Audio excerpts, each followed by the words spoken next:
Magick in Theory and Practice by Aleister Crowley. Chapter 1. Opening, Hymn to Pan, and Preliminary Material. Do what thou wilt shall be the whole of the law magic in theory and practice by the master thereon Aleister Crowley. Be based on the Castle Books edition of New York Hymn, to pan thrill with lissome lust of the light, O man, my man.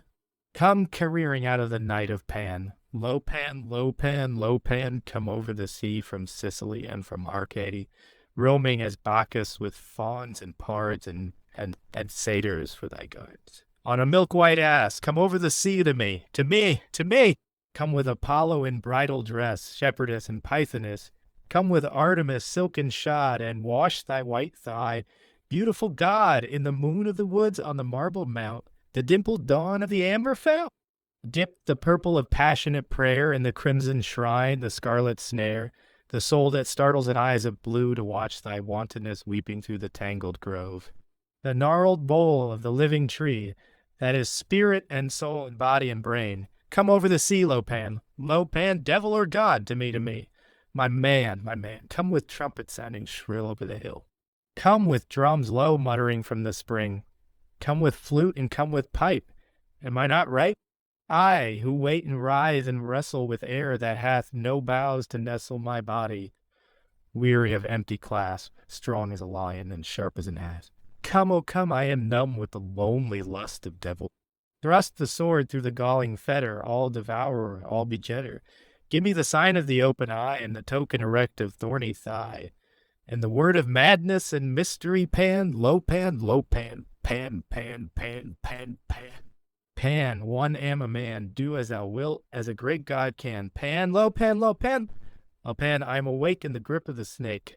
The eagle slashes with beak and claw. The gods withdraw. The great beast come, low Pan. I am born to death on the horn of the unicorn. One am Pan, low Pan, Pan. I am thy mate. I am thy flock. I am gold. I am God. Flesh to thy bone, flower to thy rod. With hoofs of steel I race on the rocks, through solstice stubborn to equinox, and I rave, and I rape, and I rip, and I rend everlasting world without end, mannequin, man, in the might of Pan. Low Pan, low Pan. Illustration on page Vim described. Chapter 2.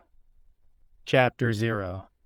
The magical theory of the universe. There are three main theories of the universe: dualism, monism, and nihilism. It is impossible to enter into a discussion of their relative merits in a popular marriage and a popular manual of this sort. They may be studied in Erdmann's History of Philosophy and similar treatises. All are reconciled and unified in the theory which we shall now set forth. The basis of this harmony is given in Crowley's Bereshith, to which reference should be made. Infinite space is called the goddess Nuit, while the infinitely small and atomic yet omnipresent point is called Hadit. These are unmanifest. One conjunction of these infinites is called Ra-Hor-Kuit, a unity which includes and heads all things. There is also a particular nature of him in certain conditions such as have obtained since the spring of 1904. E.V., this profoundly mystical conception is based upon actual spiritual experience. But the trained reason can reach a reflection of this idea by the method of logical contradiction which ends in self. The reader should consult the soldier and the hunchback in Equinox to Frostermauer, and Kant's unpacks unity transcends consciousness. It is above all division. The father of thought, the word, is called chaos, the dyad. The number 3, the mother, is called Babylon. In connection with this, the reader should study the Temple of Solomon, the King in Equinox the First, Vivi, and Liber 418. This first triad is essentially unity in a manner transcending reason. The comprehension of this trinity is a matter of spiritual experience. All true gods are attributed to this trinity. An immeasurable abyss divides it from all manifestations of reason or the lower qualities of man. In the ultimate analysis of reason, we find all reason identified with this abyss. Yet, this abyss is the crown of the mind. Purely intellectual faculties all obtain here. This abyss has no number, for in it all is confusion. Below this abyss we find the moral qualities of man, of which there are 6. The highest is symbolized by the number 4. Its nature is fatherly, mercy and authority are the attributes of its dignity. The number 5 is balanced against it. The attributes of 5 are energy and justice. 4 and 5 are again combined and harmonized in the number 6, whose nature is beauty and harmony, mortality and immortality. In the number 7, the feminine nature is again predominant, but it is the masculine type of female, the Amazon, who is balanced in the number 8 by the feminine type of male. In the number 9, we reach the last of the purely mental qualities. It identifies change with stability. Pendant to this sixfold system is the number 10, which includes the whole of matter as we know it by the senses. It is impossible here to explain thoroughly the complete conception, for it cannot be too clearly understood that this is a classification of the universe, that there is nothing which is not comprehended therein. The article on the Kabbalah in Volume 1 OV of the Equinox is the best which has been written on the subject. It should be deeply studied in connection with the Kabbalistic diagrams in Nostelkendathre, the Temple of Solomon the King. Such is a crude and elementary sketch of this system. The formula of Tetragrammaton is the most important for the practical magician. Here Yod equals 2, he equals 3, Vo equals 4 to 9, he final equals 1, 0. The number 2 represents Yod, the divine or archetypal world, and the number 1 is only attained by the destruction of the god and the magician in Samadhi. The world of angels is under the numbers 4 to 9, and that of spirits under the number 10. All these numbers are, of course, parts of the magician himself, considered as the microcosm. The microcosm is an exact image of the macrocosm. The great work is the raising of the whole man in perfect balance to the power of infinity. The reader will remark that all criticism directed against the magical hierarchy is futile. One cannot call it incorrect. The only line to take might be that it was inconvenient.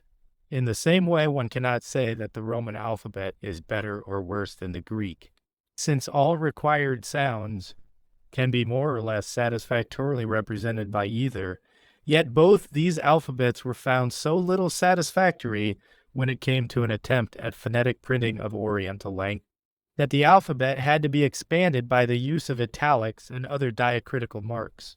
In the same way, our magical alphabet of the Sephiroth and the paths, 32 letters as it were, has been expanded into the 4 worlds corresponding to the 4 letters of the name Yod Havahik, and each Sephirah is supposed to contain a tree of life of its own.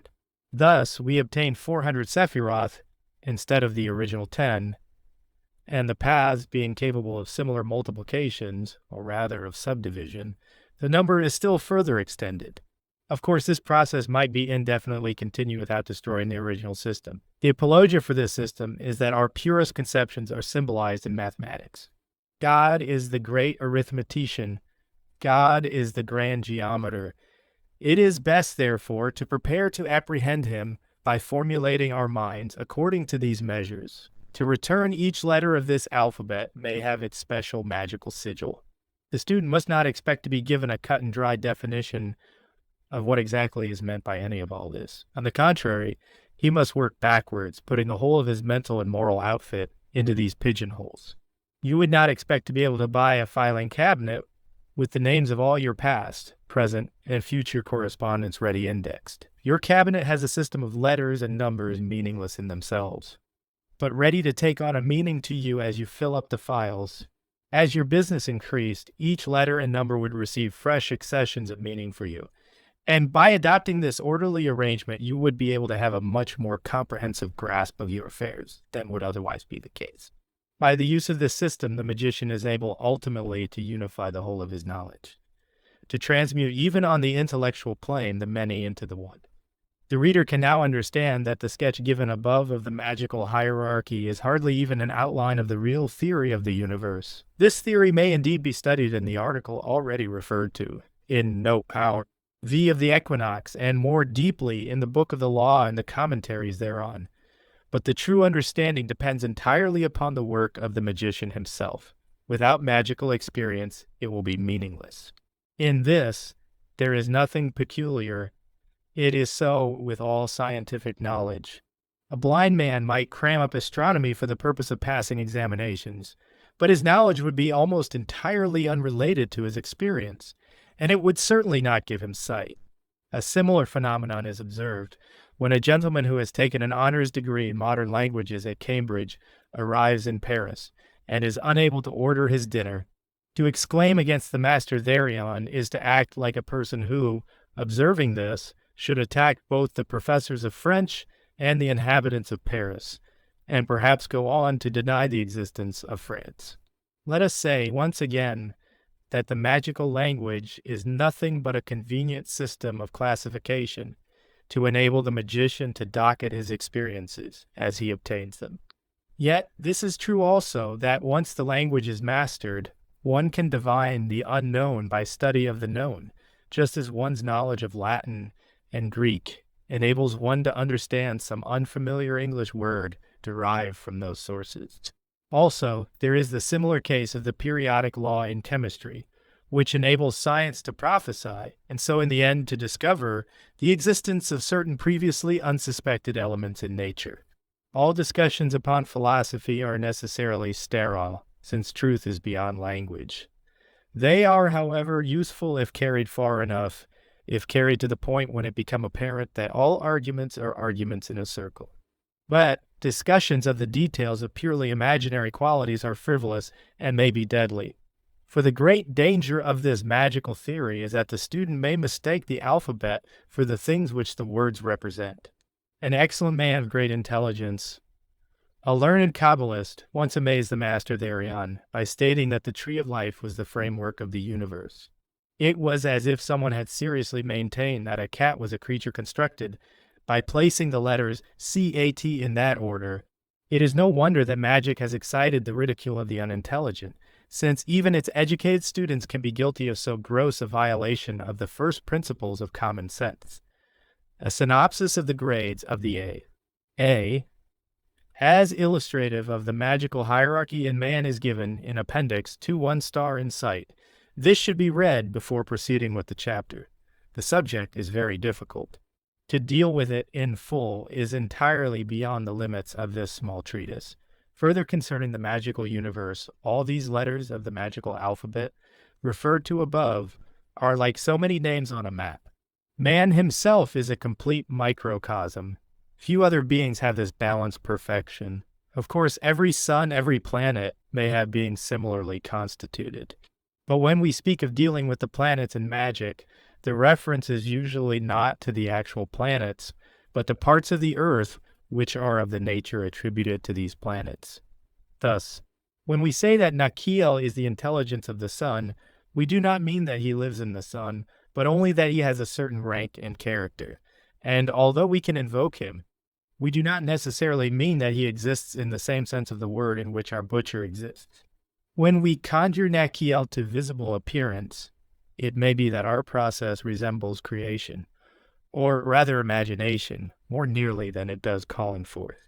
The aura of a man is called the magical mirror of the universe, and so far as anyone can tell, nothing exists outside of this mirror. It is at least convenient to represent the whole as if it were subjective. It leads to less confusion. And as a man is a perfect microcosm, it is perfectly easy to remodel one's conception at any moment. Now there is a traditional correspondence, which modern experiment has shown to be fairly reliable. There is a certain natural connection between certain letters, words, numbers, gestures, shapes, perfumes, and so on, so that any idea, or, as we might call it, may be composed or called forth by the use of those things which are harmonious with it, and express particular parts of its nature. These correspondences have been elaborately mapped in the book 777 in a very convenient and compendious form. It will be necessary for the student to make a careful study of this book in connection with some actual rituals of magic, for example, that of the evocation of Tap Tatharath, printed in Equinox III, pages 170 to 190, where he will see exactly why these things are to be used. Of course, as the student advances in knowledge by experience, he will find a progressive subtlety in the magical universe corresponding to his own. For let it be said yet again, not only is his aura a magical mirror of the universe, but the universe is a magical mirror of his aura. In this chapter, we are only able to give a very thin outline of magical theory, faint penciling by weak and wavering fingers. For this subject may almost be said to be coextensive with one's whole knowledge. The knowledge of exoteric science is comically limited by the fact that we have no access, except in the most indirect way, to any other celestial body than our own.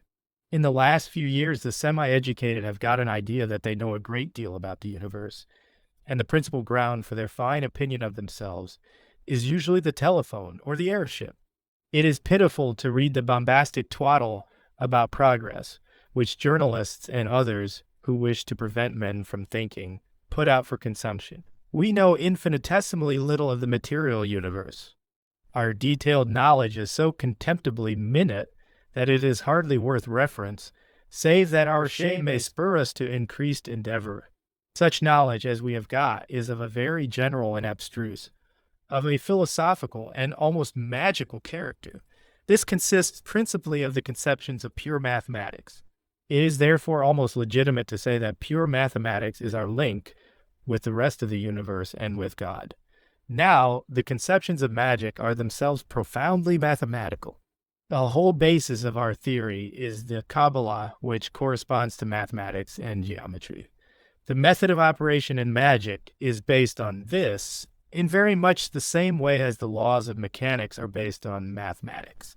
So far, therefore, as we can be said to possess a magical theory of the universe, it must be a matter solely of fundamental law, with a few simple and comprehensive propositions stated in very general terms. I might expend a lifetime in exploring the details of one plane, just as an explorer might give his life to one corner of Africa, or a chemist to one subgroup of compounds. Each such detailed piece of work may be very valuable, but it does not as a rule throw light on the main principles of the universe. Its truth is the truth of one angle. It might even lead to error if some inferior person were to generalize from too few facts. Imagine an inhabitant of Mars who wished to philosophize about the Earth and had nothing to go by but the diary of some man at the North Pole. But the work of every explorer on whatever branch of the tree of life the caterpillar he is after may happen to be crawling is immensely helped by a grasp of general principles. Every magician, therefore, should study the Holy Kabbalah. Once he has mastered the main principles, he will find his work grow easy. Solvitur ambulando, which does not mean, call the ambulance. Chapter 3. Chapter 1. The Principles of Ritual. There is a single main definition of the object of all magical ritual. It is the uniting of the microcosm with the macrocosm. The supreme and complete ritual is therefore the invocation of the holy guardian angel, or, in the language of mysticism, union with God. All other magical rituals are particular cases of this general principle, and the only excuse for doing them is that it sometimes occurs that one particular portion of the microcosm is so weak that its imperfection of impurity would vitiate the macrocosm of which it is the image, eidolon, or reflection. For example, God is above sex, and therefore neither man nor woman as such can be said fully to understand, much less to represent God. It is therefore incumbent on the male magician to cultivate those female virtues in which he is deficient, and this task he must of course accomplish without in any way impairing his virility. It will then be lawful for a magician to Dionysus and identify himself with her. If he fail to do this, his apprehension of the universe, when he attains samadhi, will lack the conception of maternity.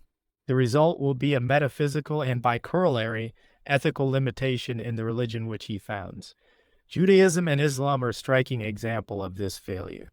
To take another example, the ascetic life which devotion to one magic so often involves argues a poverty of nature, a narrowness, a lack of generosity. Nature is infinitely prodigal. Not one in a million seeds ever comes to fruition. Whoso fails to recognize this, let him invoke Jupiter, that the magician will naturally tend to invoke that partial being which most strongly appeals to him, so that his natural excess in that direction will be still further exaggerated. Let him, before beginning his work, endeavor to map out his own being and arrange his invocations in such a way as to redress the balance. This, of course, should have been done in a preliminary fashion during the preparation of the weapons and furniture of the temple.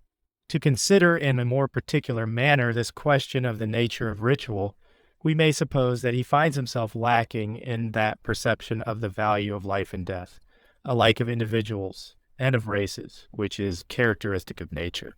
He has perhaps a tendency to perceive the first noble truth uttered by Buddha, that everything is sorrow. Nature, it seems, is a tragedy. He has perhaps even experienced the great trance called sorrow. He should then consider whether there is not some deity who expresses this cycle, and yet whose nature is joy. He will find what he requires in Dionysus. There are three main methods of invoking any deity. The first method consists of devotion to that deity, and being mainly mystical in character, need not be dealt with in this place, especially as a perfect instruction exists in Liber 175, the appendix. The second method is the straightforward ceremonial invocation. It is the method which was usually employed in the Middle Ages. Its advantage is its directness, its crudity. The Goetia gives clear instruction in this method, and so do many other rituals, white and black. We shall presently devote some space to a clear exposition of this art. In the case of Bacchus, however, we may roughly outline the procedure. We find that the symbolism of Tifereth expresses the nature of Bacchus. It is then necessary to construct a ritual of Tifereth. Let us open the book 777. We shall find in line 6 of each column the various parts of our required apparatus. Having ordered everything duly, we shall exalt the mind by repeated prayers or conjurations to the highest conception of the God, until in one sense or another of the word, he appears to us and floods our consciousness with the light of his divinity. The third method is the dramatic, perhaps the most attractive of all. Certainly it is so to the artist's temperament, for it appeals to his imagination through his aesthetic sense. Its disadvantage lies principally in the difficulty of its performance by a single person, but it has the sanction of the highest antiquity, and is probably the most useful for the foundation of a religion. It is the method of Catholic Christianity, and consists in the dramatization of the legend of the god. The Bacchae of Euripides is a magnificent example of such a ritual, so also, through in a less degree, is the Mass. We may also mention many of the degrees in Freemasonry, particularly the third. The 5-degree equals 6 square ritual, published in Nover Ill of the Equinox, is another example. In the case of Bacchus, one commemorates firstly his birth of a mortal mother who has yielded her treasure house to the Father of all, of the jealousy and rage excited by this incarnation, and of the heavenly protection afforded to the infant. Next should be commemorated the journeying westward upon an ass. Now out comes the great scene of the drama. The gentle, exquisite youth with his following, chiefly composed of women, seems to threaten the established order of things, and that established order takes steps to put an end to the upstart. We find Dionysus confronting the angry king, not with defiance, but with meekness, yet with a subtle confidence and underlying laughter. His forehead is wreathed with vine tendrils.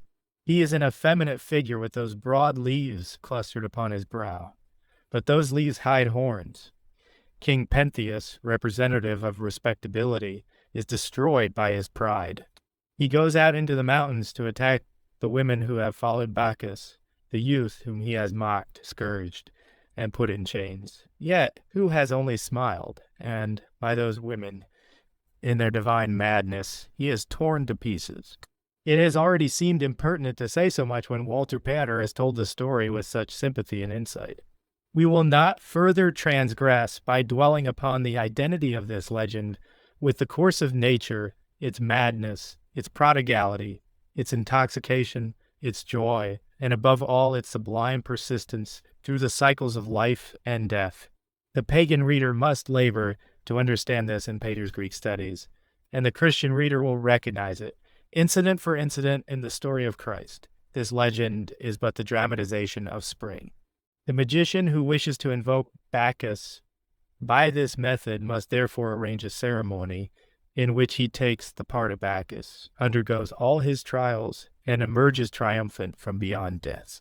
He must, however, be warned against mistaking the symbolism.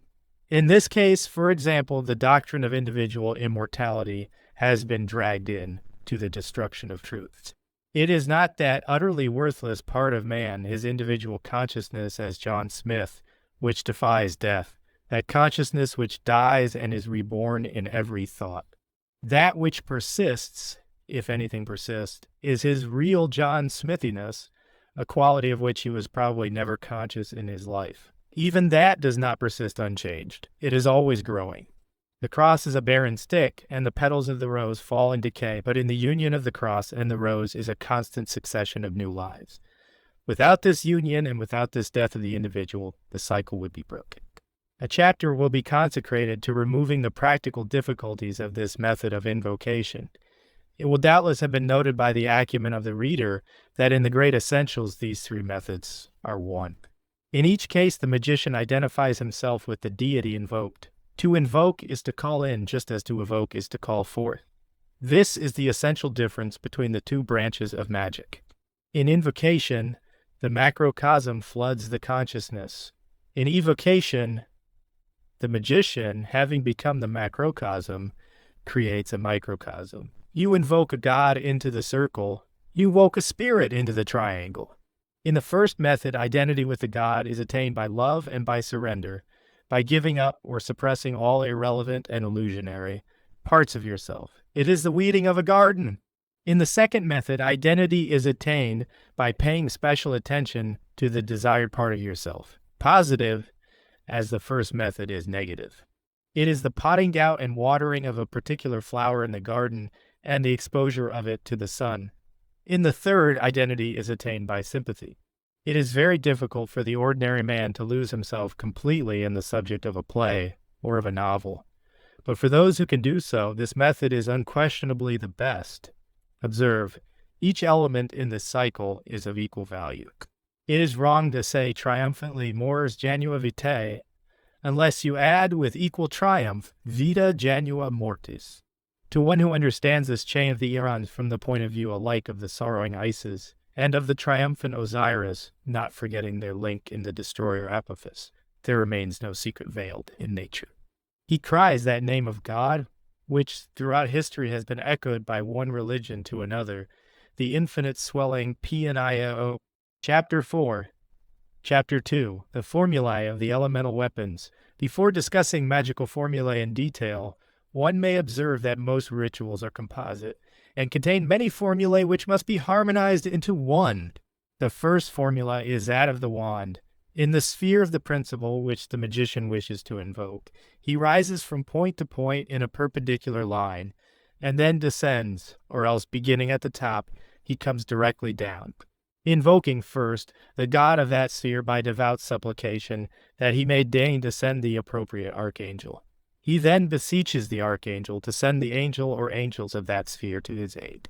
He conjures this angel or angels to send the intelligence in question, and this intelligence he will conjure with authority to compel the obedience of the spirit and his manifestation. To this spirit he issues commands. It will be seen that this is a formula rather of evocation than of invocation, and for the latter the procedure, though apparently the same, should be conceived of in a different manner, which brings it under another formula, that of tetragrammaton. The essence of the force invoked is one, but the god represents the germ or beginning of the force, the archangel its development, and so on until, with the spirit, we have the completion and perfection of that force. The formula of the cup is not so well suited for evocations, and the magical hierarchy is not involved in the same way. For the cup being passive rather than active, it is not fitting for the magician to use it in respect of anything but the highest. In practical working, it consequently means little but prayer, and that prayer the prayer of silence. The formula of the dagger is again unsuitable for either purpose, since the nature of the dagger is to criticize, to destroy, to disperse. And all true magical ceremonies tend to concentration. The dagger will therefore appear principally in the banishings preliminary to the ceremony proper. The formula of the panicle is again of no particular use, for the panicle is inert. In fine, the formula of the wand is the only one with which we need more particularly concern ourselves. Now, in order to invoke any being, it is said by Hermes Trismegistus that the Magi employ 3 methods. The first, for the vulgar, is that of supplication. In this, the crude objective theory is assumed as true. There is a god named A, whom you proceed to petition. in exactly the same sense as a boy might ask his father for pocket money. The second method involves a little more subtlety, inasmuch as the magician endeavors to harmonize himself with the nature of the god, and to a certain extent exalts himself in the course of the ceremony. But the third method is the only one worthy of our consideration. This consists of a real identification of the magician and the god. Note that to do this in perfection involves the attainment of a species of samadhi, and this fact alone suffices to link irrefragably magic with mysticism. Let us describe the magical method of identification. The symbolic form of the god is first studied with as much care as an artist would bestow upon his model, so that a perfectly clear and unshakable mental picture of the god is presented to the mind. Similarly, the attributes of the god are enshrined in speech, and such speeches are committed perfectly to memory. The invocation will then begin with a prayer to the god, commemorating his physical attributes, always with profound understanding of their real meaning. In the second part of the invocation, the voice of the god is heard, and his characteristic utterance is recited. In the third portion of the invocation, the magician asserts the identity of himself with the god. In the fourth portion, the god is again invoked, but as if by himself, as if it were the utterance of the will of the god that he should manifest in the magician. At the conclusion of this, the original object of the invocation is stated. Thus, in the invocation of Thoth, which is to be found in the Rite of Mercury, Equinox the first sets, and in Liber Like a Thoth, the first part begins with the words Majesty of Godhead. Wisdom crowned to Hooty, thee I invoke. Oh, thou of the ideas head, thee I invoke, and so on. At the conclusion of this, a mental image of the god, infinitely vast and infinitely splendid, should be perceived in just the same sense as a man might see the sun. The second part begins with the words, Behold, I am yesterday, today, and the brother of tomorrow. The magician should imagine that he is hearing this voice, and at the same time that he is echoing it, that it is true also of himself. This thought should so exalt him that he is able at its conclusion to utter the sublime words which open the third part. Behold, he is in me, and I am in him. At this moment he loses consciousness of his mortal being. He is that mental image which he previously but saw. This consciousness is only complete as he goes on. Mine is the radiance wherein Pa floateth over his firmament. I travel upon high, I tread upon the firmament of Nu-Tu. I raise a flashing flame with the lightnings of mine eye, ever rushing on in the splendor of the daily glorified Aure, giving my life to the treaters of earth. This thought gives the relation of God and man from the divine point of view. The magician is only recalled to himself at the conclusion of the third part, in which occur almost as if by accident the words, Therefore do all things obey my word. Yet in the fourth part, which begins, Therefore do thou come forth unto me. It is not really the magician who is addressing the god. It is the god who hears the far-off utterance of the magician. If this invocation has been correctly performed, the words of the fourth part will sound distant and strange. It is surprising that a dummy, so the magus now appears to himself, should be able to speak. The Egyptian gods are so complete in their nature, so perfectly spiritual, and yet so perfectly material, that this one invocation is sufficient. The god bethinks him that the spirit of Mercury should now appear to the magician, and it is so. This Egyptian formula is therefore to be preferred to the hierarchical formula of the Hebrews, with its tedious prayers, conjurations, and curses. It will be noted, however, that in this invocation of Thoth, which we have summarized, there's another formula contained, the reverberating or reciprocating formula, which may be called the formula of Horus and Harpocrates. The magician addresses the god with an active projection of his will, and then becomes passive while the god addresses the universe. In the fourth part, he remains silent, listening to the prayer which arises therefrom. The formula of this invocation of Thoth may also be classed under Tetragrammaton. The first part is fire, the eager prayer of the magician. The second, water, in which the magician listens to or catches the reflection of the god. The third part is air, the marriage of fire and water. The god and the man have become one. While the fourth part corresponds to earth, the condensation or materialization of those three higher principles. With regard to the Hebrew formula, it is doubtful whether most magicians who use them have ever properly grasped the principles underlying the method of identity. No passage which implies it occurs to mind, and the extant rituals certainly give no hint of such a conception, or of any but the most personal and material views of the nature of things. They seem to have thought that there was an archangel named Ratziel, in exactly the same sense as there was a statesman named Richelieu, an individual being living in a definite place.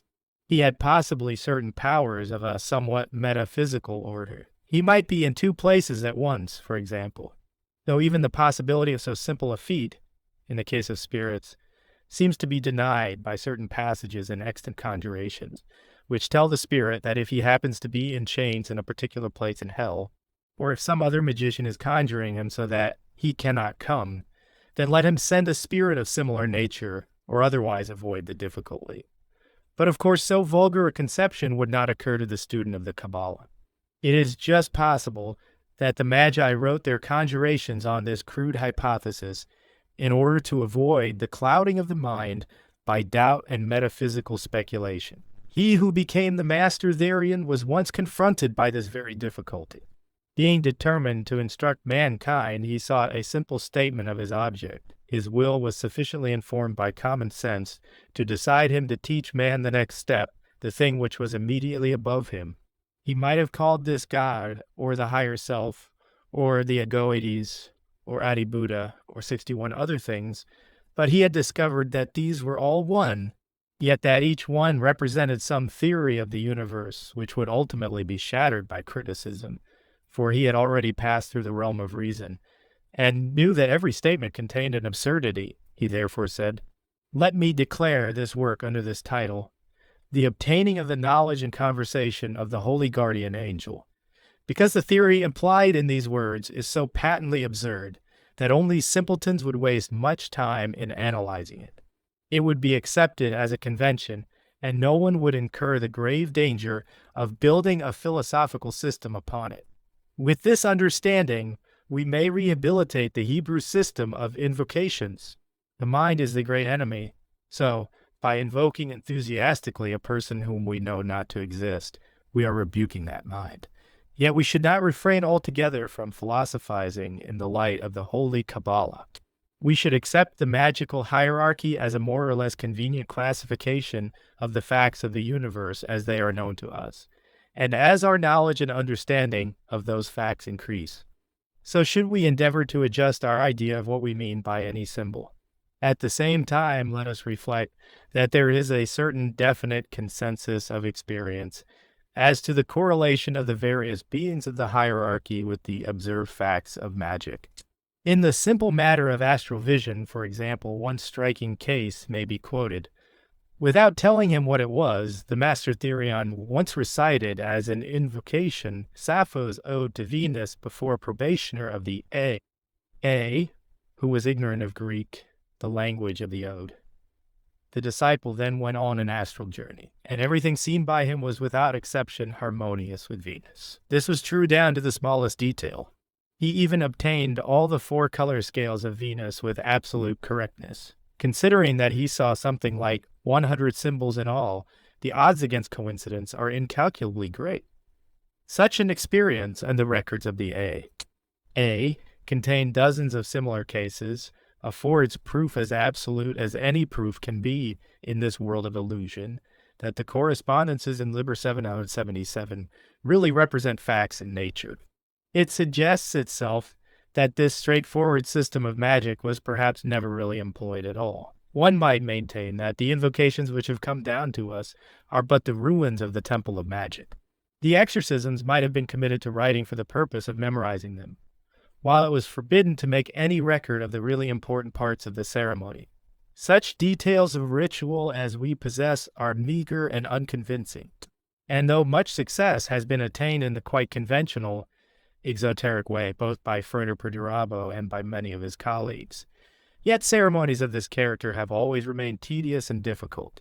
It has seemed as if the success were obtained almost in spite of the ceremony.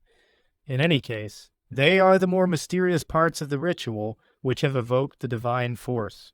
Such conjurations as those of the Goetia leave one cold, although notably in the second conjuration, there is a crude attempt to use that formula of commemoration of which we spoke in the preceding chapter.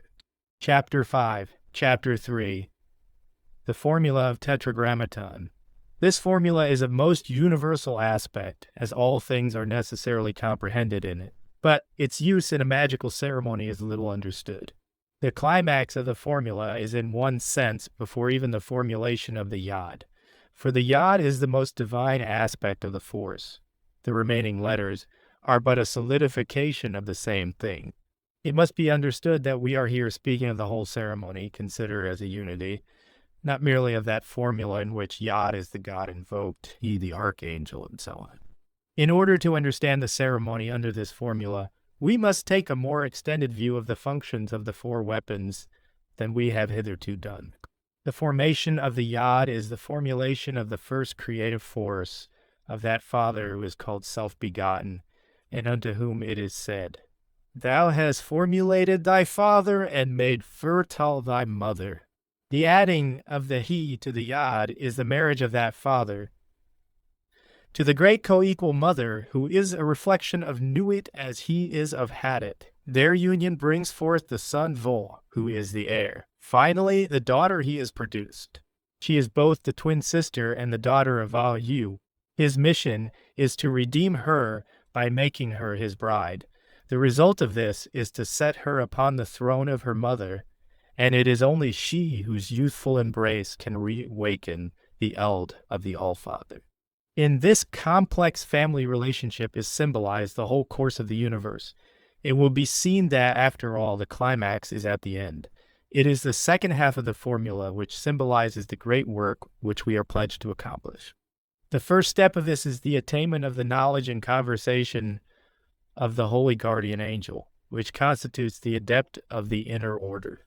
The re-entry of these twin spouses into the womb of the mother is that initiation described in Liber 41.8, which gives admission to the inmost order of the AA of the last step we cannot speak. It will now be recognized that to devise a practical magical ceremony to correspond to Tetragrammaton in this exalted sense might be difficult, if not impossible. In such a ceremony, the rituals of purification alone might occupy many incarnations. It will be necessary, therefore, to revert to the simpler view of Tetragrammaton, remembering only that the he final is the throne of the spirit of the shin of Pentagrammaton. The yod will represent a swift and violent creative energy.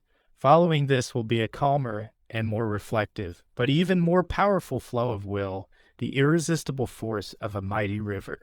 This state of mind will be followed by an expansion of the consciousness.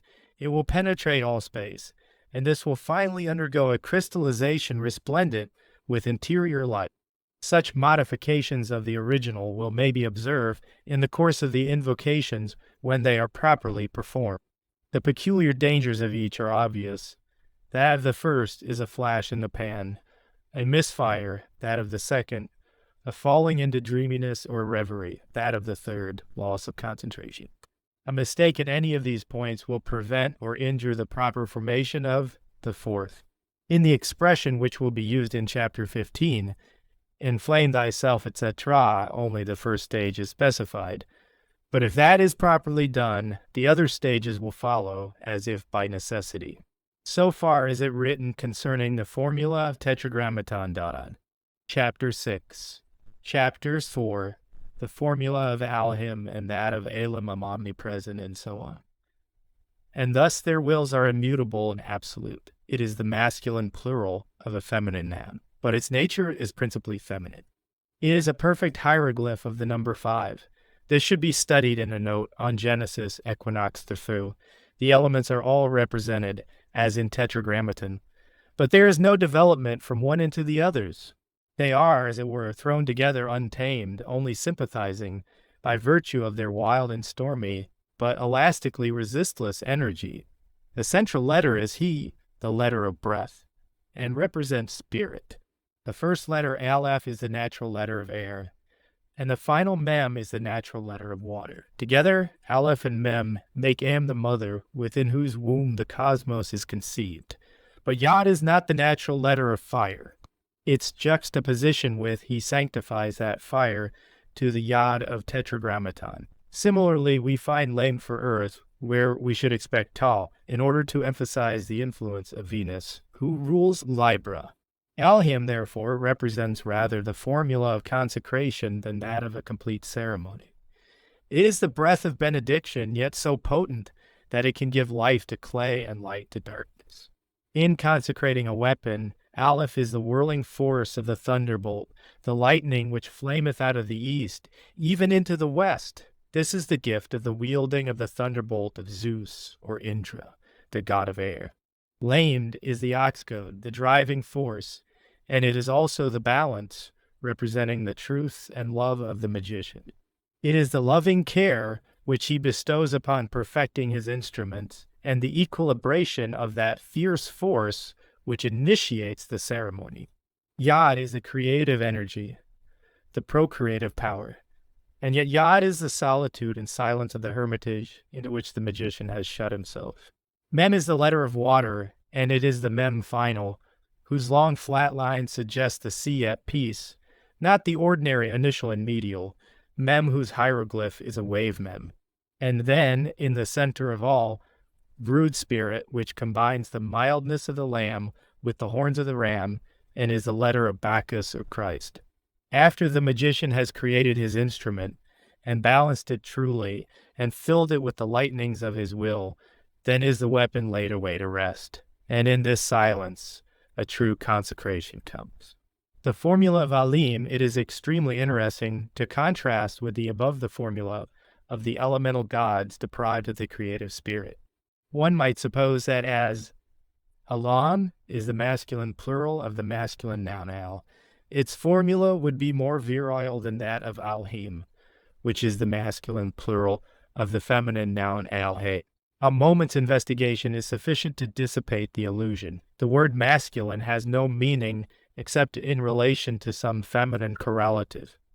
The word Alem may in fact be considered as neuter. By a rather absurd convention, neuter objects are treated as feminine on account of their superficial resemblance in passivity and inertness with the unfertilized female. But the female produces life by the intervention of the male, while the neuter does so only when impregnated by spirit. Thus we find the feminine Amma becoming a Yama through the operation of the phallic yod, while Alamin, the congress of dead elements, only fructifies by the brooding of spirit. This being so, how can we describe a limb as containing a magical formula? Inquiry discloses the fact that this formula is of a very special kind. The word adds up to 81, which is the number of the moon. It is thus the formula of witchcraft, which is under Hecate. It is only the romantic medieval perversion of science that represents young women as partaking in witchcraft, which is, properly speaking, restricted to the use of such women as are no longer women in the magical sense of the word, because they are no longer capable of corresponding to the formula of the male, and are therefore neuter rather than feminine. It is for this reason that their method has always been referred to the moon in that sense of the term in which she appears, not as the feminine correlative of the sun, but as the burnt-out, dead, airless satellite of Earth. No true magical operation can be performed by the formula of Alim. All the works of witchcraft are illusory, and their apparent effects depend on the idea that it is possible to alter things by the mere rearrangement of them. One must not rely upon the false analogy of the Xylenes to rebut this argument. It is quite true that geometrical isomers act in different manners towards the substance to which they are brought into relation. And it is of course necessary sometimes to rearrange the elements of a molecule before that molecule can form either the masculine or the feminine element in a true magical combination with some other molecule. It is therefore occasionally inevitable for a magician to reorganize the structure of certain elements before proceeding to his operation proper. Although such work is technically witchcraft, it must not be regarded as undesirable on that ground. For all operations which do not transmute matter fall, strictly speaking, under this heading. The real objection to this formula is not inherent in its own nature. Witchcraft consists in treating it as the exclusive preoccupation of Magick, and especially in denying to the Holy Spirit his right to indwell his temple. Chapter 7. Chapter 7. Chapter 5. The formula of IAO. This formula is the principal and most characteristic formula of Osiris, of the redemption of mankind. I is Isis, nature, ruined by Apophis, the destroyer, and restored to life by the Redeemer Osiris. The same idea is expressed by the Rosicrucian formula of the Trinity, ex Deo nascimur, in Jesu morimur per spiritum sanctum revivissimus. This is also identical with the word lux, LVX, which is formed by the arms of a cross. It is this formula which is implied in those ancient and modern monuments in which the phallus is worshipped as the savior of the world. The doctrine of resurrection, as vulgarly understood, is false and absurd. It is not even scriptural. St. Paul does not identify the glorified body which rises with the mortal body which dies. On the contrary, he repeatedly insists on the distinction. The same is true of a magical ceremony. The magician who is destroyed by absorption in the Godhead is really destroyed. The miserable mortal automaton remains in the circle. It is of no more consequence to him than the dust of the floor. But before entering into the details of IO as a magic formula, it should be remarked that it is essentially the formula of yoga or meditation. In fact, of elementary mysticism in all its branches. In beginning a meditation practice, there is always a quiet pleasure, a gentle natural growth. One takes a lively interest in the work. It seems easy. One is quite pleased to have started. This stage represents Isis. Sooner or later, it is succeeded by depression, the dark night of the soul, an infinite weariness and detestation of the work. The simplest and easiest acts become almost impossible to perform. Such impotence fills the mind with apprehension and despair. The intensity of this loathing can hardly be understood by any person who has not experienced it. This is the period of Apophis. It is followed by the arising not of Isis, but of Osiris. The ancient condition is not restored, but a new and superior condition is created, a condition only rendered possible by the process of death. The alchemists themselves taught this same truth. The first matter of the work was base and primitive, though natural. After passing through various stages, the black dragon appeared. But from this arose the pure and perfect gold. Even in the legend of Prometheus, we find an identical formula concealed, and a similar remark applies to those of Jesus Christ and of many other mythical god-men worshipped in different countries. A magical ceremony constructed on this formula is thus in close essential harmony with the natural mystic process. We find it the basis of many important initiations, notably the 3rd degree in Masonry, and the 5 degree equals 6 square ceremony of the GD described in Equinox III. A ceremonial self-initiation may be constructed with advantage on this formula. The essence of it consists in robing yourself as a king, then stripping and slaying yourself, and rising from that death to the knowledge and conversation of the holy guardian angel. There is an etymological identity between tetragrammaton and IO, but the magical formulae are entirely different, as the descriptions here given have shewn. Professor William James, in his Varieties of Religious Experience, has well classified religion as the once born and the twice born. But the religion now proclaimed in Liber Legis harmonizes these by transcending. There is no attempt to get rid of death by denying it, as among the once born, nor to accept death as the gate of a new life, as among the twice born. With the life and death are equally incidents in a career, very much like day and night in the history of a planet. But to pursue the simile, we regard this planet from afar. A brother of A looks at what another person would call himself as one or rather some among a group of phenomena. He is that nothing whose consciousness is in one sense the universe considered as a single phenomenon in time and space, and in another sense is the negation of that consciousness. The body and mind of the man are only important, if at all, as the telescope of the astronomer to him. If the telescope were destroyed, it would make no appreciable difference to the universe which that telescope reveals. It will now be understood that this formula of IAO is a formula of Tiferet. The magician who employs it is conscious of himself as a man liable to suffering and anxious to transcend that state by becoming one with God. It will appear to him as the supreme ritual, as the final step, but, as has already been pointed out, it is but a preliminary. For the normal man today, however, it represents considerable attainment, and there is a much earlier formula whose investigation will occupy. Chapter 8. Chapter 6. The new formula of IAO should be the canon of a corresponding mass. Accordingly, he has expanded IAO by treating the O as an I, and then adding vo as prefix and affix. The full word is then Voyalfan vo, whose number is 93. We may analyze this new word in detail and demonstrate that it is a proper hieroglyph of the ritual of self-initiation in this Aeon of Horus. For the correspondence in the following note, see Liber 777. The principal points are these: Atu no Hebrew, no correspondence. Other, of Tarot Trump, A2 letters, let. In nature, correspondences, Tura. The Hierophant, Osiris throned and crowned with wand, Mama for worshippers, the four elements. Vi Yale, 6 Taurus, and the sun in English for Feeve. Earthy sign, Tetragrammaton, C cap W Orvo, rule by 3. The pentagram, well between Venus, the which shows spirit, O and U, moon exalt, master and reconciler of Ajab, and Ed therein. The four elements, Haruf.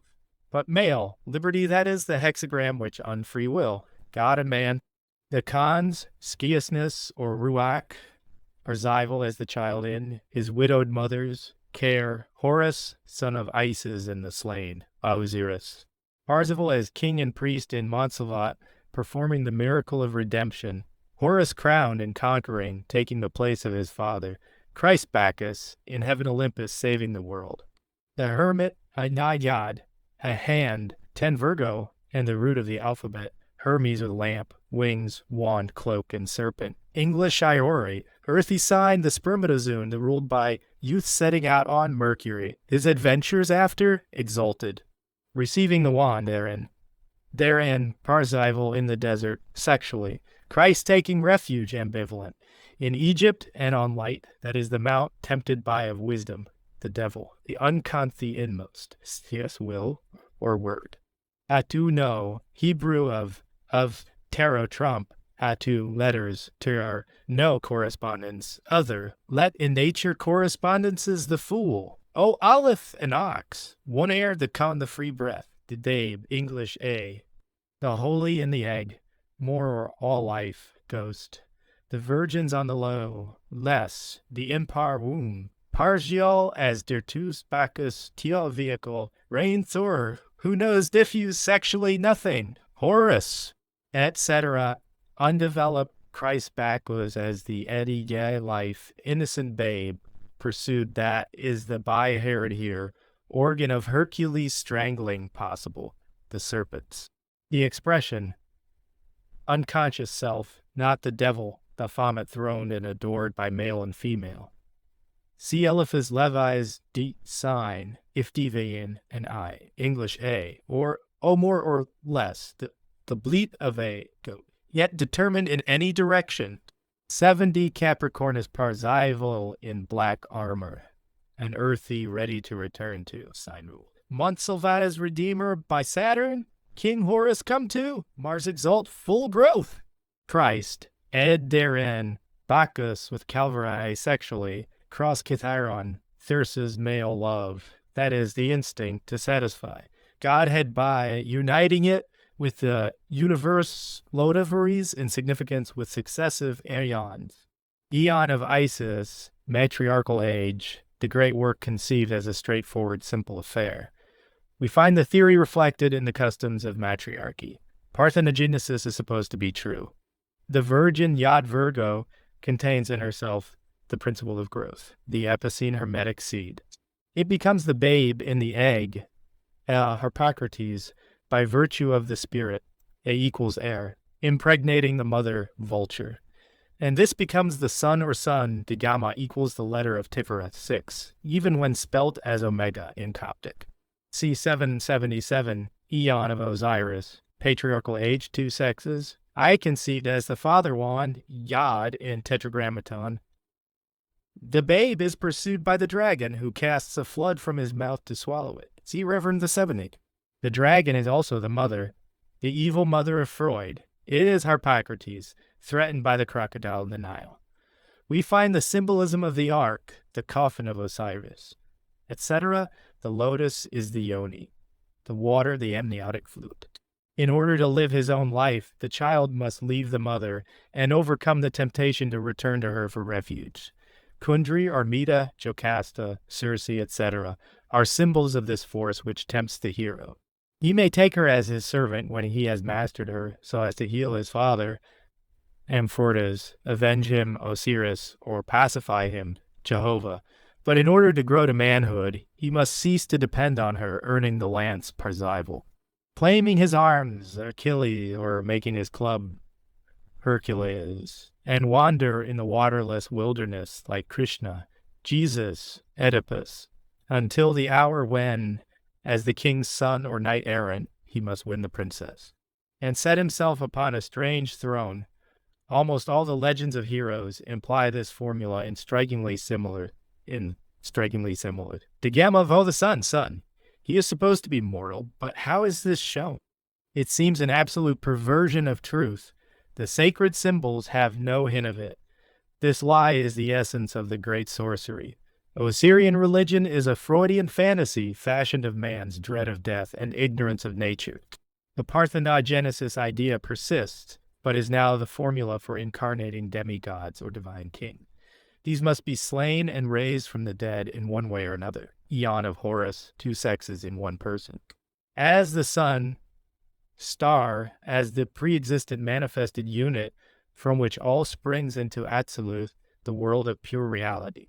Loda is the secret life serpent, light lamp, love wand, liberty wings, silence cloak. These symbols are all shown in the Atu the Hermit. They are the powers of the Yod, whose extension is the vow. Yod is the hand wherewith man does his will. It is also the virgin, his essence is inviolate. Alpha is the babe who has formulated his father and made fertile his mother, Harpocrates, etc., as before. But he develops to Omicron the exalted devil, also the other secret eye, by the formula of the initiation of Horus elsewhere, described in detail. This devil is called Satan or Shaitan and regarded with horror by people who are ignorant of his formula, and, imagining themselves to be evil, accuse nature herself of their own phantasmal crime. Satan is Saturn, Abrasax, Adonis, Adonai, etc. The most serious charge against him is that he is the sun in the south. The ancient initiates, dwelling as they did in lands whose blood was the water of the Nile or the Euphrates, connected the south with life-withering heat and cursed that quarter where the solar darts were deadly. Even in the legend of Hiram, it is at high noon that he is stricken down and slain. Capricornus is moreover the sign which the sun enters when he reaches his extreme southern declination at the winter solstice, the season of the death of vegetation, for the folk of the northern hemisphere. This gave them a second cause for cursing the south. A third, the tyranny of hot, dry, poisonous winds, the menace of deserts or oceans dreadful, because mysterious and impassable. These also were connected in their minds with the south. But to us, aware of astronomical facts, this antagonism to the south is a silly superstition which the accidents of their local conditions suggested to our animistic ancestors.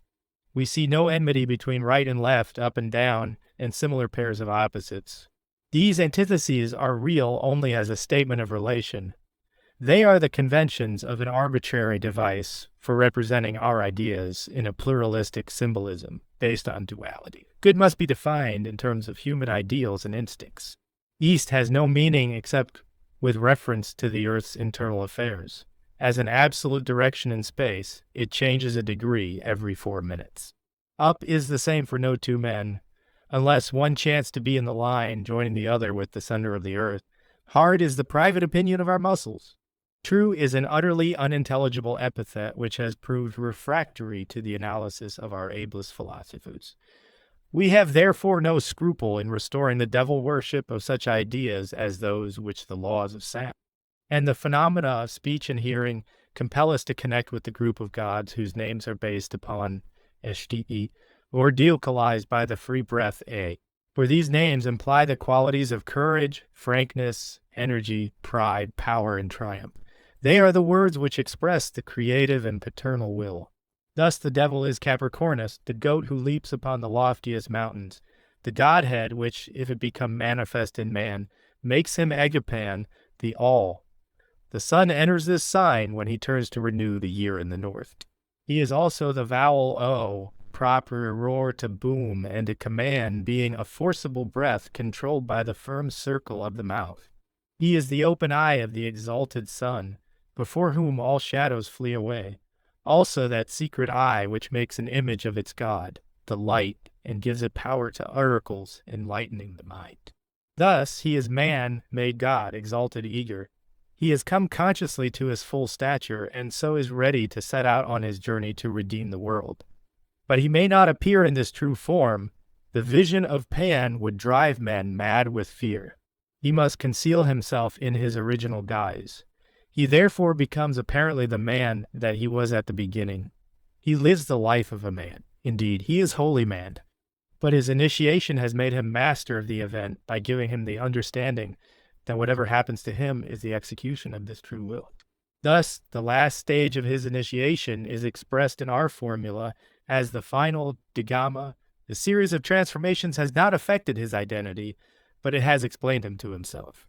Similarly, copper is still copper after Cu plus O equals QL plus H, so equals QS0 plus KS equals QSQ, so 2,442 224 plus blowpipe, and reducing agent equals Kerstop. It is the same copper, but we have learned some of its properties. We observe especially that it is indestructible, inviolably itself throughout all its adventures, and in all its disguises. We see, moreover, that it can only make use of its powers, fulfill the possibilities of its nature, and satisfy its equations by thus combining with its counterparts. Its existence as a separate substance is evidence of its subjection to stress. And this is felt as the ache of an incomprehensible yearning until it realizes that every experience is a relief, an expression of itself, and that it cannot be injured by aught that may befall. In the Aeon of Osiris, it was indeed realized that man must die in order to live. But now, in the Aeon of Horus, we know that every event is a death. Subject and object slay each other in love under will. Each such death is itself life, the means by which one realizes oneself in a series of episodes. The second main point is the completion of the Abe Bacchus by the Opan. Parzival wins the lance, etc. The first process is to find the I in the V, initiation, purification, finding the secret root of oneself, the Epicene Virgin who is 10, Malkuth, but spelt in full 20, Jupiter. This Yod in the Virgin expands to the babe in the egg by formulating the secret wisdom of truth of Hermes in the silence of the fool. He acquires the I-wand, beholding the acting and being adored. The inverted pentagram Baphomet, the hermaphrodite, fully grown, begets himself on himself as V again. Note that there are now two sexes in one person throughout, so that each individual is self-procreative sexually, whereas Isis knew only one sex, and Osiris thought the two sexes opposed. Also, the formula is now love in all cases, and the end is the beginning on a higher plane. The I is formed from the V by removing its tail, the I by balancing 4 yods, the O by making an inverted triangle of yods, which suggests the formula of Nuit, Hadit, Rahorkut. A is the elements whirling as a svastika, the creative energy in equilibrated action. To persist, for the third time he is purified and consecrated, and he sees the Lord of the East, who holds the balance, keeping him in a straight line. In the west he gains energy. In the east he is prevented from dissipating the same.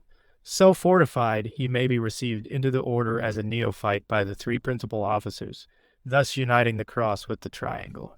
He may then be placed between the pillars of the temple to receive the 4th and final consecration. In this position, the secrets of the grade are communicated to him, and the last of his fetters is removed. All this is sealed by the sacrament of the 4 elements. It will be seen that the effect of this whole ceremony is to endow a thing inert and impotent with balanced motion in a given direction. Numerous examples of this formula are given in Equinox the First, Nasa 2, and 3. It is the formula of the neophyte ceremony of GD. It should be employed in the consecration of the actual weapons used by the magician, and may also be used as the first formula of initiation. In the book called Z2 Equinox the Fur are given full details of this formula, which cannot be too carefully studied and practiced. It is unfortunately the most complex of all of them. But this is the fault of the first matter of the work, which is so muddled that many operations are required to unify it. Chapter 10.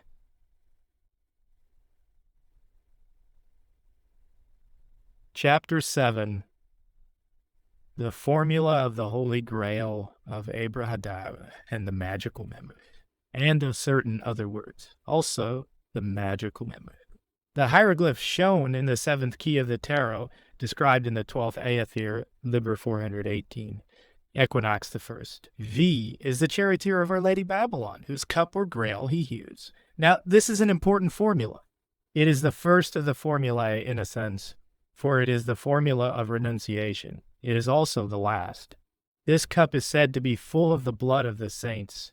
That is, every saint or magician must give the last drop of his life's blood to that cup. It is the original price paid for magic power.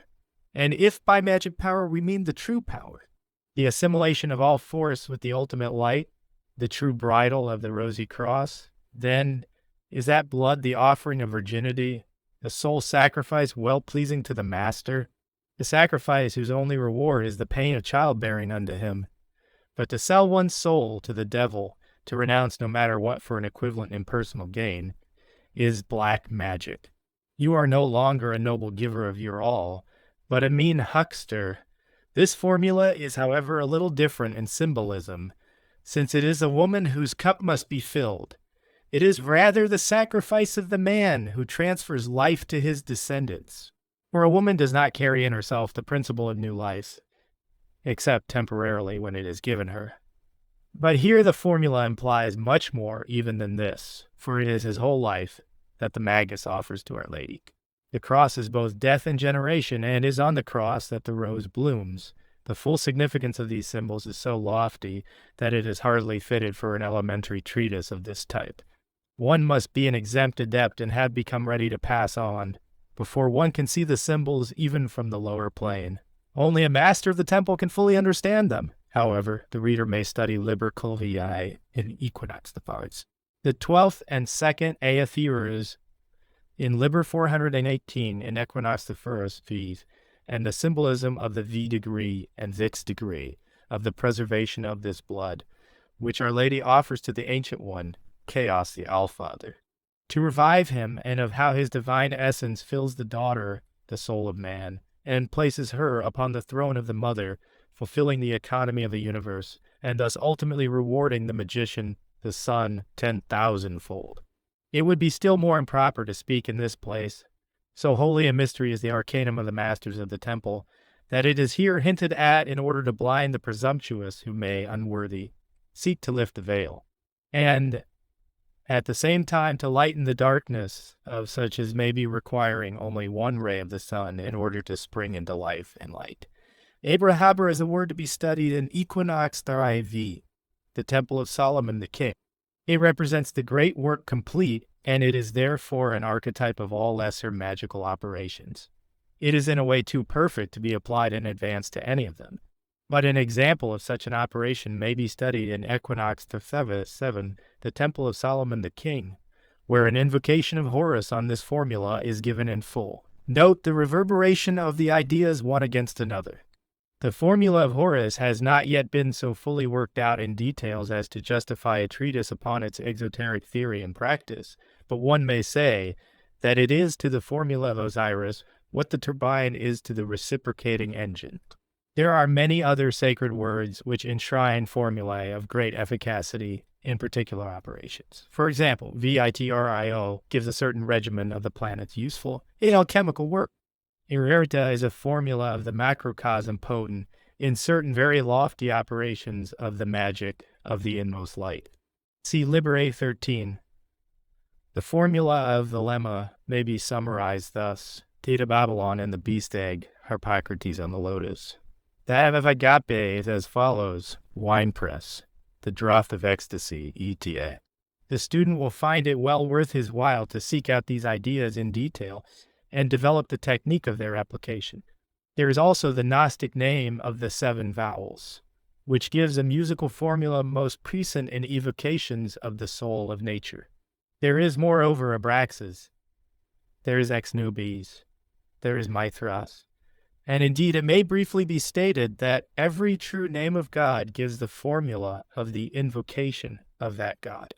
It would therefore be impossible, even were it desirable, to analyze all such names. The general method of doing so has been given, and the magician must himself work out his own formula for particular cases. It should also be remarked that every grade has its peculiar magical formula. Thus, the formula of Abraham concerns us as men, principally because each of us represents the pentagram or microcosm, and our equilibration must therefore be with the hexagram or macrocosm. In other words, 5 degree equals 6 squared is the formula of the solar operation, but then 6 degree equals 5 squared is the formula of the Martial operation, and this reversal of the figures implies a very different world. In the former instance, the problem was to dissolve the microcosm in the macrocosm, but this other problem is to separate a particular force from the macrocosm, just as a savage might hew out a flint axe from the deposits in a chalk cliff. Similarly, an operation of Jupiter will be of the nature of the equilibration of him with Venus. Its graphic formula will be 7 degree equals 4 square, and there will be a word in which the character of this operation is described, just as Abraham describes the operation of the great work. It may be stated without unfairness as a rough general principle that the farther from original equality are the two sides of the equation, the more difficult is the operation to perform. Thus, to take the case of the personal operation symbolized by the grades, it is harder to become a neophyte, 1 degree equals 10 square, than to pass from that grade to zealater, 2 degree equals 9 square. Initiation is therefore progressively easier in a certain sense after the first step is taken, but especially after the passing of Tifereth, the distance between grade and grade increases as it were by a geometrical progression, with an enormously high factor, which itself progresses. It is evidently impossible to give details of all these formulae before beginning any operation, so ever the magician must make a through Kabbalistic study of it so as to work out its theory in symmetry of perfection. Preparedness in magic is as important as it is in war. It should be profitable to make a somewhat detailed study of the strange-looking word Amnon, for its analysis affords an excellent illustration of the principles on which the practicus may construct his own sacred words. This word has been uttered by the master Therion himself as a means of declaring his own personal work as the beast, the logos of the eon. To understand it, we must make a preliminary consideration of the word which it replaces and from which it was developed, the word Om. The word Aum is the sacred Hindu mantra which was the supreme hieroglyph of truth, a compendium of the sacred knowledge. Many volumes have been written with regard to it, but for our present purpose it will be necessary only to explain how it came to serve for the representation of the principal philosophical tenets of the rishis. Firstly, it represents the complete course of sound. It is pronounced by forcing the breath from the back of the throat with the mouth wide open, through the buccal cavity with the lips so shaped as to modify the sound from A to O or U to the closed lips. When it becomes an emt, symbolically, this announces the course of nature as proceeding from free and formless creation, through controlled and formed preservation, to the silence of destruction. The 3 sounds are harmonized into one, and thus the word represents the Hindu trinity of Brahma, Vishnu, and Shiva, and the operations in the universe of their triune energy. It is thus the formula of a manvantara, or period of manifested existence, which alternates with a pralaya, during which creation is latent. Analyzed Kabbalistically, the word is found to possess similar properties. A is the negative, and also the unity which concentrates it into a positive form. A is the Holy Spirit who begets God in flesh upon the Virgin, according to the formula familiar to students of the Golden Bough. A is also the babe in the egg thus produced. The quality of A is thus bisexual. It is the original being, Zeus Arenophilos, Bacchus diffuse or Baphomet. U or V is the manifested Son himself. Its number is 6. It refers therefore to the dual nature of the Logos as divine and human, the interlacing of the upright and inverse triangles in the hexagram. It is the first number of the Son, whose last number is 666, the number of a man. The letter M exhibits the termination of this process. It is the hangman of the tarot. The formation of the individual from the absolute is closed by his death. We see accordingly how Aum is, on either system, the expression of a dogma which implies catastrophe in nature. It is cognate with the formula of the slain God. The resurrection and ascension are not implied in it. They are later inventions without basis in necessity. They may be described in D as Freudian phantasms conjured up by the fear of facing reality. To the Hindu, indeed, they are still less respectable. In his view, existence is essentially objectionable, and his principal concern is to invoke Shiva to destroy the illusion, whose thrall is the curse of the Manvantara. The cardinal revelation of the great Aeon of Horus is that this formula Om does not represent the facts of nature. The point of view is based upon misapprehension of the character of existence. It soon became obvious to the master Therion that Om was an inadequate and misleading hieroglyph. It stated only part of the truth, and it implied a fundamental falsehood. He consequently determined to modify the word in such a manner as to fit it to represent the arcana unveiled by the eon of which he had attained to be the Logos. The essential task was to emphasize the fact that nature is not catastrophic, but proceeds by means of undulations. It might be suggested that Manvantara and Pralaya are in reality complementary curves, but the Hindu doctrine insists strongly on denying continuity to the successive phases. It was nevertheless important to avoid disturbing the trinitarian arrangement of the word, as would be done by the addition of other letters. It was equally desirable to make it clear that the letter M represents an operation which does not actually occur in nature, except as the withdrawal of phenomena into the absolute, which process, even when so understood, is not a true destruction, but, on the contrary, the emancipation of anything from the modifications which it had mistaken for itself. It occurred to him that the true nature of silence was to permit the uninterrupted vibration of the undulatory energy, free from the false conceptions attached to it by the ahamkara or ego-making facility, whose assumption that conscious individuality constitutes existence led it to consider its own apparently catastrophic character as pertaining to the order of nature. The undulatory formula of putrefaction is represented in the Kabbalah by the letter N, which refers to Scorpio, whose triad nature combines the eagle, snake, and scorpion. These hieroglyphs themselves indicate the spiritual formula of incarnate. He was also anxious to use the letter G, another triune formula expressive of the aspects of the moon, which further declares the nature of human existence in the following manner. The moon is in itself a dark orb, but an appearance of light is communicated to it by the sun, and it is exactly in this way that successive incarnations create the appearance, just as the individual star, which every man is, remains itself, irrespective of whether Earth perceives it or not.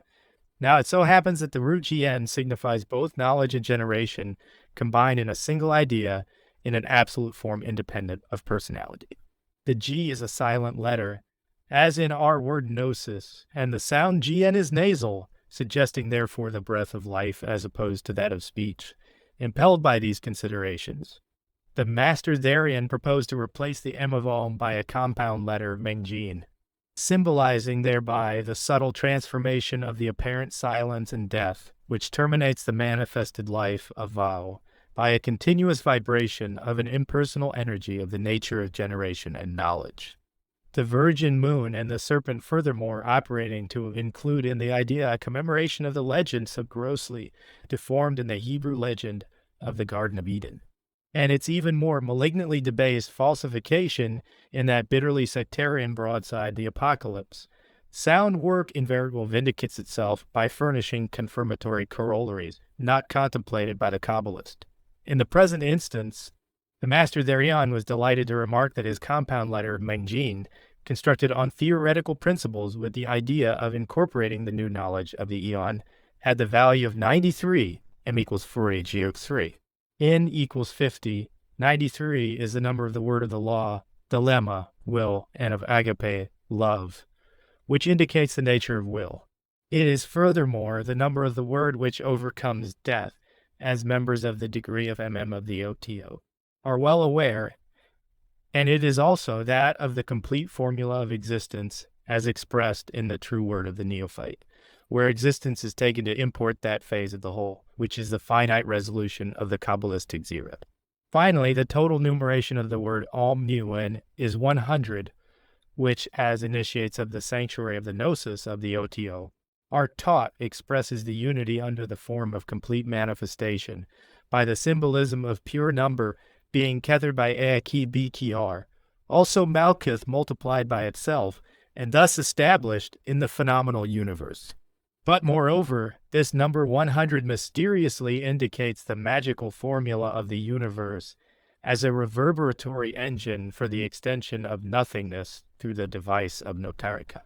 It is moreover the value of the letter Kuofef, which means the back of the head, the cerebellum, where the creative or reproductive force is primarily situated. Kuaf in the tarot is the moon, a card suggesting illusion, yet shewing counterpartal forces operating in darkness, and the winged beetle or midnight sun and his bark traveling through the nadir. Its Yitzhiratic attribution is Pisces, symbolic of the positive and negative currents of fluidic energy, the male ictus, or pesca, and the female vesica, seeking respectively the anode and cathode. The number 100 is therefore a synthetic glyph of the subtle energies employed in creating the illusion or reflection of reality, which we call manifested existence. The above are the principal considerations in the matter of Amt. They should suffice to illustrate to the student the methods employed in the construction of the hieroglyphics of magic, and to arm him with a mantra of terrific power, by virtue whereof he may apprehend the universe, and control in himself its karmic consequences, the magical memory. There is no more important task than the exploration of one's previous incarnations. As Zoroaster says, explore the river of the soul. Whence and in what order thou hast come, one cannot do one's true will intelligently unless one knows what it is. Liber Thisarb, Equinox the First, doesn't give instructions for determining this by calculating the resultant of the forces which have made one what one is. But this practice is confined to one's present incarnation. If one were to wake up in a boat on a strange river, it would be rash to conclude that the direction of the one reach visible was that of the whole stream. It would help very much if one remembered the bearings of previous reaches traversed before one's nap. It would further relieve one's anxiety when one became aware that a uniform and constant force was the single determinant of all the findings of the stream, gravitation. We could rejoice that even the weariest river winds somewhere safe to sea. Liber Thisarb describes a method of obtaining the magical memory by learning to remember backwards. But the careful practice of dharana is perhaps more generally useful. As one prevents the more accessible thoughts from arising, we strike deeper strata, memories of childhood reawakened. Still deeper lies a class of thoughts whose origin puzzles us. Some of these apparently belong to former incarnations. By cultivating these departments of one's mind, we can develop them. We become expert. We form an organized coherence of these originally disconnected elements. The faculty grows with astonishing rapidity once the knack of the business is mastered. It is much easier, for obvious reasons, to acquire the magical memory when one has been sworn for many lives to reincarnate immediately. The great obstacle is the phenomenon called Freudian forgetfulness. That is to say that, though an unpleasant event may be recorded faithfully enough by the mechanism of the brain, we fail to recall it, or recall it wrong, because it is painful. The psychopathology of everyday life analyses and illustrates this phenomenon in detail. Now, the king of terrors being death, it is hard indeed to look it in the face. Mankind has created a host of fantastic masks. People talk of going to heaven, passing over, and so on. Banners flaunted from pasteboard towers of baseless theories. One instinctively flinches from remembering one's last, as one does from imagining one's next death. The point of view of the initiate helps one immensely. As soon as one has passed this pons asinorum, the practice becomes much easier. It is much less trouble to reach the life before the last. Familiarity with death breeds contempt for it. It is a very great assistance to the beginner if he happens to have some intellectual grounds for identifying himself with some definite person in the immediate past. A brief account of Aleister Crowley's good fortune in this matter should be instructive. It will be seen that the points of contact vary greatly in character. 1. The date of Eliphas Levi's death was about 6 months previous to that of Aleister Crowley's birth. The reincarnating ego is supposed to take possession of the foetus at about this stage of development. 2. Eliphas Levi had a striking personal resemblance to Aleister Crowley's father. This, of course, merely suggests a certain degree of suitability from a physical point of view. 3. Aleister Crowley wrote a play called The Fatal Force at a time when he had not read any of Eliphas Levi's works. The motive of this play is a magical operation of a very peculiar kind. The formula which Aleister Crowley supposed to be his original idea is mentioned by Levi. We have not been able to trace it anywhere else with such exact correspondence in every detail. 4. Aleister Crowley found a certain quarter of Paris incomprehensibly familiar and attractive to him. This was not the ordinary phenomenon of the déjà vu. It was chiefly a sense of being at home again. He discovered long after that Levi had lived in the neighborhood for many years. 5. There are many curious similarities between the events of Eliphas Levi's life and that of Aleister Crowley. The intention of the parents that their son should have a religious career, the inability to make use of very remarkable talents in any regular way, the inexplicable ostracism which afflicted him, and whose authors seemed somehow to be ashamed of themselves, the events relative to marriage, all these offer surprisingly close parallels. 6. The characters of the two men present subtle identities in many points. Both seem to be constantly trying to reconcile insuperable antagonisms. Both find it hard to destroy the delusion that men's fixed beliefs and customs may be radically altered by a few friendly explanations. Both show a curious fondness for out-the-way learning. Preferring recondite sources of knowledge, they adopt eccentric appearances. Both inspire what can only be called panic fear in absolute strangers, who can give no reason whatever for a repulsion which sometimes almost amounts to temporary insanity. The ruling passion in each case is that of helping humanity. Both show quixotic disregard of their personal prosperity and even comfort, yet both display love of luxury and splendor. Both have the pride of Satan. 7. When Aleister Crowley became frater and had to write his thesis for the grade of Adeptus Exemptus, he had already collected his ideas when Levi's Clef de Grand Mystères fell into his hands. It was remarkable that he, having admired Levi for many years, and even begun to suspect the identity, had not troubled, although an extravagant buyer of books, to get this particular work. He found to his astonishment that almost everything that he had himself intended to say was there written. The result of this was that he abandoned writing his original work and instead translated the masterpiece in question. 8. The style of the two men is strikingly similar in numerous subtle and deep-seated ways. The general point of view is almost identical. The quality of the irony is the same. Both take a perverse pleasure in playing practical jokes on the reader. In one point, above all, the identity is absolute. There is no third name in literature which can be put in the same class. The point is this: in a single sentence is combined sublimity and enthusiasm with sneering bitterness, skepticism, grossness, and scorn. It is evidently the supreme enjoyment to strike a chord composed of as many conflicting elements as possible.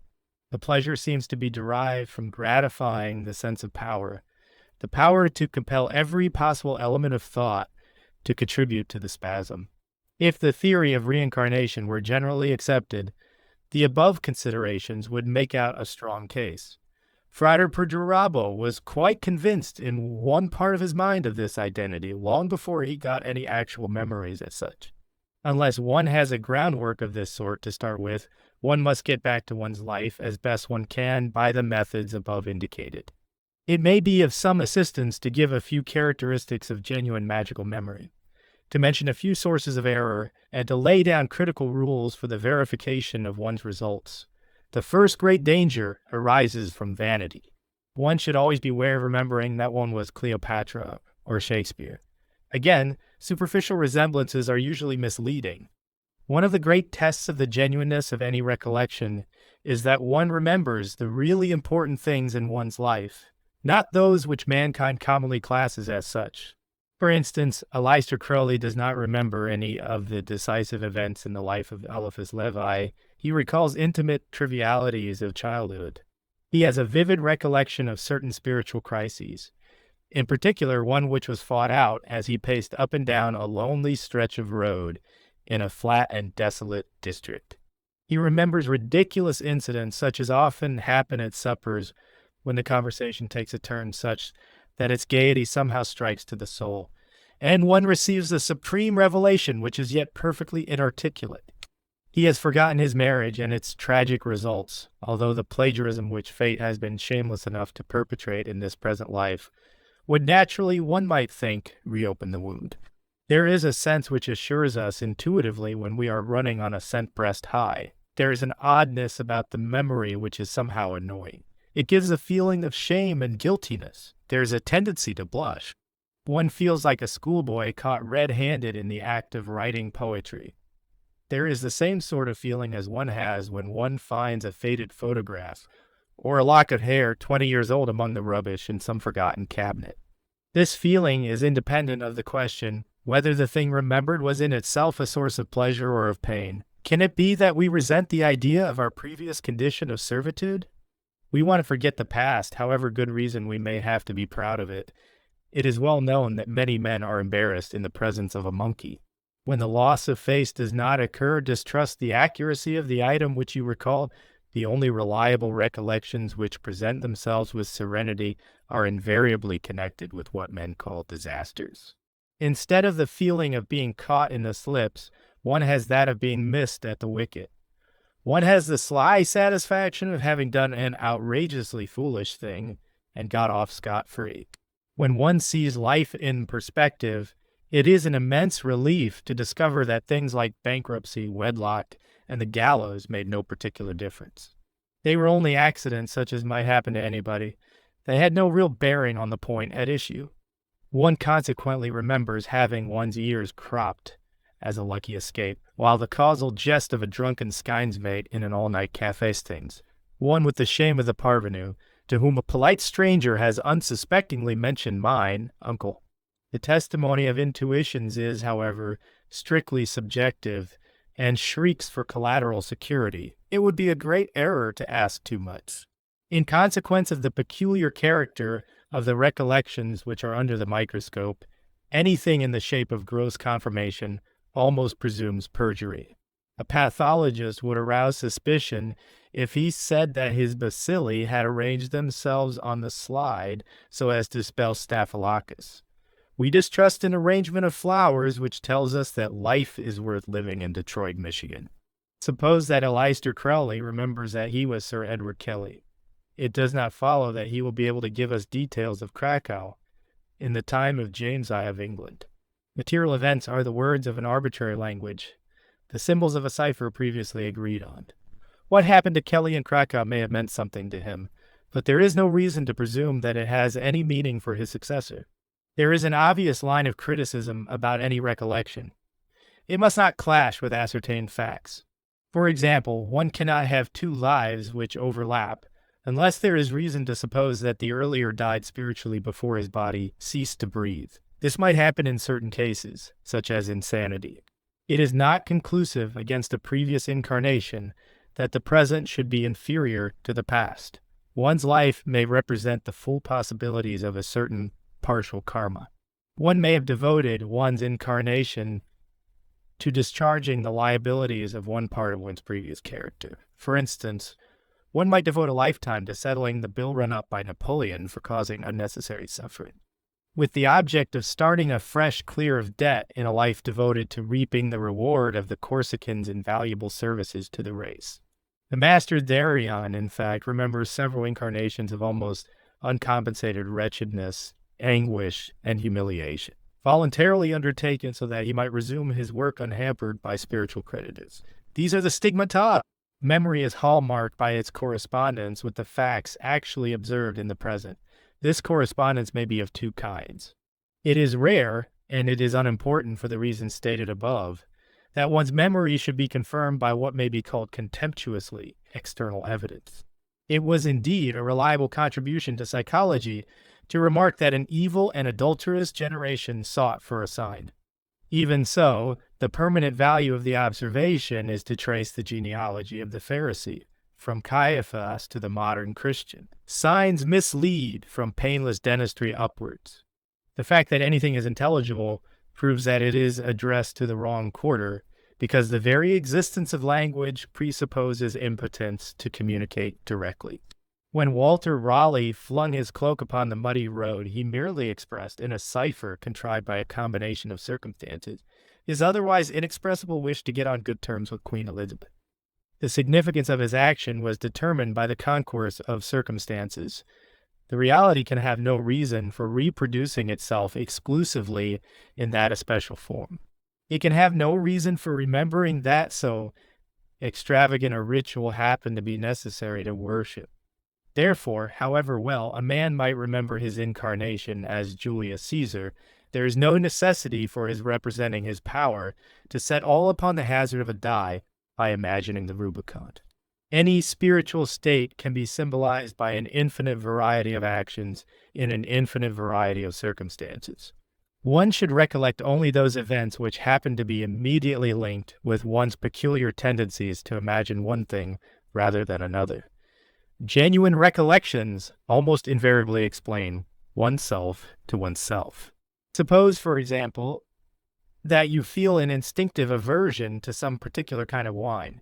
Try as you will, you can find no reason for your idiosyncrasy. Suppose, then, that when you explore some previous incarnation, you remember that you died by a poison administered in a wine of that character. Your aversion is explained by the proverb, "A burnt child dreads the fire." It may be objected that in such a case your libido has created a phantasm of itself in the manner which Freud has explained. The criticism is just, but its value is reduced if it should happen that you were not aware of its existence until your magical memory attracted your attention to it. In fact, the essence of the test consists in this, that your memory notifies you of something which is the logical conclusion of the premises postulated by the past. As an example, we may cite certain memories of the master there. He followed a train of thought which led him to remember his life as a Roman named Marius de Aquila. It would be straining probability to presume a connection, ordinary introspection, conducted on principles intelligible to himself. He remembers directly various people and various events connected with this incarnation, and they are in themselves to all appearance actual. There is no particular reason why they, rather than any others, should have entered his sphere. In the act of remembering them, they are absolute. He can find no reason for correlating them with anything in the present. But a subsequent examination of the record shows that the logical result of the work of Marius de Aquila did not occur to that romantic reprobate. In point of fact, he died before anything could happen. Can we suppose that any cause can be balked of effect? The universe is unanimous in rebuttal. If then the exact effects which might be expected to result from these causes are manifested in the career of the master Darien, it is assuredly the easiest and most reasonable explanation to assume an identity between the two men. Nobody is shocked to observe that the ambition of Napoleon has diminished the average stature of Frenchmen. We know that somehow or other every force must find its fulfillment, and those people who have grasped the fact that external events are merely symptoms of external ideas cannot find any difficulty in attributing the correspondences of the one to the identities of the other. Far be it from any apologist for magic to insist upon the objective validity of these concatenations. It would be childish to cling to the belief that Marius de Aquila actually existed. It matters no more than it matters to the mathematician whether the use of the symbol x to the 22 power involves the reality of 22 dimension of space. The master therein does not care a scrap of yesterday's newspaper, whether he was Marius de Aquila, or whether there ever was such a person, or whether the universe itself is anything more than a nightmare created by his own imprudence in the matter of room and water. His memory of Marius de Aquila, of the adventures of that person in Rome and the Black Forest, matters nothing, either to him or to anybody else. What matters is this: true or false, he has found a symbolic form which has enabled him to govern himself to the best advantage. Quantum nobis prodest hec fabula Christi. The falsity of Aesop's fables does not diminish their value to mankind. The above reduction of the magical memory to a device for externalizing one's interior wisdom need not be regarded as skeptical, save only in the last resort. No scientific hypothesis can adduce stronger evidence of its validity than the confirmation of its predictions by experimental evidence. The objective can always be expressed in subjective symbols if necessary. The controversy is ultimately unmeaning. However we interpret the evidence, its relative truth depends on its internal coherence. We may therefore say that any magical recollection is genuine if it gives the explanation of our external or internal conditions. Anything which throws light upon the universe, anything which reveals us to ourselves, should be welcome in this world of riddles. As our record extends into the past, the evidence of its truth is cumulative. Every incarnation that we remember must increase our comprehension of ourselves as we are. Each accession of knowledge must indicate with unmistakable accuracy a solution of some enigma which is propounded by the sphinx of our own unknown birth city, Thebes. The complicated situation in which we find ourselves is composed of elements, and no element of it came out of nothing. Newton's first law applies to every plane of thought. The theory of evolution is omniform. There is a reason for one's predisposition to gout or the shape of one's ear in the past. The symbolism may change. The facts do not. In one form or another, everything that exists is derived from some previous manifestation. Have it, if you will, that the memories of other incarnations are dreams, but dreams are determined by reality just as much as the events of the day. The truth is to be apprehended by the correct translation of the symbolic language. The last section of the oath of the master of the temple is, I swear to interpret every phenomenon as a particular dealing of God with my soul. The magical memory is, in the last analysis, one manner, as experience testifies, one of the most important manners of performing this vow. Chapter 11, Chapter 8 of Equilibrium and the Preparation of the Temple. Before there was equilibrium, countenance beheld not countenance. So saith the holiest of the books of the ancient Kabbalah, Sifrat Tzinihuthar. 2. One countenance here spoken of is the macrocosm, the other the microcosm. As said above, the object of any magic ceremony is to unite the macrocosm and the microcosm. It is as in optics, the angles of incidence and reflection are equal. You must get your macrocosm and microcosm exactly balanced vertically and horizontally, or the images will not coincide. This equilibrium is affirmed by the magician in arranging the temple. Nothing must be lopsided. If you have anything in the north, you must put something equal and opposite to it in the south. The importance of this is so great and the truth of it so obvious that no one with the most mediocre capacity for magic can tolerate any unbalanced object for a moment. His instinct instantly revolts. For this reason, the weapons, altar, circle, and magus are all carefully proportioned, one with another. It will not do to have a cup like a thimble and a wand like a weaver's beam. Again, the arrangement of the weapons of the altar must be such that they look balanced. Nor should the magician have any unbalanced ornament. If he have the wand in his right hand, let him have the ring on his left, or let him take the ankh, or the bell, or the cup. And however little he move to the right, let him balance it by an equivalent movement to the left, or if forwards, backwards. And let him correct each idea by implying the contradictory contained therein, if he invoke severity. let him recount that severity is the instrument of mercy. If stability, let him show the basis of that stability to be constant change, just as the stability of a molecule is secured by the momentum of the swift atoms contained in it. In this way, let every idea go forth as a triangle on the base of two opposites, making an apex transcending their contradiction in a higher harmony. It is not safe to use any thought in magic unless that thought has been thus equilibrated and destroyed. Thus again with the instruments themselves. The wand must be ready to change into a serpent, the panicle into the whirling svastika or disc of Jove, as if to fulfill the functions of the sword. The cross is both the death of the Savior and the phallic symbol of resurrection. Will itself must be ready to culminate in the surrender of that will. The aspiration's arrow that is shot against the holy dove must transmute itself into the wondering virgin that receives in her womb the quickening of that same Spirit of God. Any idea that is thus in itself positive and negative, active and passive, male and female, is fit to exist above the abyss. Any idea not so equilibrated is below the abyss, contains in itself an unmitigated duality or falsehood, and is to that extent culiphatic and dangerous. Even an idea like truth is unsafe, unless it is realized that all truth is in one sense falsehood, for all truth is relative, and if it be supposed absolute, will mislead. The Book of Lies, falsely so called, Liber 333, is worthy of close and careful study in this respect. The reader should also consult Cox and Pack's introduction and theme tao in the same volume. All this is to be expressed in the words of the ritual itself, and symbolized in every act performed. It is said in the ancient books of magic that everything used by the magician must be virgin. That is, it must never have been used by any other person or for any other purpose.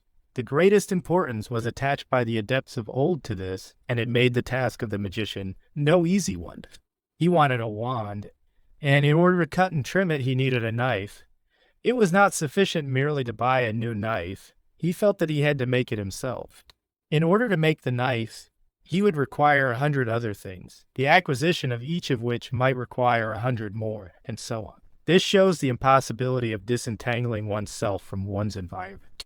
Even in magic, we cannot get on without the help of others.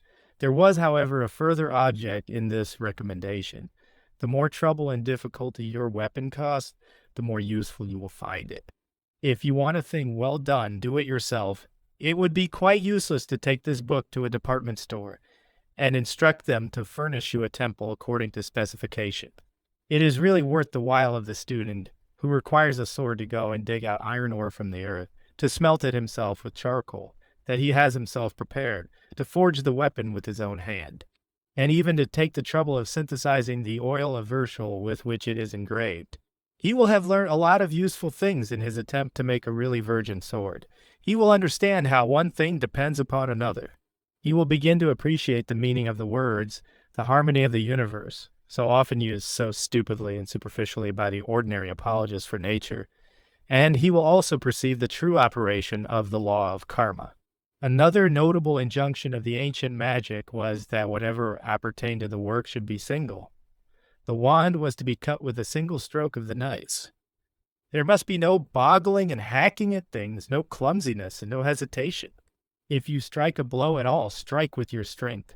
Whatsoever thy hand findeth to do, do it with all thy might. If you are going to take up magic, make no compromise. You cannot make revolutions with rose water or wrestle in a silk hat.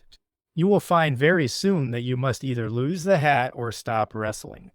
Most people do both. They take up the magical path without sufficient reflection, without that determination of adamant which made the author of this book exclaim, as he took the first oath, "Perdurabo, I will endure unto the end." They start on it at a great pace and then find that their boots are covered with mud. Instead of persisting, they go back to Piccadilly. Such persons have only themselves to thank if the very street boys mock at them. Another recommendation was this: buy whatever may be necessary without haggling. You must not try to strike a proportion between the values of incommensurable things.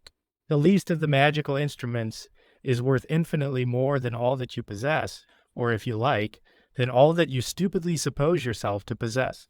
Break this rule, and the usual nemesis of the half-hearted awaits you. Not only do you get inferior instruments, but you lose in some other way what you thought you were so clever to have saved. Remember Ananias. On the other hand, if you purchase without haggling, you will find that, along with your purchase, the vendor has thrown in the purse of Fortunatus, no matter in what extremity you may seem to be. At the last moment, your difficulties will be solved. For there is no power either of the firmament of the ether, or of the earth, or under the earth, on dry land or in the water, of whirling air or of rushing fire, or any spell or scourge of God, which is not obedient to the necessity of the magician. That which he has not, but that which he is, and that which he will be. And neither God nor man, nor all the malice of Choronzon, can either check him or cause him to waver for one instant upon the path. This command and this promise have been given by all the Magi without exception.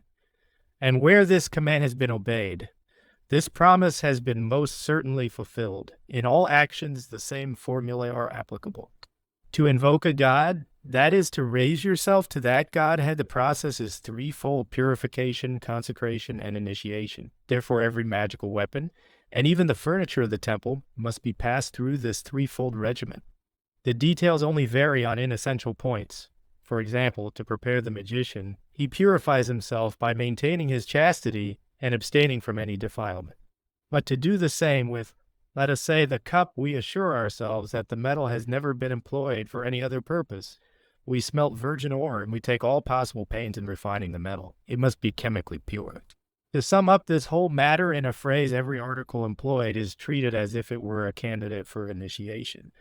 But in those parts of the ritual in which the candidate is blindfolded, we wrap the weapon in a black cloth. The oath which he takes is replaced by a charge in similar terms. The details of the preparation of each weapon should be thought out carefully by the magician. Further, the attitude of the magician to his weapons should be that of the god to the suppliant who invokes him. It should be the love of the father for his child, the tenderness and care of the bridegroom for his bride, and that peculiar feeling which the creator of every work of art feels for his masterpiece, where this is clearly understood. The magician will find no difficulty in observing the proper ritual, not only in the actual ceremonial consecration of each weapon, but in the actual preparation, a process which should adumbrate this ceremony. For example, the magician will cut the wand from the tree, will strip it of leaves and twigs, will remove the bark, he will trim the ends nearly, and smooth down the knots. This is the banishing. He will then rub it with the consecrated oil until it becomes smooth and glistening and golden. He will then wrap it in silk of the appropriate color. This is the consecration. He will then take it and imagine that it is that hollow tube in which Prometheus brought down fire from heaven, formulating to himself the passing of the holy influence through it. In this and other ways he will perform the initiation, and this being accomplished, he will repeat the whole process in an elaborate ceremony.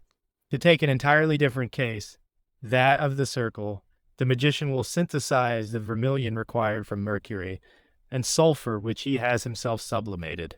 This pure vermilion he will himself mix with the consecrated oil, and as he uses this paint, he will think intently and with devotion of the symbols which he draws. This circle may then be initiated by a circumambulation, during which the magician invokes the names of God that are on it. Any person without sufficient ingenuity to devise proper methods of preparation for the other articles required is unlikely to make much of a magician, and we shall only waste space if we deal in detail with the preparation of each instrument. There is a definite instruction in Libera Vel Armorum in the Equinox, Volume 1, Number 4, Elemental Weapons, Chapter 12, Chapter 9, of Silence and Secrecy. It is found by experience, confirming the statement of Zoroaster, that the most potent conjurations are those in an ancient and perhaps forgotten language, or even those couched in a corrupt and possibly always meaningless jargon. Of these there are several main types. The preliminary invocation in the Goetia consists principally of corruptions of Greek and Egyptian names. For example, we find Ozeronophris for Asor und Nefer. The conjurations given by Dr. D. Vide Equinox the First Diad are in a language called angelic or Enochiant. Its source has hitherto baffled research, but it is a language and not a jargon, for it possesses a structure of its own, and there are traces of grammar and syntax. However this may be, it works. Even the beginner finds that things happen when he uses it, and this is an advantage or disadvantage shared by no other type of language. The rest needs skill. This needs prudence. The Egyptian invocations are much purer, but their meaning has not been sufficiently studied by persons magically competent. We possess a number of invocations in Greek of every degree of excellence, in Latin but few, and those of inferior quality. It will be noticed that in every case the conjurations are very sonorous, and there is a certain magical voice in which they should be recited. This special voice was a natural gift of the master therein, but it can be easily taught to the right people. Various considerations impelled him to attempt conjurations in the English language. There already existed one example, the charm of the witches in Macbeth. Although this was perhaps not meant seriously, its effect is indubitable. He has found iambic tetrameters enriched with many rhymes, both internal and external, very useful. The Wizard Way, Equinox Warned, gives a good idea of the sort of thing. So does the evocation of Bartzabel in Equinox the First. There are many extant invocations throughout his works, in many kinds of being, and for many kinds of purposes. See appendix. Other methods of incantation are on record as efficacious. For instance, Frater IA, when a child, was told that he could invoke the devil by repeating the Lord's Prayer backwards. He went into the garden and did so. The devil appeared and almost scared him out of his life. It is therefore not quite certain in what the efficacy of conjurations really lies. The peculiar mental excitement required may even be aroused by the perception of the absurdity of the process and the persistence in it, as when once Frater Perdrabo, at the end of his magical resources, recited from Greenland's icy mountains and obtained his result. It may be conceded in any case that the long strings of formidable words which roar and moan through so many conjurations have a real effect in exalting the consciousness of the magician to the proper pitch.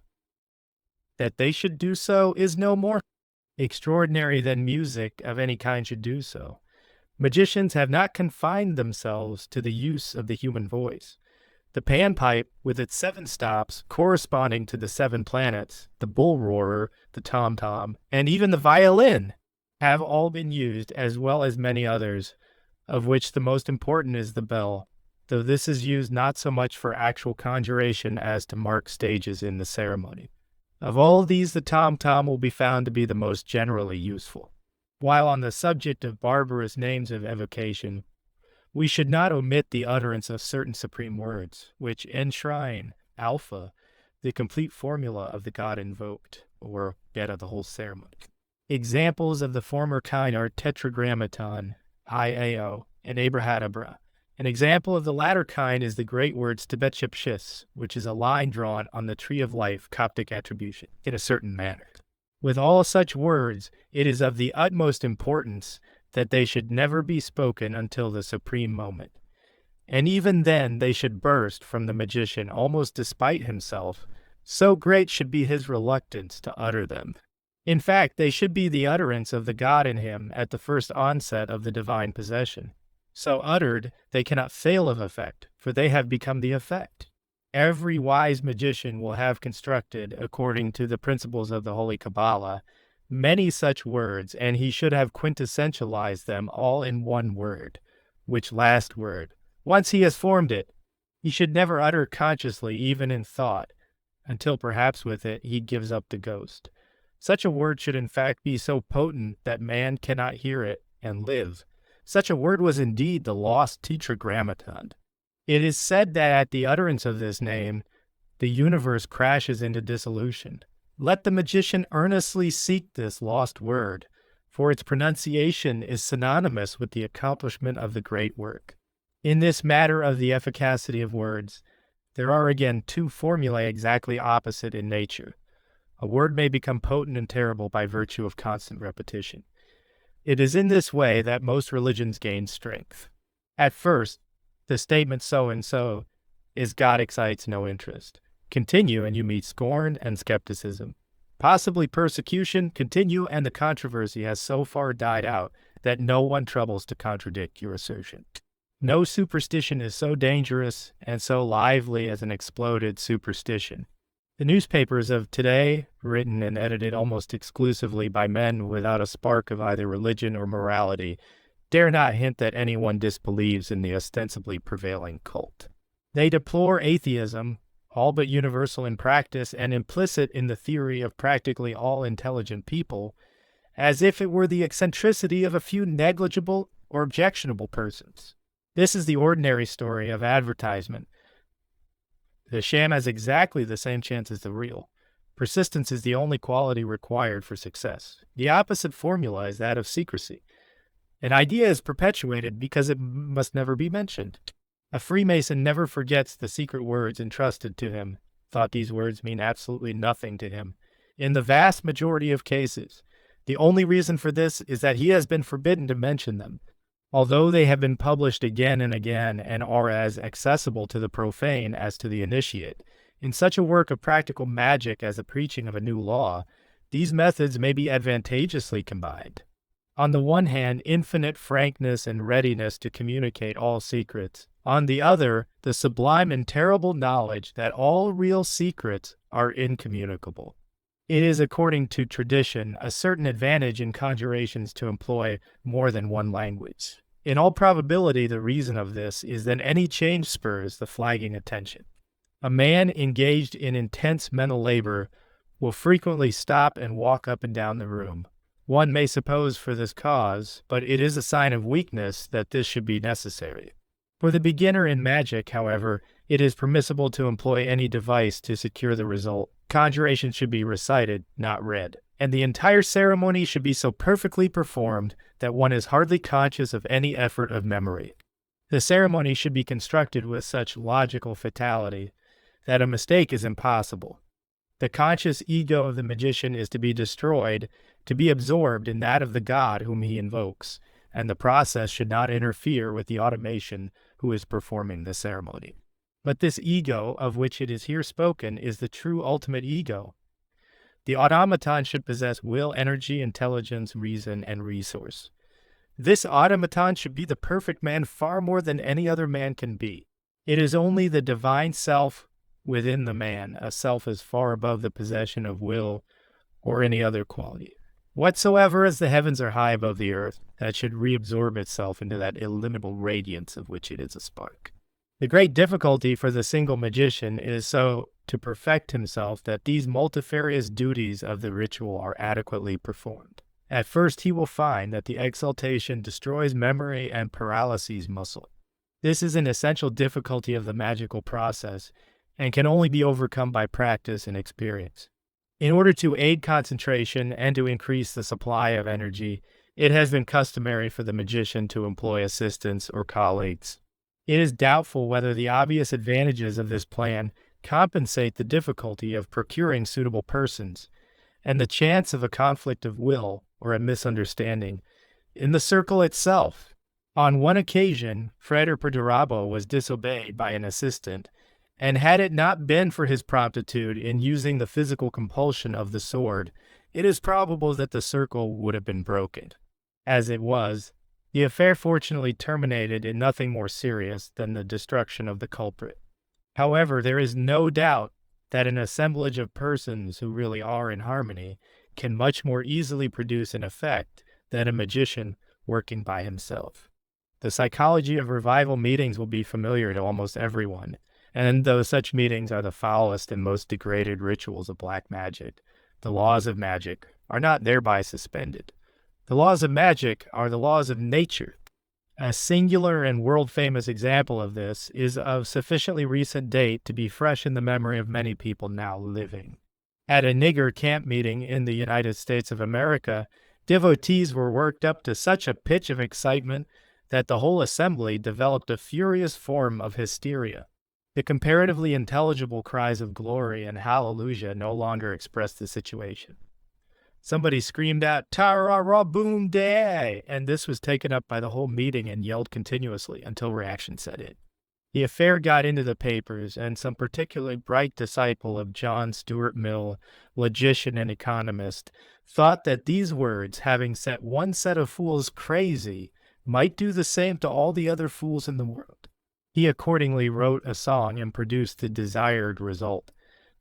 This is the most notorious example of recent times of the power exerted by a barbarous name of evocation. A few words may be useful to reconcile the general notion of causality with that of magic. How can we be sure that a person waving a stick and howling thereby produces thunderstorms? In no other way than that familiar to science. We note that whenever we put a lighted match to dry gunpowder, an unintelligibly arbitrary phenomenon, that of sound, is observed, and so forth. We need not dwell upon this point, but it seems worthwhile to answer one of the objections to the possibility of magic, choosing one which is at first sight of an obviously fatal character. It is convenient to quote verbatim from the diary of a distinguished magician and philosopher. I have noticed that the effect of a magical work has followed it so closely that it must have been started before the time of the work. For example, I work tonight to make X in Paris write to me. I get the letter the next morning, so that it must have been written before the work. Does this deny that the work caused the effect? If I strike a billiard ball and it moves, both my will and its motion are due to causes long antecedent to the act. I may consider both my work and its reaction as twin effects of the eternal universe. The moved arm and ball are parts of a state of the cosmos, which resulted necessarily from its momentarily previous state, and so back forever. Thus, my magical work is only one of the cause effects necessarily concomitant with the case effects which set the ball in motion. I may therefore regard the act of striking as a cause effect of my original will to move the ball, though necessarily previous to its motion. But the case of magical work is not quite analogous. For my nature is such that I am compelled to perform magic in order to make my will to prevail, so that the cause of my doing the work is also the cause of the ball's motion, and there is no reason why one should precede the other. Compare Lewis Carroll, where the Red Queen screams before she pricks her finger. Let me illustrate the theory by an actual example. I write from Italy to him in Australia, and another in Australia on the same day, telling them to join me. Both arrived 10 days later, the first in answer to my letter, which he received, the second on his own initiative, as it would seem. But I summoned him because I wanted him, and I wanted him because he was my representative. And his intelligence made him resolve to join me, because it judged rightly that the situation, so far as he knew it, was such as to make me desire his presence. The same cause, therefore, which made me write to him, made him come to me. And though it would be improper to say that the writing of the letter was the direct cause of his arrival, it is evident that if I had not written, I should have been different from what I actually am. And therefore my relations with him would have been otherwise than they are. In this sense, therefore, the letter and the journey are causally connected. One cannot go farther and say that in this case I ought to write the letter even if he had arrived before I did so. For it is part of the whole set of circumstance that I do not use a crowbar on an open door. The conclusion is that one should do one's will without lust of result.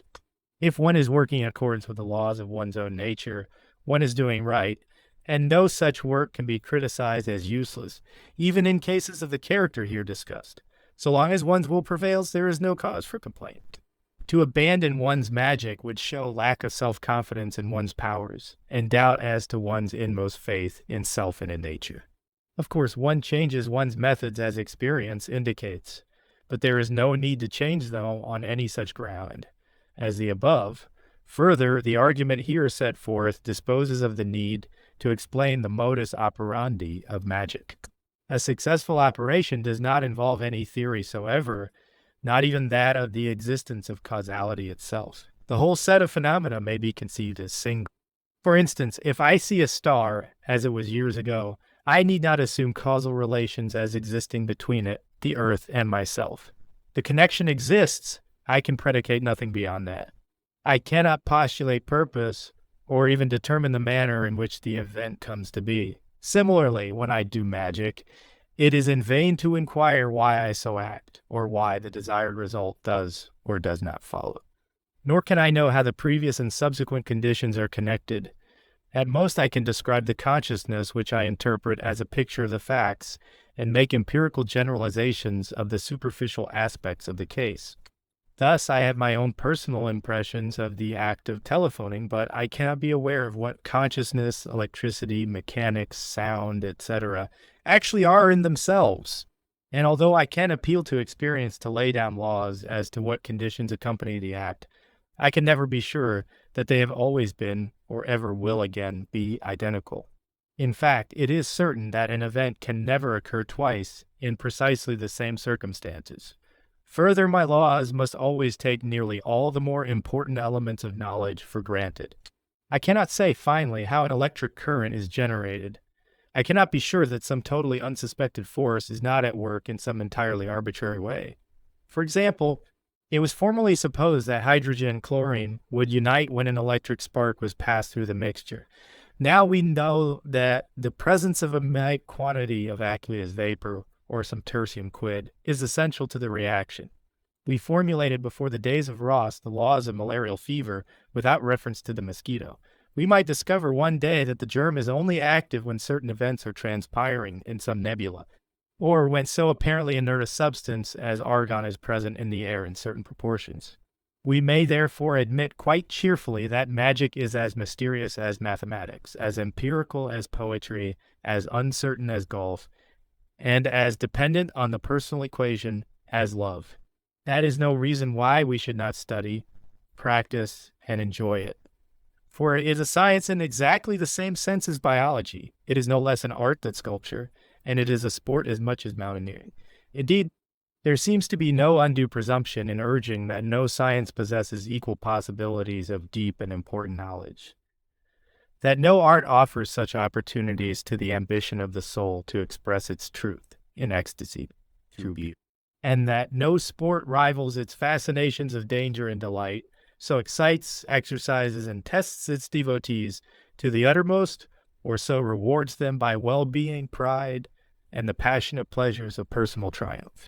Magic takes every thought and act for its apparatus. It has the universe for its library and its laboratory. All nature is its subject, and its game, free from close seasons and protective restrictions, always abounds in infinite variety, being all that exists. Chapter 13.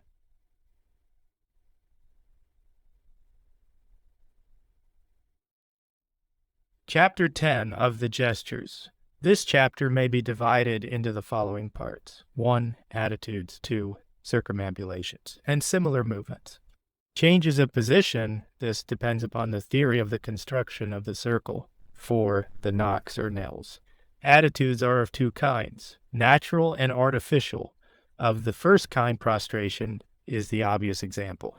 It comes natural to man, poor creature, to throw himself to the ground in the presence of the object of his adoration. Intermediate between this and the purely artificial form of gesture comes a class which depends on acquired habit.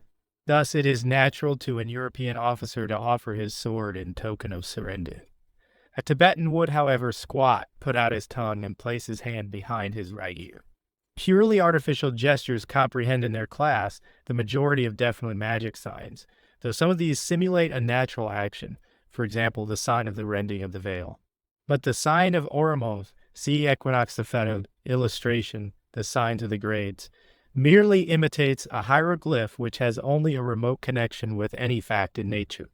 All signs must, of course, be studied with infinite patience and practiced until the connection between them and the mental attitude which they represent appears necessary. The principal movement in the circle is circumambulation. This has a very definite result, but one which is very difficult to describe. An analogy is the dynamo.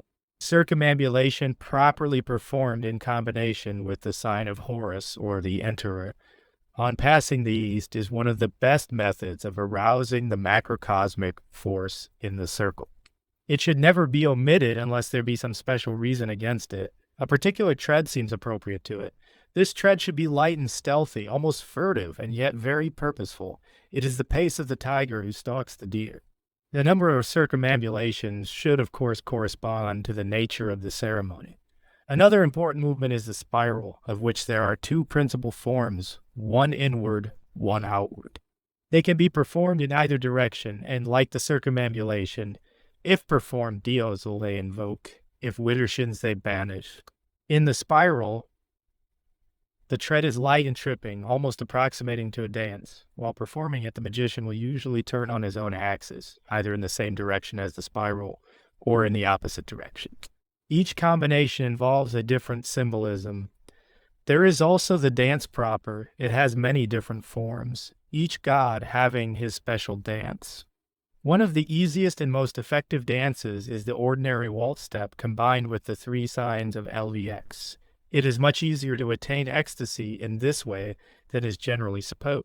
The essence of the process consists in the struggle of the will against giddiness, but this struggle must be prolonged and severe. And upon the degree of this, the quality and intensity of ecstasy attained may depend. With practice, giddiness is altogether conquered. Exhaustion then takes its place and the enemy of will. It is through the mutual destruction of these antagonisms in the mental and moral being of the magician that samadhi is begotten. Good examples of the use of change of position are given in the manuscripts Z1 and Z3. Explanatory of the neophyte ritual of the G. D, where the candidate is taken to various stations in the temple, each station having a symbolic meaning of its own. But in pure invocation, a better example is given in Liber 831. In the construction of a ceremony, an important thing to decide is whether you will or will not make such movements. For every circle has its natural symbolism, and even if no use is to be made of these facts, one must be careful not to let anything be inharmonious with the natural attributions, for the sensitive aura of the magician might be disturbed, and the value of the ceremony completely destroyed by the embarrassment caused by the discovery of some such error, just as if a preoccupied teetotaler found that he had strayed into a temple of the demon rum. It is therefore impossible to neglect the theory of the circle. To take a simple example, suppose that in an evocation of Barzabel, the planet Mars, whose sphere is Jabura, severity, were situated actually in the heavens, opposite to the square of cheesed mercy of the Tau in the circle and the triangle placed accordingly. It would be improper for the magus to stand on that square unless using this formula I from cheesed rule Jabura through the path of the lion, while, taking an extreme case, to stand on the square of Had, which is naturally dominated by Jabura, would be a madness which only a formula of the very highest magic could counteract. Certain positions, however, such as Tifereth, are so sympathetic to the magus himself that he may use them without reference to the nature of the spirit or of the operation, unless he requires in an exceptionally precise spirit, free of all extraneous elements, or one whose nature is difficulty compatible with Tifereth. To show how these positions may be used in conjunction with the spirals, suppose that you are invoking Hathor, goddess of love, to descend upon the altar. Standing on the square of Netzach, you will make your invocation to her, and then dance an inward spiral diosel ending at the foot of the altar, where you sink on your knees with your arms raised above the altar as if inviting her embrace. To conclude, one may add that natural artistic ability, of you possess it, forms an excellent guide. All art is magic. Isadora Duncan has this gift of gesture in a very high degree. Let the reader study her dancing, if possible, rather in private than in public, and learn the superb unconsciousness, which is magical consciousness, with which she suits the action to the melody. There is no more potent means than art of calling forth true gods to visible appearance. The nocturnelles are all of the same character. They may be ascribed collectively. The difference between them consists only in this, that the instrument with which they are made seals them with its own special properties. It is of no great importance, even so, whether they are made by clapping the hands or stamping the feet, by strokes of one of the weapons, or by the theoretically appropriate instrument, the bell. It may nevertheless be admitted that they become more important in the ceremony if the magician considers it worthwhile to take up an instrument whose single purpose is to produce them. Let it first be laid down that a knock asserts a connection between the magician and the object which he strikes. Thus, the use of the bell or of the hands means that the magician wishes to impress the atmosphere of the whole circle with what has been or is about to be done. He wishes to formulate his will in sound and radiate it in every direction. Moreover, to influence that which lives by breath in the sense of his purpose, and to summon it to bear witness to his word. The hands are used as symbols of his executive power, the bell to represent his consciousness exalted into music. To strike with the wand is to utter the fiat of creation. The cup vibrates with his delight in receiving the spiritual wine. A blow with the dagger is like the signal for battle. The disc is used to express the throwing down of the price of one's purchase. To stamp with the foot is to declare one's mastery of the matter in hand. Similarly, any other form of giving knocks has its own virtue. From the above examples, the intelligent student will have perceived the method of interpreting each individual case that may come in question. As above said, the object struck is the object impressed. Thus, a blow upon the altar affirms that he has complied with the laws of his operation. To strike the lamp is to summon the light divine. Thus for the rest. It must also be observed that many combinations of ideas are made possible by this convention. To strike the wand within the cup is to apply the creative will to its proper complement, and so perform the great work by the formula of regeneration. To strike with the hand on the dagger declares that one demands the use of the dagger as a tool to extend one's executive power. The reader will recall how Siegfried smote Nathung, the sword of need, upon the lance of Wotan. By the action Wagner, who was instructed how to apply magical formulae by one of the heads of our order, intended his hearers to understand that the reign of authority and paternal power had come to an end, that the new master of the world was intellect. The general object of a knock or a knell is to mark a stage in the ceremony. Sasaki Shigetsu tells us in his essay on Shinto that the Japanese are accustomed to clap their hands 4 times to drive away evil spirits. He explains that what really happens is that the sudden and sharp impact of the sound throws the mind into an alert activity which enables it to break loose from the obsession of its previous mood. It is aroused to apply itself aggressively to the ideals which had oppressed it. There is therefore a perfectly rational interpretation of the psychological power of the knock. In a magical ceremony, the knock is employed for much the same purpose. The magician uses it like the chorus in a Greek play. It helps him to make a clean cut, to turn his attention from one part of his work to the next. So much for the general character of the knock or knell. Even this limited point of view offers great opportunities to the resourceful magician. But further possibilities lie to our hand. It is not usually desirable to attempt to convey anything except emphasis, and possibly mood, by varying the force of the blow. It is obvious, moreover, that there is a natural correspondence between the hard, loud knock of imperious command on the one hand, and the soft, slurred knock of sympathetic comprehension on the other. It is easy to distinguish between the bang of the outraged creditor at the front and the hushed tap of the lover at the bedroom door. Magical theory cannot here add instruction to instinct. But a knock need not be single. The possible combinations are evidently infinite. We only discuss the general principles of determining what number of strokes will be proper in any case, and how we may interrupt any series so as to express our idea by means of structure.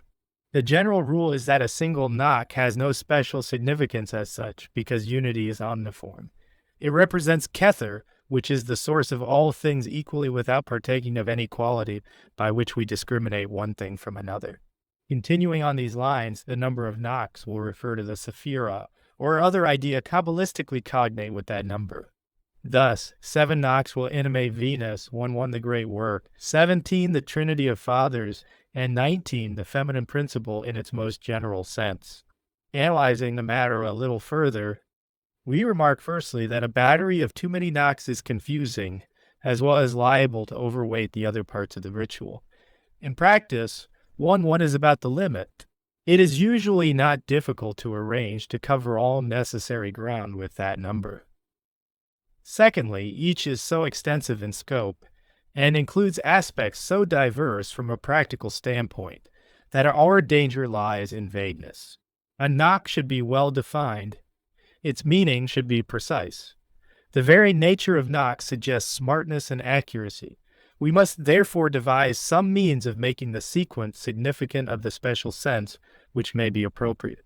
Our only resource is in the use of intervals. It is evidently impossible to attain great variety in the smaller numbers. But this fact illustrates the excellence of our system. There is only one way of striking 2 knocks, and this fact agrees with the nature of Chokmah. There is only one way of creating. We can express only ourselves, although we do so in duplex form. But there are 3 ways of striking 3 knocks, and these 3 ways correspond to the threefold manner in which Binock can receive the creative idea. There are 3 possible types of triangle. We may understand an idea either as an unity tripartite, as an unity dividing itself into a duality, or as a duality harmonized into an unity. Any of these methods may be indicated by 3 equal knocks, 1 followed after a pause by 2, and 2 followed after a pause by 1 as the nature of the number becomes more complex. The possible varieties increase rapidly. There are numerous ways of striking 6, each of which is suited to the nature of the several aspects of Tiferet. We may leave the determination of these points to the ingenuity of the student.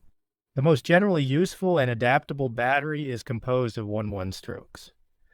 The principal reasons for this are as follows. Firstly, 1-1 is the number of Magick in itself. It is therefore suitable to all types of operation. Secondly, it is the sacred number par excellence of the new Aeon. As it is written in the book of the law, 1-1 as all their numbers who are of us. Thirdly, it is the number of the letters of the word, Abrahabra, which is the word of the Eon. The structure of this word is such that it expresses the great worked in every one of its aspects. Lastly, it is possible thereby to express all possible spheres of operation, whatever their nature. This is effected by making an equation between the number of the sephira and the difference between that number and 1-1. For example, 2 degree equals 9 square is the formula of the grade of initiation corresponding to Yesod. Yesod represents the instability of air, the sterility of the moon, but these qualities are balanced in it by the stability implied in its position as a foundation, and by its function of generation. This complex is further equilibrated by identifying it with the number 2 of Chokmah, which possesses the airy quality, being the word, and the lunar quality, being the reflection of the son of Ketheret, as Yesod is the son of Tiphareth. It is the wisdom which is the foundation by being creation. This entire cycle of ideas is expressed in the double formula 2 degree equals 9 square, 9 degree equals 2 square, and any of these ideas may be selected and articulated by a suitable battery. We may conclude with a single illustration of how the above principles may be put into practice. Let us suppose that the magician contemplates an operation for the purpose of helping his mind to resist the tendency to wander. This will be a work of Yesod, but he must emphasize the stability of that sephira as against the airy quality which it possesses. His first action will be to put the 9 under the protection of the 2. The battery at this point will be 1 to 9 to 1, but this 9 as it stands is suggestive of the changefulness of the moon. It may occur to him to divide this into 4 and 5, 4 being the number of fixity, law, and authoritative power, and 5 that of courage, energy, and triumph of the spirit over the element. He will reflect, moreover, that 4 is symbolic of the stability of matter, while 5 expresses the same idea with regard to motion. At this stage, the battery will appear as 1 to 2 to 5 to 2 to 1. After due consideration, he will probably conclude that to split up the central 5 would tend to destroy the simplicity of his formula, and decide to use it as it stands. A possible alternative would be to make a single knock the center of his battery, as if he appealed to the ultimate immutability of Kether, invoking that unity by placing a 4-fold knock on either side of it. In this case, his battery would be 1 to 4 to 1 to 4 to 1. He will naturally have been careful of the balance of each part of the battery against the corresponding part. This would be particularly necessary in an operation such as we have chosen for our example. Chapter 14.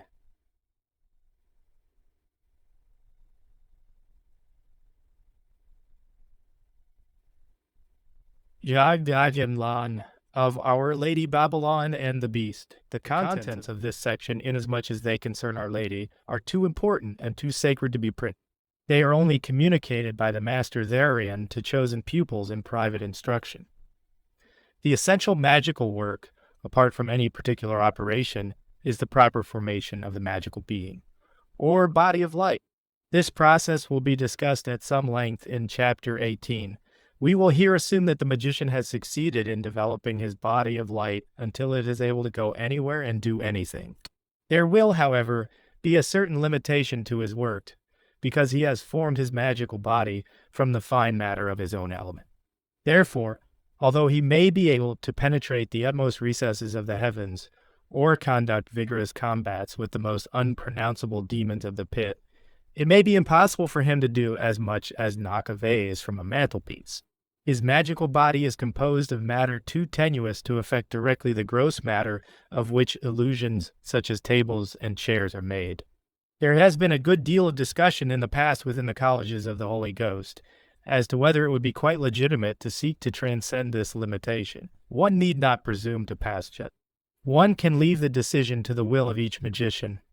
The Book of the Dead contains many chapters intended to enable the magical entity of a man who is dead, and so deprived, according to the theory of death then current, of the material vehicle for executing his will, to take on the form of certain animals, such as a golden hawk or a crocodile, and in such form to go about the earth, taking his pleasure among the living. As a general rule, material was supplied out of which he could construct the party of the second part aforesaid, hereinafter referred to as the hawk. We need not, however, consider this question of death. It may often be convenient for the living to go about the world in some such incognito. Now then, conceive of this magical body as creative force, seeking manifestation, as a god, seeking incarnation. There are two ways by which this aim may be effected. The first method is to build up an appropriate body from its elements. This is, generally speaking, a very hard thing to do because the physical constitution of any material being with much power is, or at least should be, the outcome of ages of evolution. However, there is a lawful method of producing an homunculus which is taught in a certain secret organization, perhaps known to some of those who may read this, which could very readily be adapted to some such purpose as we are now discussing. The second method sounds very easy and amusing. You take some organism already existing, which happens to be suitable to your purpose. You drive out the magical being which inhabits it and take possession. To do this by force is neither easy nor justifiable, because the magical being of the other was incarnated in accordance with its will. And thou hast no right but to do thy will. One should hardly strain this sentence to make one's own will include the will to upset somebody else's will. Moreover, it is extremely difficult thus to expatriate another magical being, for though unless it is a complete microcosm like a human being, it cannot be called a star, it is a little bit of a star and part of the body of Nuit. But there is no call for all this frightfulness. There is no need to knock the girl down unless she refuses to do what you want, and she will always comply if you say a few nice things to her. You can always use the body inhabited by an elemental, such as an eagle, hare, wolf, or any convenient animal, by making a very simple compact. You take over the responsibility for the animal, thus building it up into your own magical hierarchy. This represents a tremendous gain to the animal. It completely fulfills its ambition by an alliance of this extremely intimate sort with a star. The magician, on the other hand, is able to transform and retransform himself in 1,000 ways by accepting a retinue of such adherents. In this way, the projection of the astral or body of light may be made absolutely tangible and practical. At the same time, the magician must realize that in undertaking the karma of any elemental, he is assuming a very serious responsibility.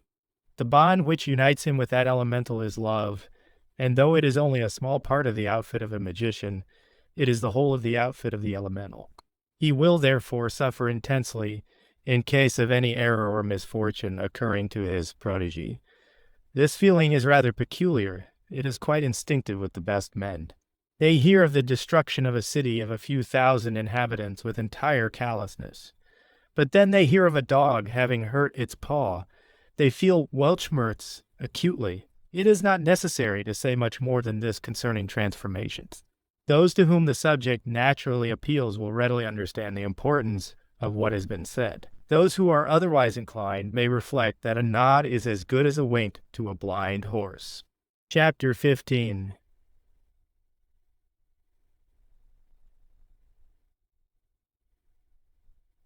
Chapter 12 of the Bloody Sacrifice. It is necessary for us to consider carefully the problems connected with the bloody sacrifice, for this question is indeed traditionally important in magic. Nigh all ancient magic revolves around this matter. In particular, all the Osirian religions, the rites of the dying god, refer to this. The slaying of Osiris and Adonis, the mutilation of Attis, the cults of Mexico and Peru, the story of Hercules or Melkart, the legends of Dionysus and of Mithra are all connected with this one idea. In the Hebrew religion, we find the same thing inculcated. The first ethical lesson in the Bible is that the only sacrifice pleasing to the Lord is the sacrifice of blood. Abel, who made this, finding favor with the Lord, while Cain, who offered cabbages, was rather naturally considered a cheap sport. The idea recurs again and again. We have the sacrifice of the Passover, following on the story of Abraham's being commanded to sacrifice his firstborn son, with the idea of the substitution of animal for human life. The annual ceremony of the two goats carries out this in perpetuity. And we see again the domination of this idea in the romance of Esther, where Haman and Mordecai are the two goats or gods. And ultimately in the presentation of the rite of Purim in Palestine, where Jesus and Barabbas happen to be the goats in that particular year of which we hear so much, without agreement on the date. This subject must be studied in the Golden Bough, where it is most learnedly set forth by Dr. J.G. Fraser. Enough has now been said to show that the bloody sacrifice has from time immemorial been the most considered part of magic. The ethics of the thing appear to have concerned no one, nor, to tell the truth, need they do so. As St. Paul says, without shedding of blood there is no remission. And who are we to argue with St. Paul? But after all that, it is open to anyone to have any opinion that he likes upon the subject, or any other subject, thank God.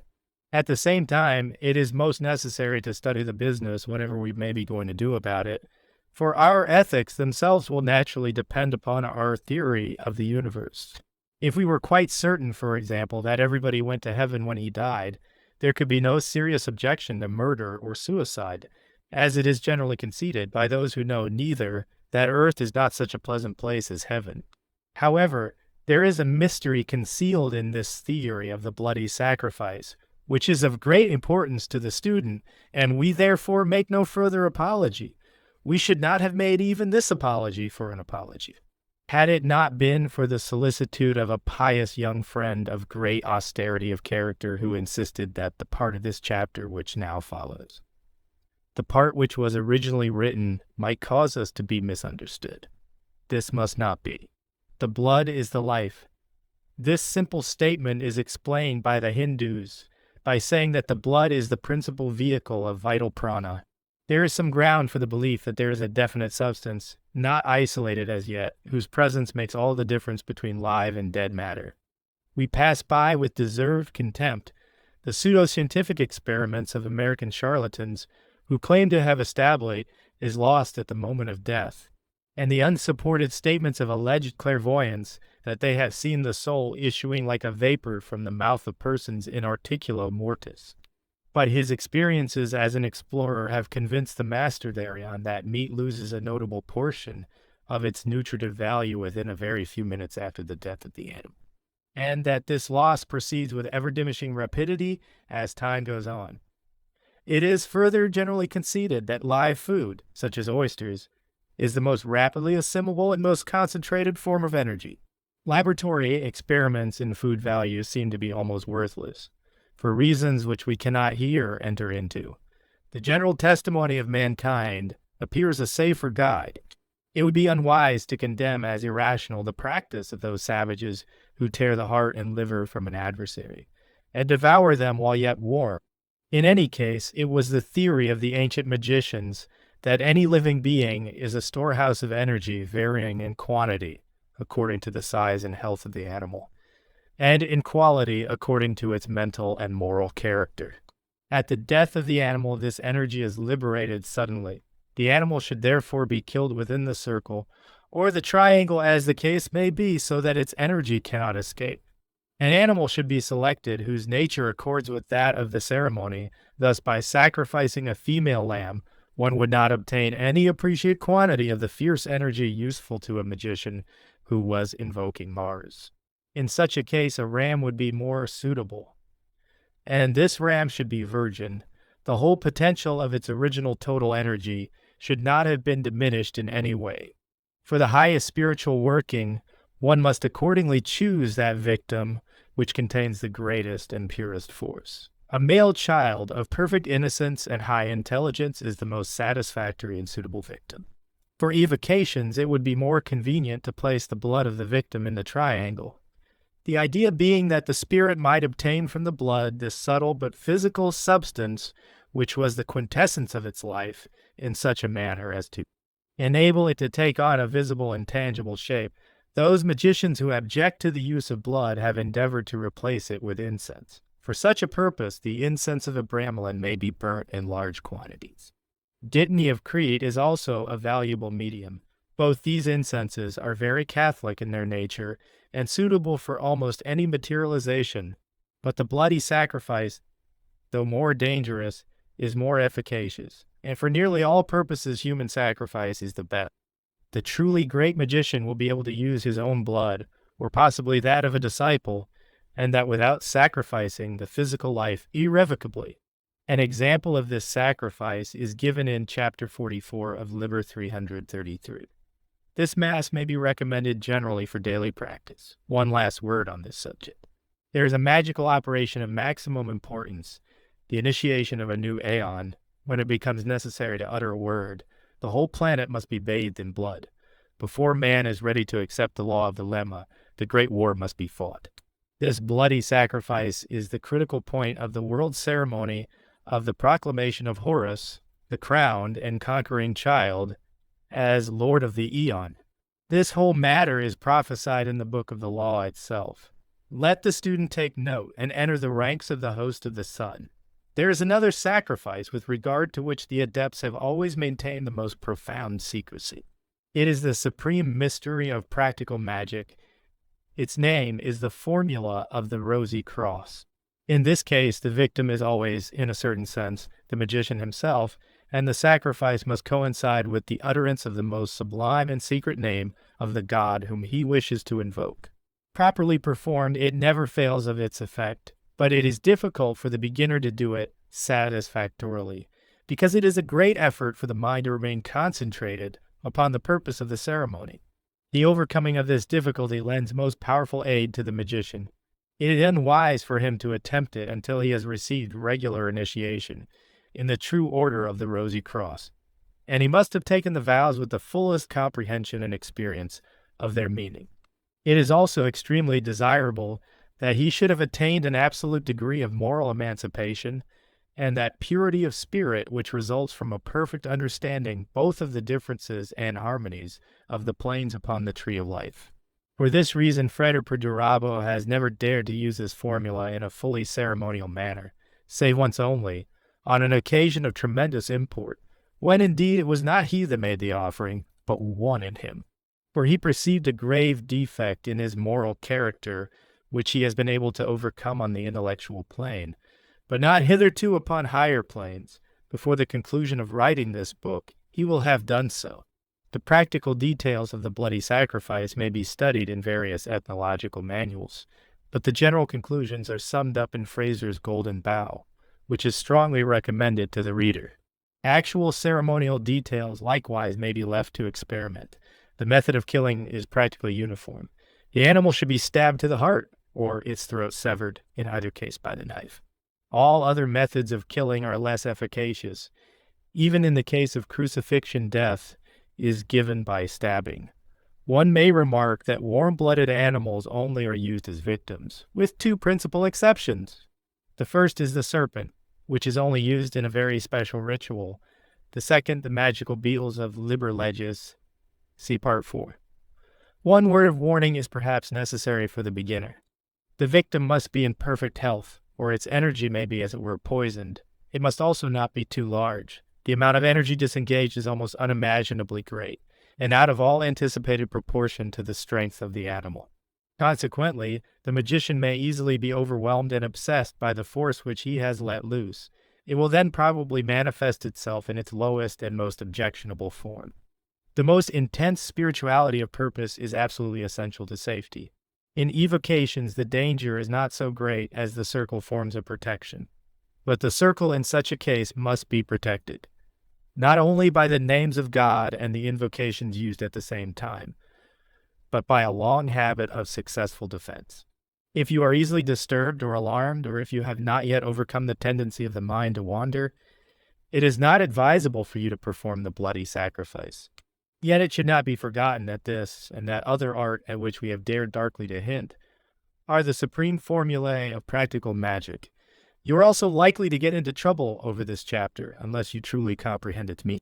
Chapter 16, Chapter 13 of the Banishings and Purifications, Singleness. God is one.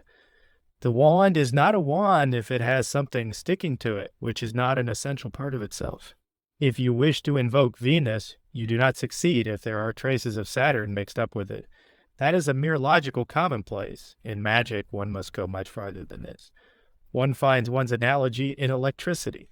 If insulation is imperfect, the whole current goes back to Earth. It is useless to plead that in all those miles of wire, there is only 1/100th of an inch unprotected. It is no good building a ship if the water can enter through however small a hole. That first task of the magician in every ceremony is therefore to render his circle absolutely impregnable. If one littlest thought intrude upon the mind of the mystic, his concentration is absolutely destroyed, and his consciousness remains on exactly the same level as the stockbroker's. Even the smallest baby is incompatible with the virginity of its mother. If you leave even a single spirit within the circle, the effect of the conjuration will be entirely absorbed by it. 1. The magician must therefore take the utmost care in the matter of purification. Firstly, of himself. Secondly, of his instruments. Thirdly, of the place of working. Ancient magicians recommended a preliminary purification of from 3 days to many months. During this period of training, they took the utmost pains with diet. They avoided animal food, lest the elemental spirit of the animal should get into their atmosphere. They practiced sexual abstinence, lest they should be influenced in any way by the spirit of the wife. Even in regard to the excrements of the body, they were equally careful. In trimming the hair and nails, they ceremonially destroyed the severed portion. They fasted so that the body itself might destroy anything extraneous to the bare necessity of its existence. They purified the mind by special prayers and conservations. They avoided the contamination of social intercourse, especially the conjugal kind, and their servitors were disciples specially chosen and consecrated for the work.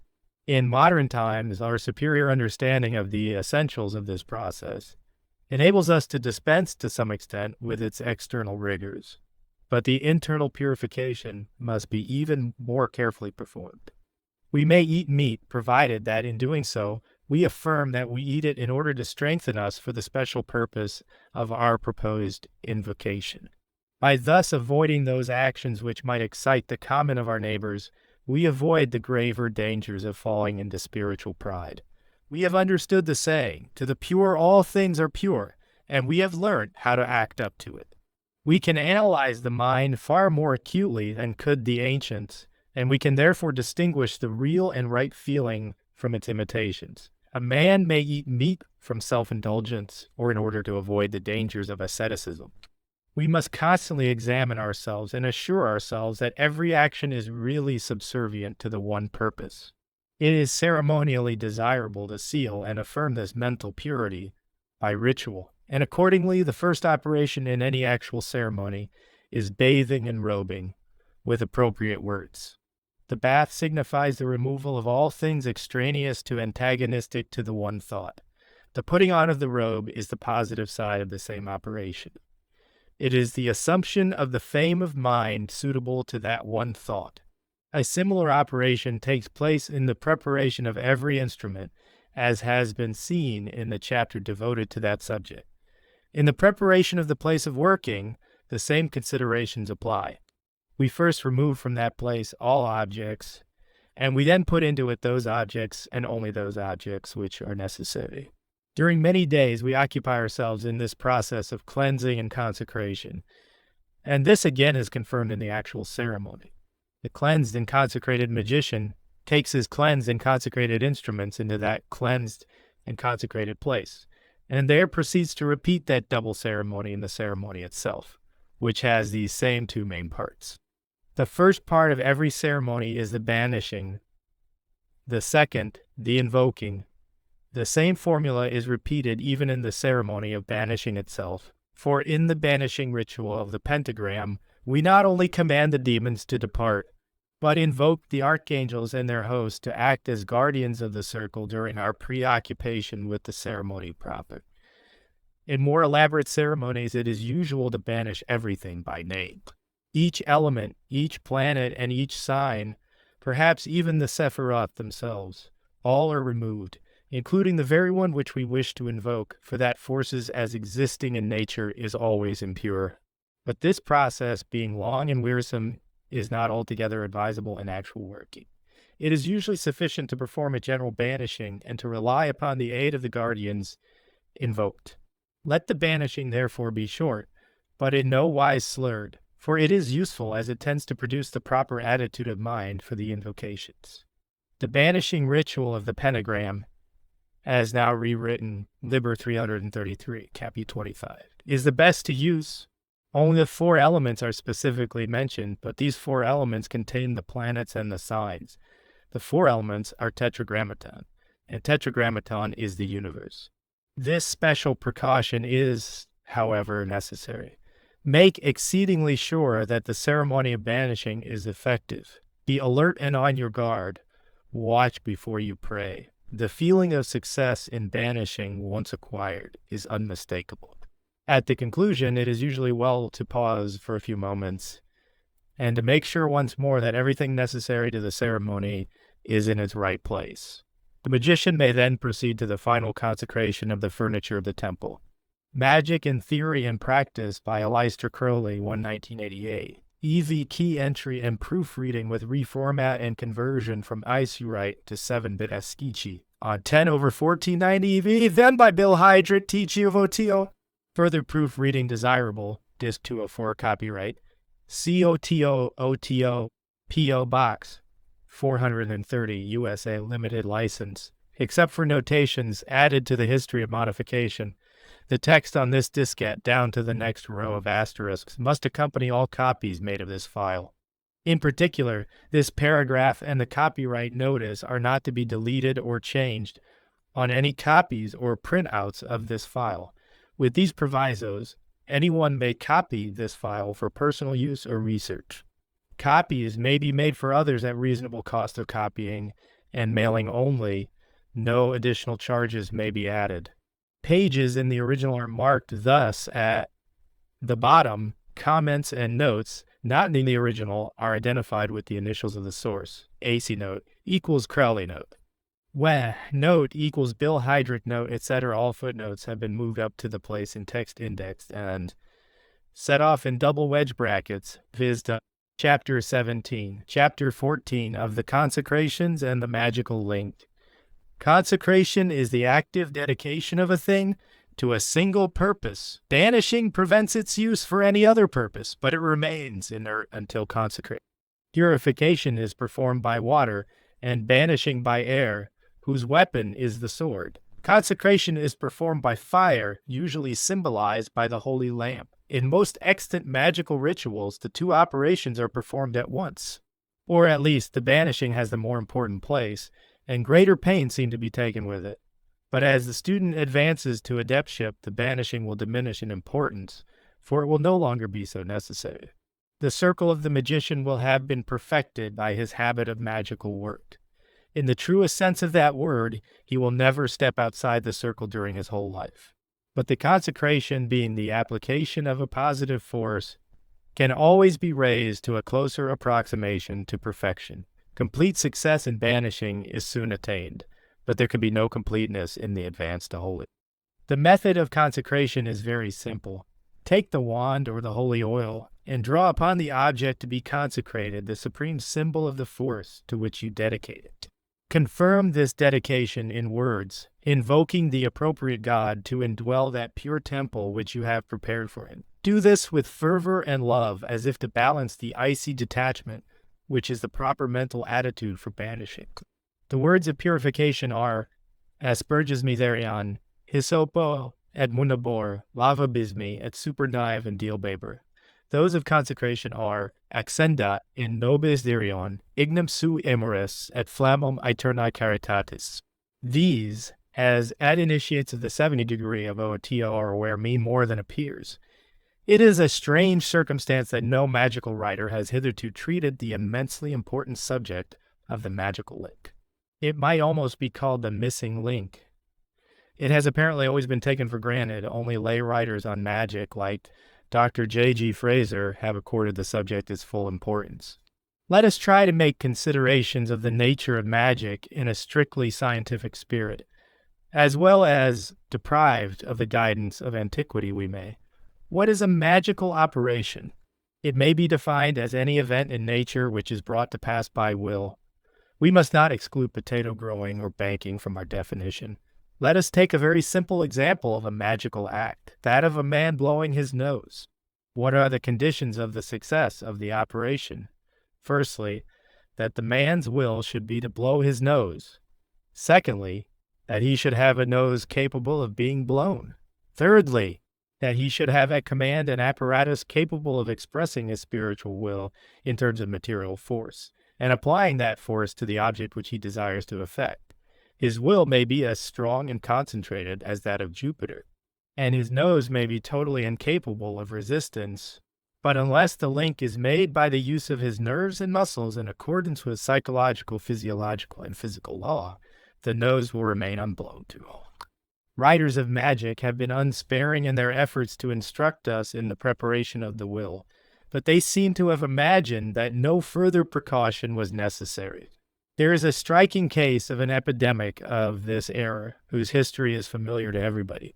I refer to Christian Science and the cognate doctrines of mental healing and the like. The theory of such people, stripped of dogmatic furbelows, is perfectly good magic of its kind, its negroid kind. The idea is correct enough. Matter is an illusion created by will through mind, and consequently susceptible of alteration at the behest of its creator. But the practice has been lacking. They have not developed a scientific technique for applying the will. It is as if they expected the steam of Watt's kettle to convey people from place to place without the trouble of inventing and using locomotives. Let us apply these considerations to magic in its restricted sense, the sense in which it was always understood until the master thereon extended it to cover the entire operations of nature. What is the theory implied in such rituals as those of the Goetia? What does the magician do? He applies himself to invoke a god, and this god compels the appearance of a spirit whose function is to perform the will of the magician at the moment. There is no trace of what may be called machinery in the method. The exorcist hardly takes the pain of preparing a material basis for the spirit to incarnate, except the bare connection 1/8 of himself with his sigil. It is apparently assumed that the spirit already possesses the means of working on matter. The conception seems to be that of a schoolboy who asks his father to tell the butler to do something for him. In other words, the theory is grossly atomistic. The savage tribes described by Fraser had a far more scientific theory. The same may be said of witches, who appear to have been wiser than the thaumaturgists who despised them. They at least made waxen images identified by baptism of the people they wished to control. They at least used appropriate bases for magical manifestations, such as blood and other vehicles of animal force, with those of vegetable virtue such as herbs. They were also careful to put their bewitched products into actual contact, material or astral, with their victims. The classical exorcists, on the contrary, for all their learning, were careless about this essential condition. They acted as stupidly as people who should write business letters and omit to post them. It is not too much to say that this failure to understand the conditions of success accounts for the discredit into which magic fell until Eliphas Levi undertook the task of rehabilitating it 2 generations ago. But even he, profoundly as he studied and luminously as he expounded the nature of magic considered as a universal formula, paid no attention whatever to that question of the magical link, though he everywhere implies that it is essential to the work. He evaded the question by making the petitio principii of assigning to the astral light the power of transmitting vibrations of all kinds. He nowhere enters into detail as to how its effects are produced. He does not inform us as to the qualitative rewards of this light. The scientifically trained student will observe the analogy between Levi's postulate and that of ordinary science in the luminiferous ether. It is deplorable that nobody should have recorded in a systematic form the results of our investigations of the astral light. We have no account of its properties or of the laws which obtain in its sphere, yet these are sufficiently remarkable. We may briefly notice that, in the astral light, 2 or more objects can occupy the same space at the same time without interfering with each other or losing their outlines. In that light, objects can change their appearance completely without suffering change of nature. The same thing can reveal itself in an infinite number of different aspects. In fact, it identifies itself by so doing. Much as a writer or a painter reveals himself in a succession of novels or pictures, each of which is wholly himself and nothing else, but himself under varied conditions, though each appears utterly different from its fellows. In that light, one is swift without feet and flying without wings. One can travel without moving and communicate without conventional means of expression. One is insensible to heat, cold, pain, and other forms of apprehension, at least in the shapes which are familiar to us in our bodily vehicles. They exist, but they are appreciated by us, and they affect us in a different manner. In the astral light, we are bound by what is superficially an entirely different series of laws. We meet with obstacles of a strange and subtle character, and we overcome them by an energy and cunning of an order entirely alien to that which serves us in earthly life. In that light, symbols are not conventions but realities. Yet, on the contrary, the beings whom we encounter are only symbols of the realities of our own nature. Our operations in that light are really the adventures of our own personified thoughts.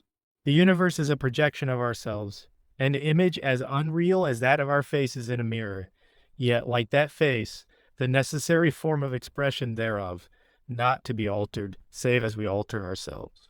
The mirror may be distorted, dull, clouded, or cracked, and to this extent the reflection of ourselves may be false even in respect of its symbolic presentation. In that light, therefore, all that we do is to discover ourselves by means of a sequence of hieroglyphics, and the changes which we apparently operate are in an objective sense illusions. But the light serves us in this way. It enables us to see ourselves and therefore to aid us to initiate ourselves by showing us what we are doing. In the same way, a watchmaker uses a lens, though it exaggerates and thus falsifies the image of the system of wheels, which he is trying to adjust. In the same way, a writer employs arbitrary characters according to a meaningless convention, in order to enable his reader by retranslating them to obtain an approximation to his idea.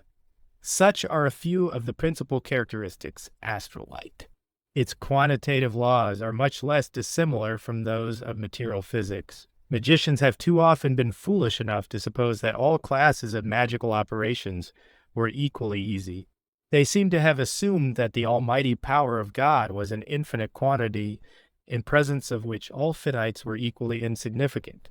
1 day is with the Lord as 1,000 years, is their first law of motion. Faith can move mountains, they say, and disdain to measure either the faith or the mountains. If you can kill a chicken by magic, why not destroy an army with equal exertion? With God, all things are possible.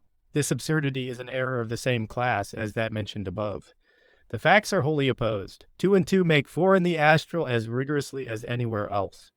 The distance of one's magical target and the accuracy of one's magical rifle are factors in the success of one's magical shooting in just the same way as at Bisley.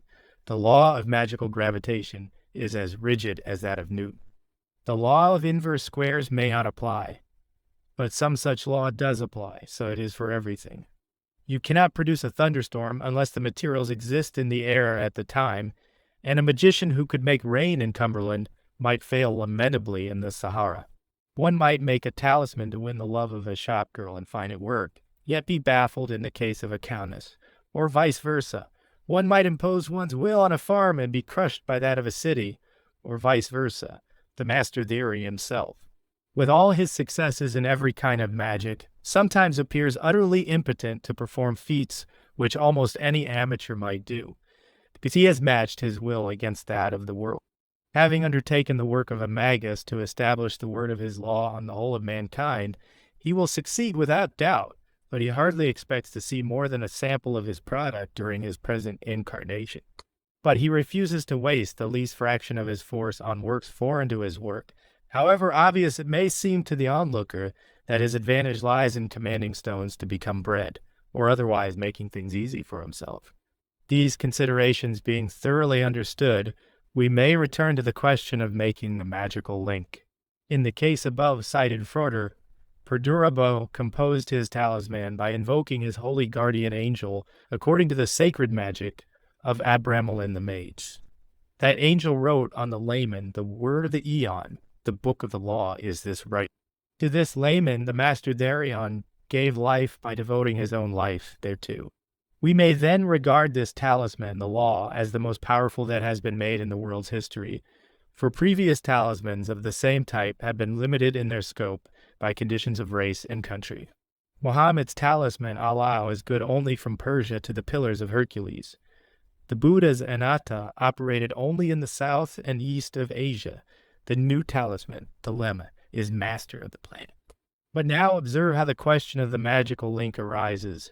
No matter how mighty the truth of the lemma, it cannot prevail unless it is applied to any by mankind. As long as the book of the law was in manuscript, it could only affect the small group amongst whom it was circulated.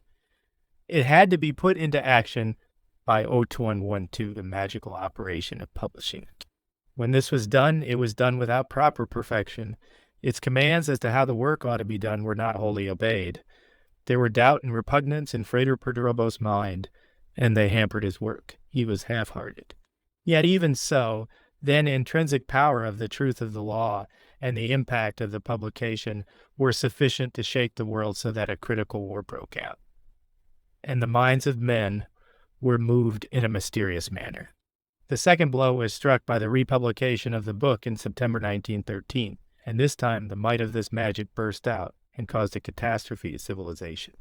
At this hour, the master Therion is concealed, collecting his forces for a final blow. When the book of the law and its comment is published, with the forces of his whole will in perfect obedience to the instructions which have up to now been misunderstood or neglected, the result will be incalculably effective. The event will establish the kingdom of the crowned and conquering child over the whole earth, and all men shall bow to the law, which is love under will. This is an extreme case, but there is one law only to govern the small as the great. The same laws describe and measure the motions of the ant and the stars. Their light is no swifter than that of a spark. In every operation of magic, the link must be properly made. The first requisite is the acquisition of adequate force of the kind required for the purpose. We must have electricity of a certain potential in sufficient amount if we wish to heat food in a furnace. We shall need a more intense current and a greater supply to light a city than to charge a telephone wire. No other kind of force will do. We cannot use the force of steam directly to impel an aeroplane or to get drunk. We must apply it in adequate strength in an appropriate manner. It is therefore absurd to invoke the spirit of Venus to procure us the love of an empress, unless we take measures to transmit the influence of our work to the lady. We may, for example, consecrate a letter expressing our will, or if we know how, we may use some object connected with the person whose acts we are attempting to control, such as a lock of hair or a handkerchief once belonging to it, and so in subtle connection with her aura.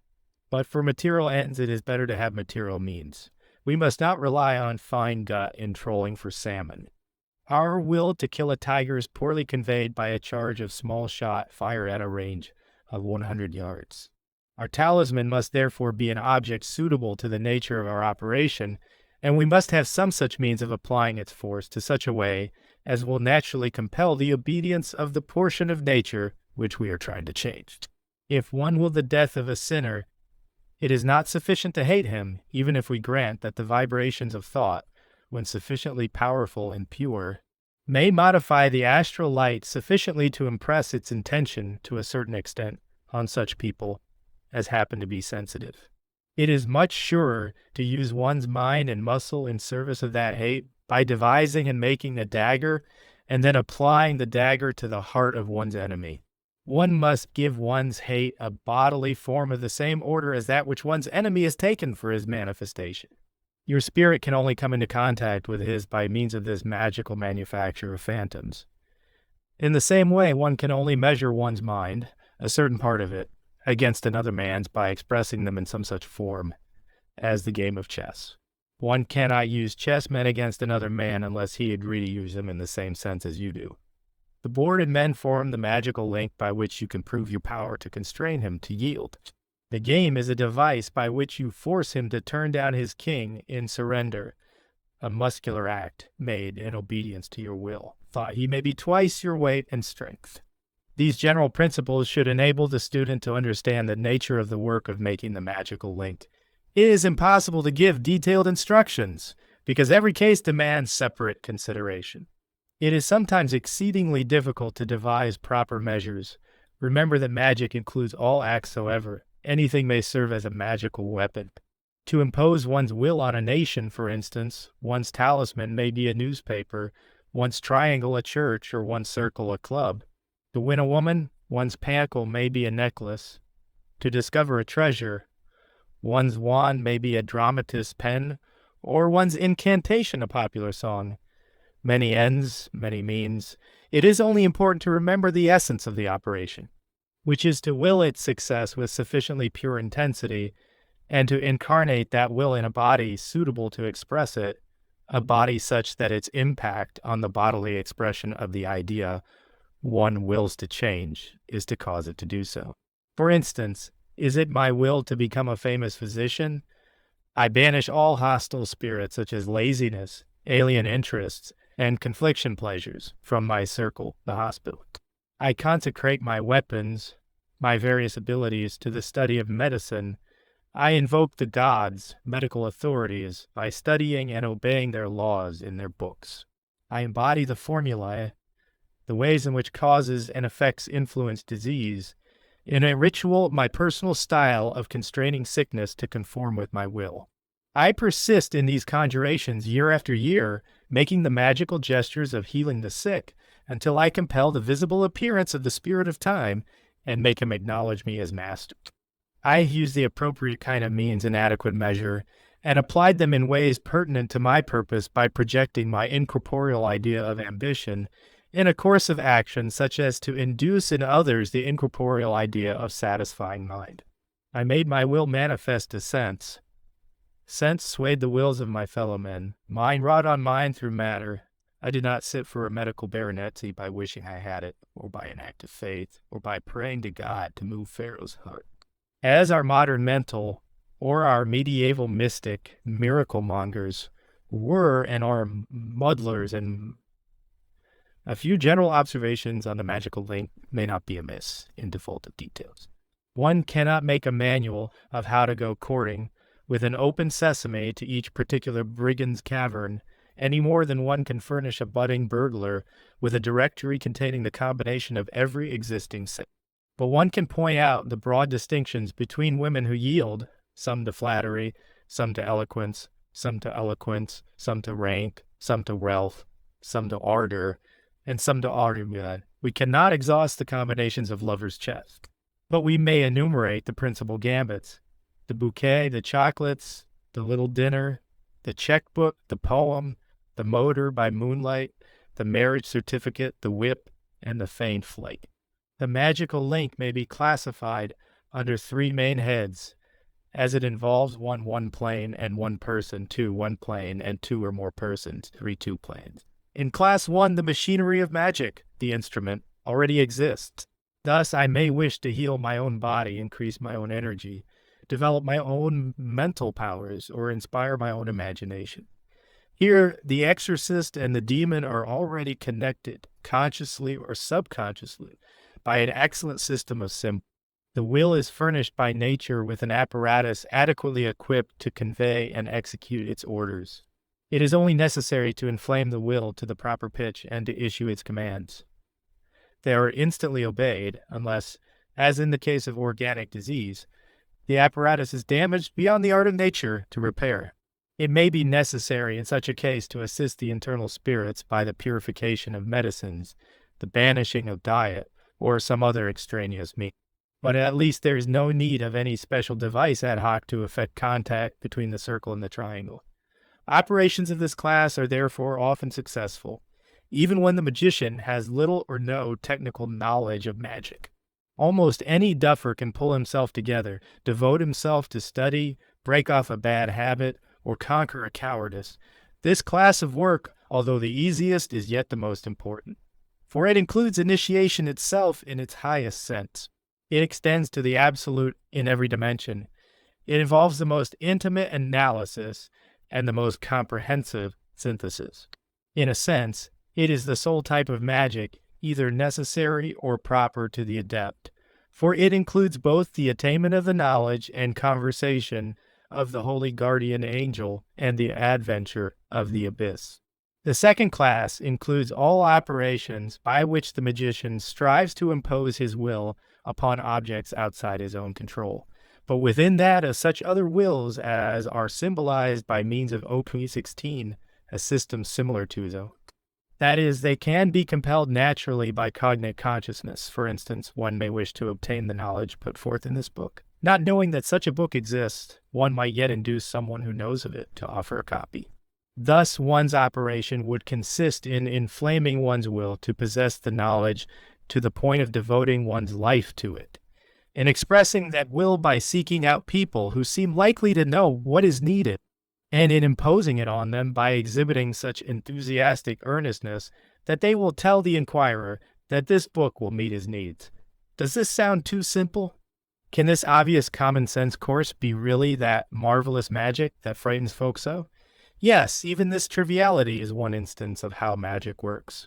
But the above practical program may be a fiasco. One might then resort to magic in the conventional sense of the word by constructing and charging a panicle appropriate to the object. This panicle should then cause a strain in the astral light such that the vibrations would compel some alien consciousness to restore equilibrium by bringing the book. Suppose a severer and more serious aim. Suppose that I wish to win a woman who dislikes me and loves somebody else, in this case, not only her will. But her lovers must be overcome by my own. I have no direct control of either.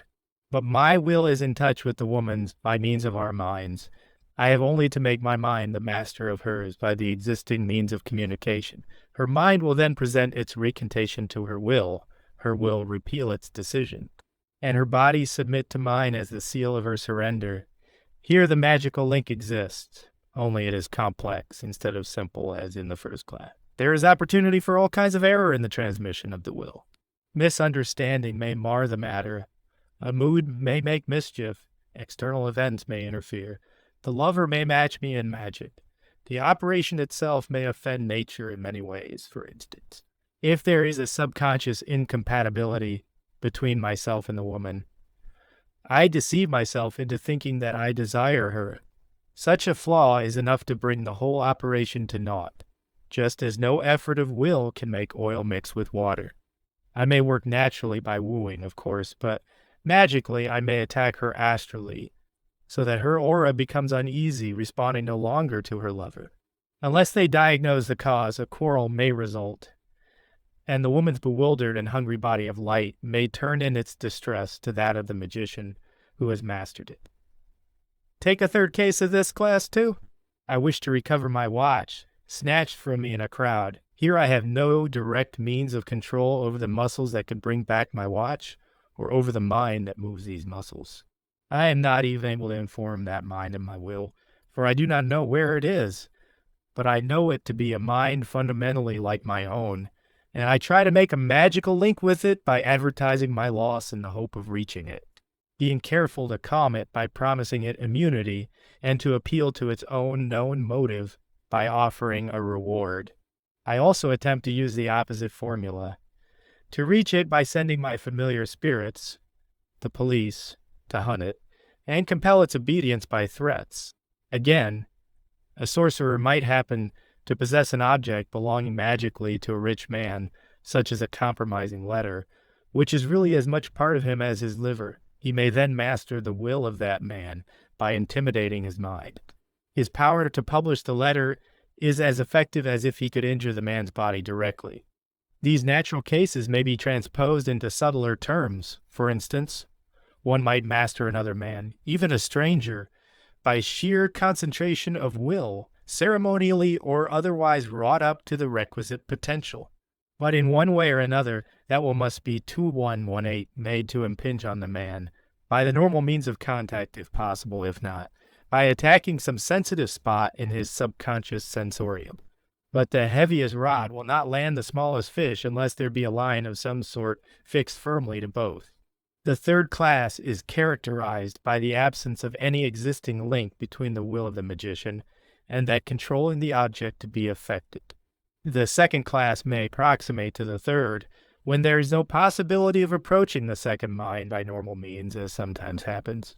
This class of operations demands not only immense knowledge of the technique of magic, combined with tremendous vigor and skill, but a degree of mystical attainment which is exceedingly rare, and when found is usually marked by an absolute apathy on the subject of any attempt to achieve any magic at all. Suppose that I wish to produce a thunderstorm.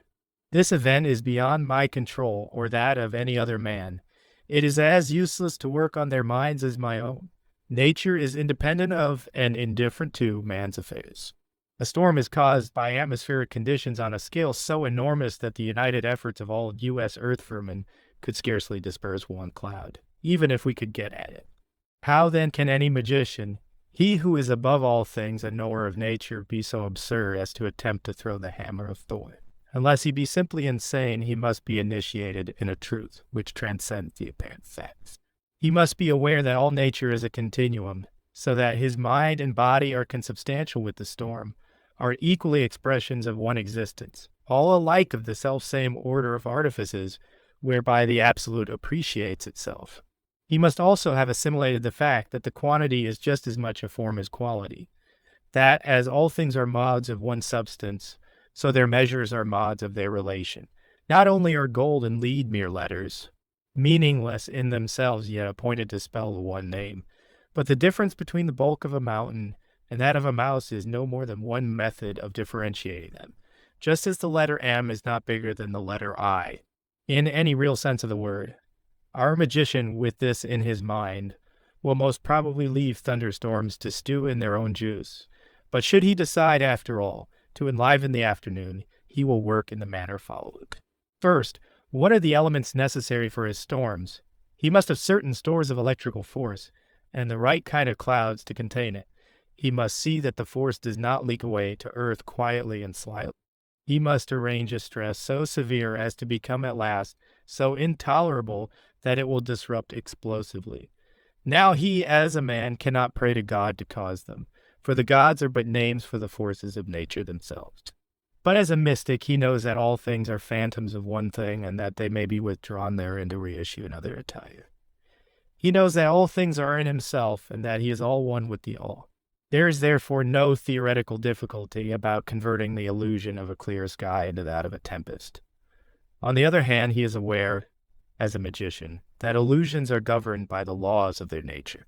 He knows that twice two is four, although both 2 and 4 are merely properties pertaining to one.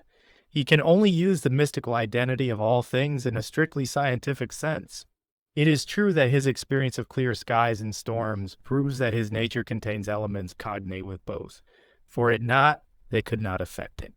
He is the microcosm of his own macrocosm, whether or no either one or the other extend beyond his knowledge of them.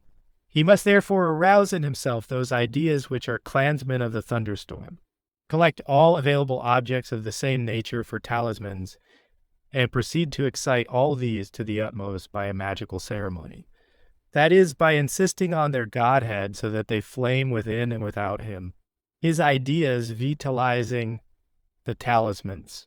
There is thus a vivid vibration of high potential in a certain group of sympathetic substances and forces.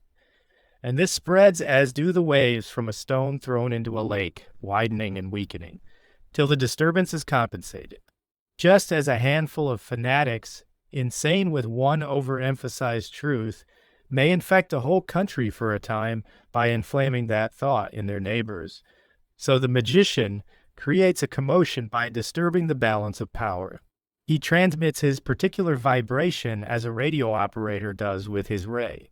Rate relation determines exclusive selection.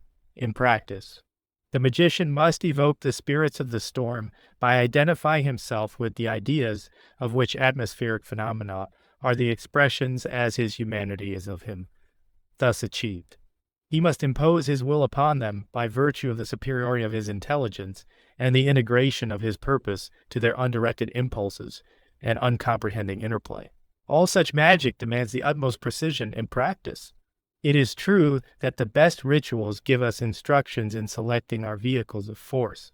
In 777, we find correspondences of many classes of being with the various types of operation, so that we know what weapons, jewels, figures, drugs, perfumes, names, etc. to employ in any particular work. But it has always been assumed that the invoked force is intelligent and competent, that it will direct itself as desired without further ado by this method of sympathetic vibrations. The necessity of timing the force has been ignored, and so most operations, even when well performed as far as invocation goes, are as harmless as igniting loose gunpowder. But even allowing that will is sufficient to determine the direction and prevent the dispersion of the force, we can hardly be sure that it will act on its object unless that object be properly prepared to receive it. The link must be perfectly made. The object must possess in itself a sufficiency of stuff sympathetic to our work. We cannot make love to a brick or set an oak to run errands. We see, then, that we can never effect anything outside ourselves, save only as it is also within us. Whatever I do to another, I do also to myself. If I kill a man, I destroy my own life at the same time. That is the magical meaning of the so-called golden rule, which should not be in the imperative, but in the indicative mood.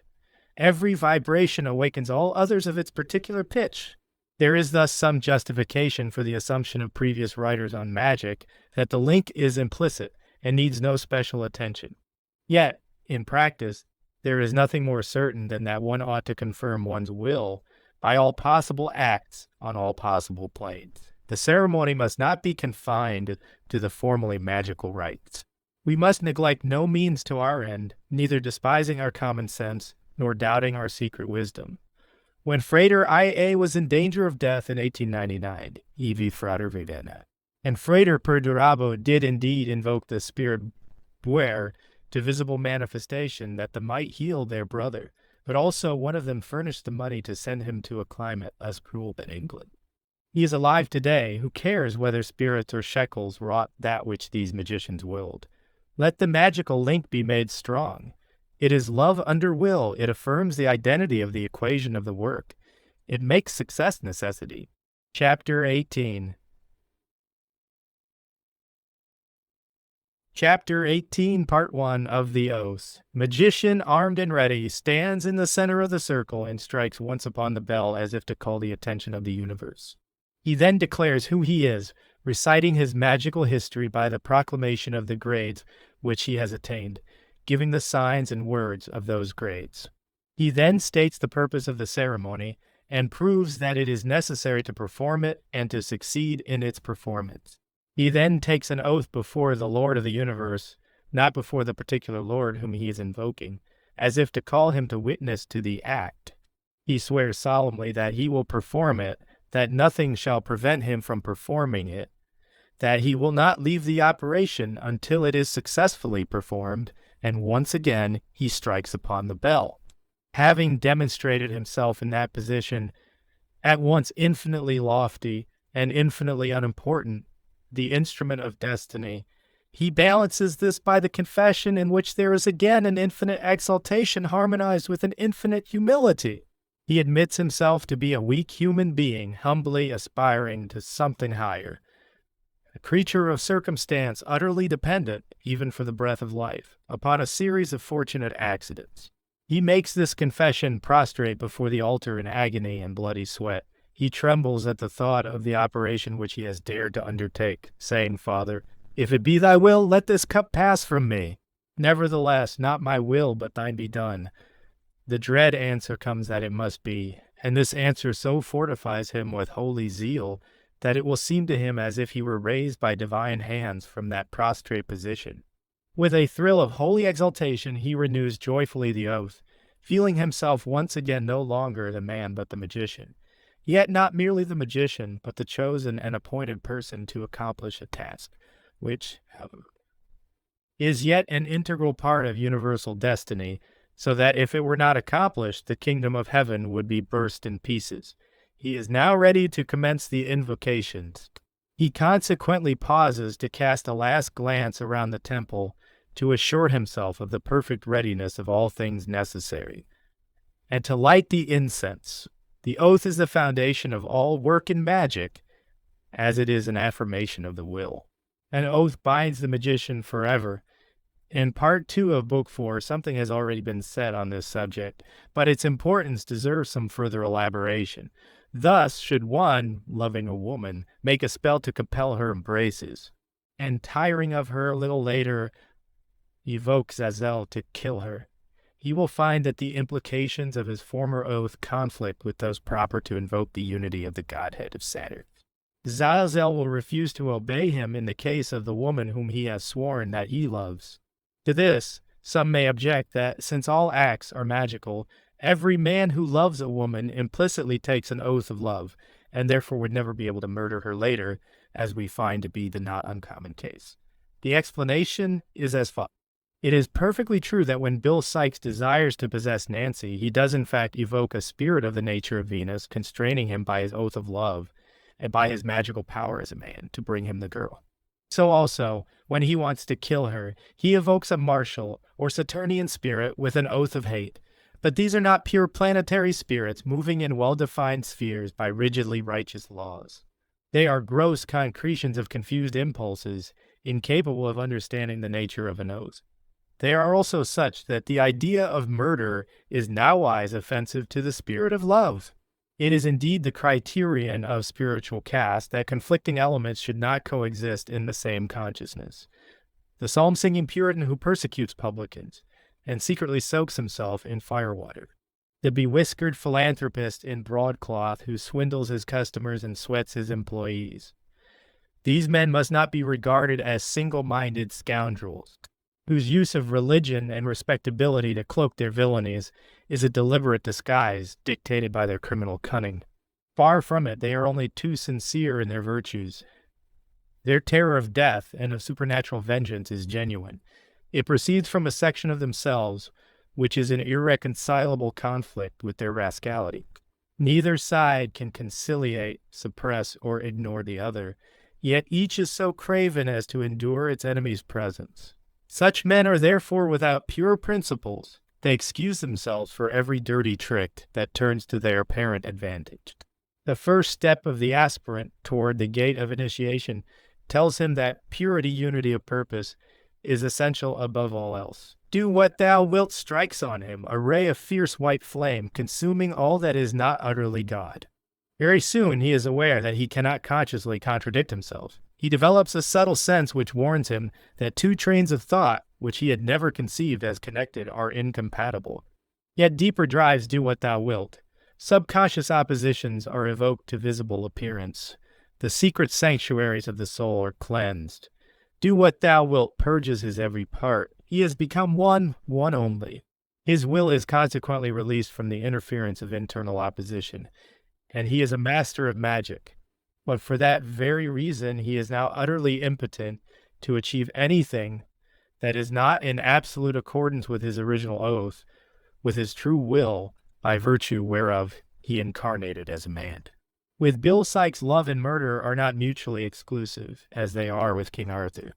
The higher the type of man, the more sensitive he becomes, so that the noblest love divines intuitively when a careless word or gesture may wound, and vigilance shuns them as being of the family of murder. In Magick, likewise, the adept who is sworn to attain to the knowledge and conversation of his holy guardian angel may in his grosser days have been expert as a healer. To find that he is now incapable of any such work, he will probably be puzzled and wonder whether he has lost all his power. Yet the cause may be no more than that the wisdom of his angel depreciates the interference of ignorant kindliness with diseases which may have been sent to the sufferer for a purpose profoundly important to his well. In the case of the master Darion, he had originally the capacity for all classes of orgia. In the beginning, he cured the sick, bewitched the obstinate, allured the seductive, routed the aggressive, made himself invisible, and generally behaved like a young man about town on every possible plane. He would afflict one vampire with a sending of cats, and appoint another his private enchantress, neither aware of any moral oxymoron, nor hampered by the implicit incongruity of his oaths. But as he advanced in adeptship, this coltishness found its mouth bitted. As soon as he took serious oaths, and was admitted to the order which we name not, those oaths prevented him using his powers as playthings. Trifling operations, such as he once could do with a turn of the wrist, became impossible to the most persistent endeavor. It was many years before he understood the cause of this. But little by little he became so absorbed in the work of his true will that it no longer occurred to him to indulge in capricious amusements. Yet even at this hour, though he be verily a magus of Aeon, though his word be the word of the Aeon, though he be the beast 666, the lord of the scarlet woman in whom is all power given, there are still certain orgia beyond him to perform, because to do so would be to affirm what he hath denied in those oaths, by whose virtue he is that he is. This is the case, even when the spirit of such orgia is fully consonant with his will.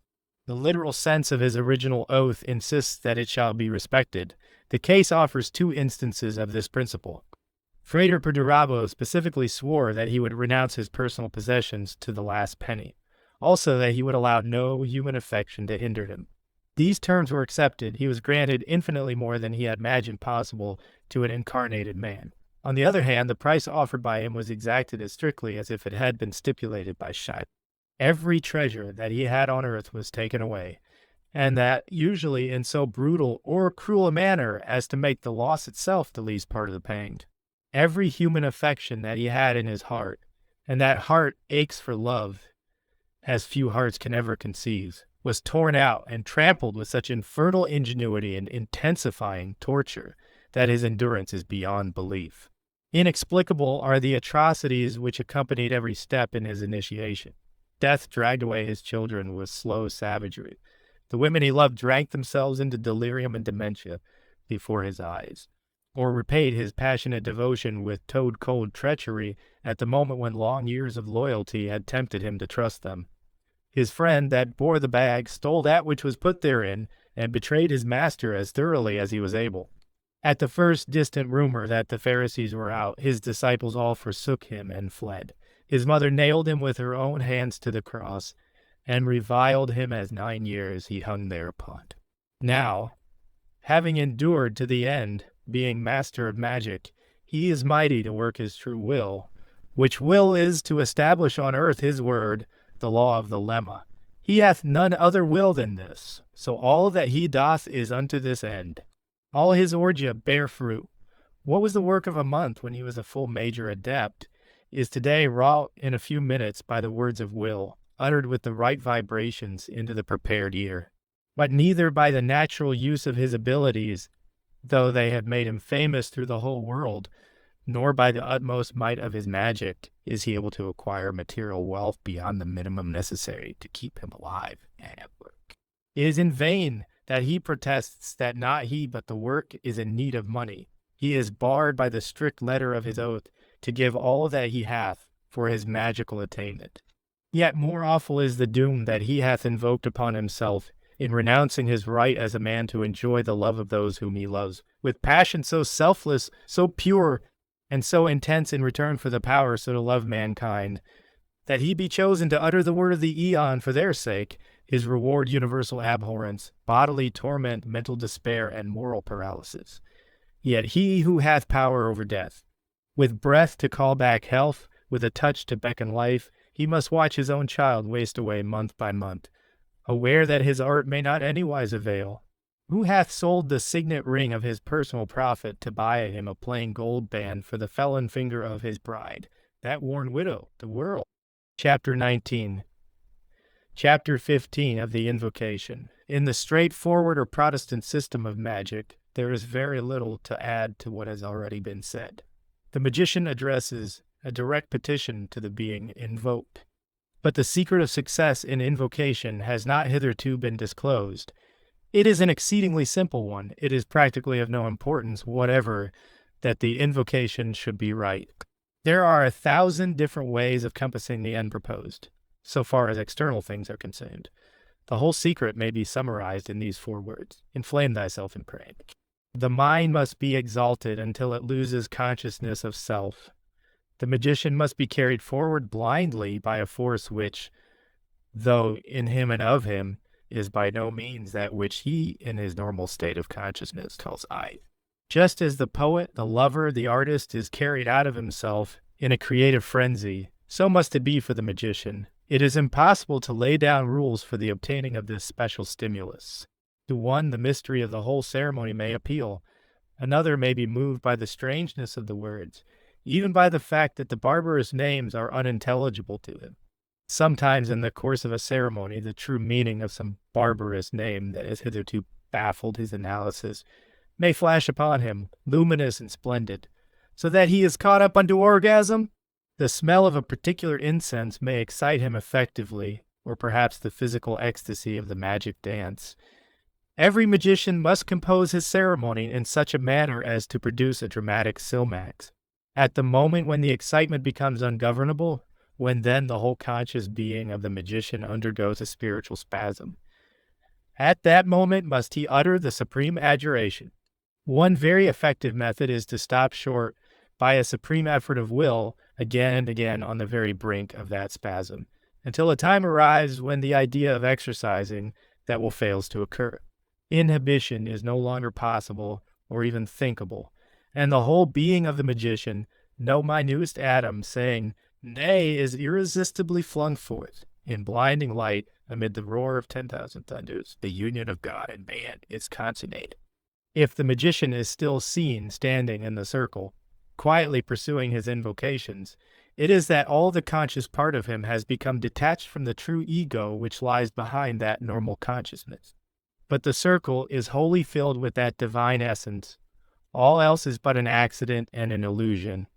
The subsequent invocations, the gradual development and materialization of the force, require no effort. It is one great mistake of the beginner to concentrate his force upon the actual stated purpose of the ceremony. This mistake is the most frequent cause of failures in invocation. A corollary of this theorem is that the magician soon discards evocation almost altogether. Only rare circumstances demand any action whatever on the material plane.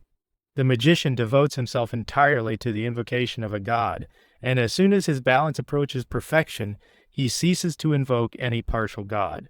Only that God vertically above him is in his path. And so a man who perhaps took up magic merely with the idea of acquiring knowledge, love, or wealth, finds himself irrevocably committed to the performance of the great work. 1:30 will now be apparent that there is no distinction between magic and meditation, except of the most arbitrary and accidental kind. Beside these open methods, there are also a number of mental methods of invocation, of which we may give 3. The first method concerns the so-called astral body. The magician should practice the formation of this body as recommended in Liber O and learn to rise on the planes according to the instruction given in the same book, though limiting his rising to the particular symbol whose god he wishes to invoke. The second is to recite a mantra suitable to the god. The third is the assumption of the form of the god, by transmuting the astral body into his shape. This last method is really essential to all proper invocation, and cannot be too sedulously practiced. There are many other devices to aid invocation, so many that it is impossible to enumerate them. And the magician will be wise to busy himself in inventing new ones. We will give one example. Suppose the supreme invocation to consist of 20 to 30 barbarous names. Let him imagine these names to occupy sections of a vertical column, each double the length of the preceding one. And let him imagine that his consciousness ascends the column with each name. The mere multiplication will then produce a feeling of awe and bewilderment, which is the proper forerunner of ecstasy. In the essay Energized Enthusiasm in No. 9, Volume 1 of the Equinox is given a concise account of one of the classical methods of arousing Kundalini. This essay should be studied with care and determination. Chapter 20, Chapter 16, Part 2, of the Charge to the Spirit. Constraints and curses occasionally necessary on the appearance of the spirit, or the manifestation of the force in the talisman which is being consecrated. It is necessary to bind it by an oath or charge. A spirit should be made to lay its hand visibly on the weapon by whose might it has been evoked, and to swear obedience and faith to him that liveth and triumpheth, that regneth above him in his palaces as the balance of righteousness and truth by the names used in the evocation. It is then only necessary to formulate the oath or charge in language harmonious with the previously announced purpose of the operation.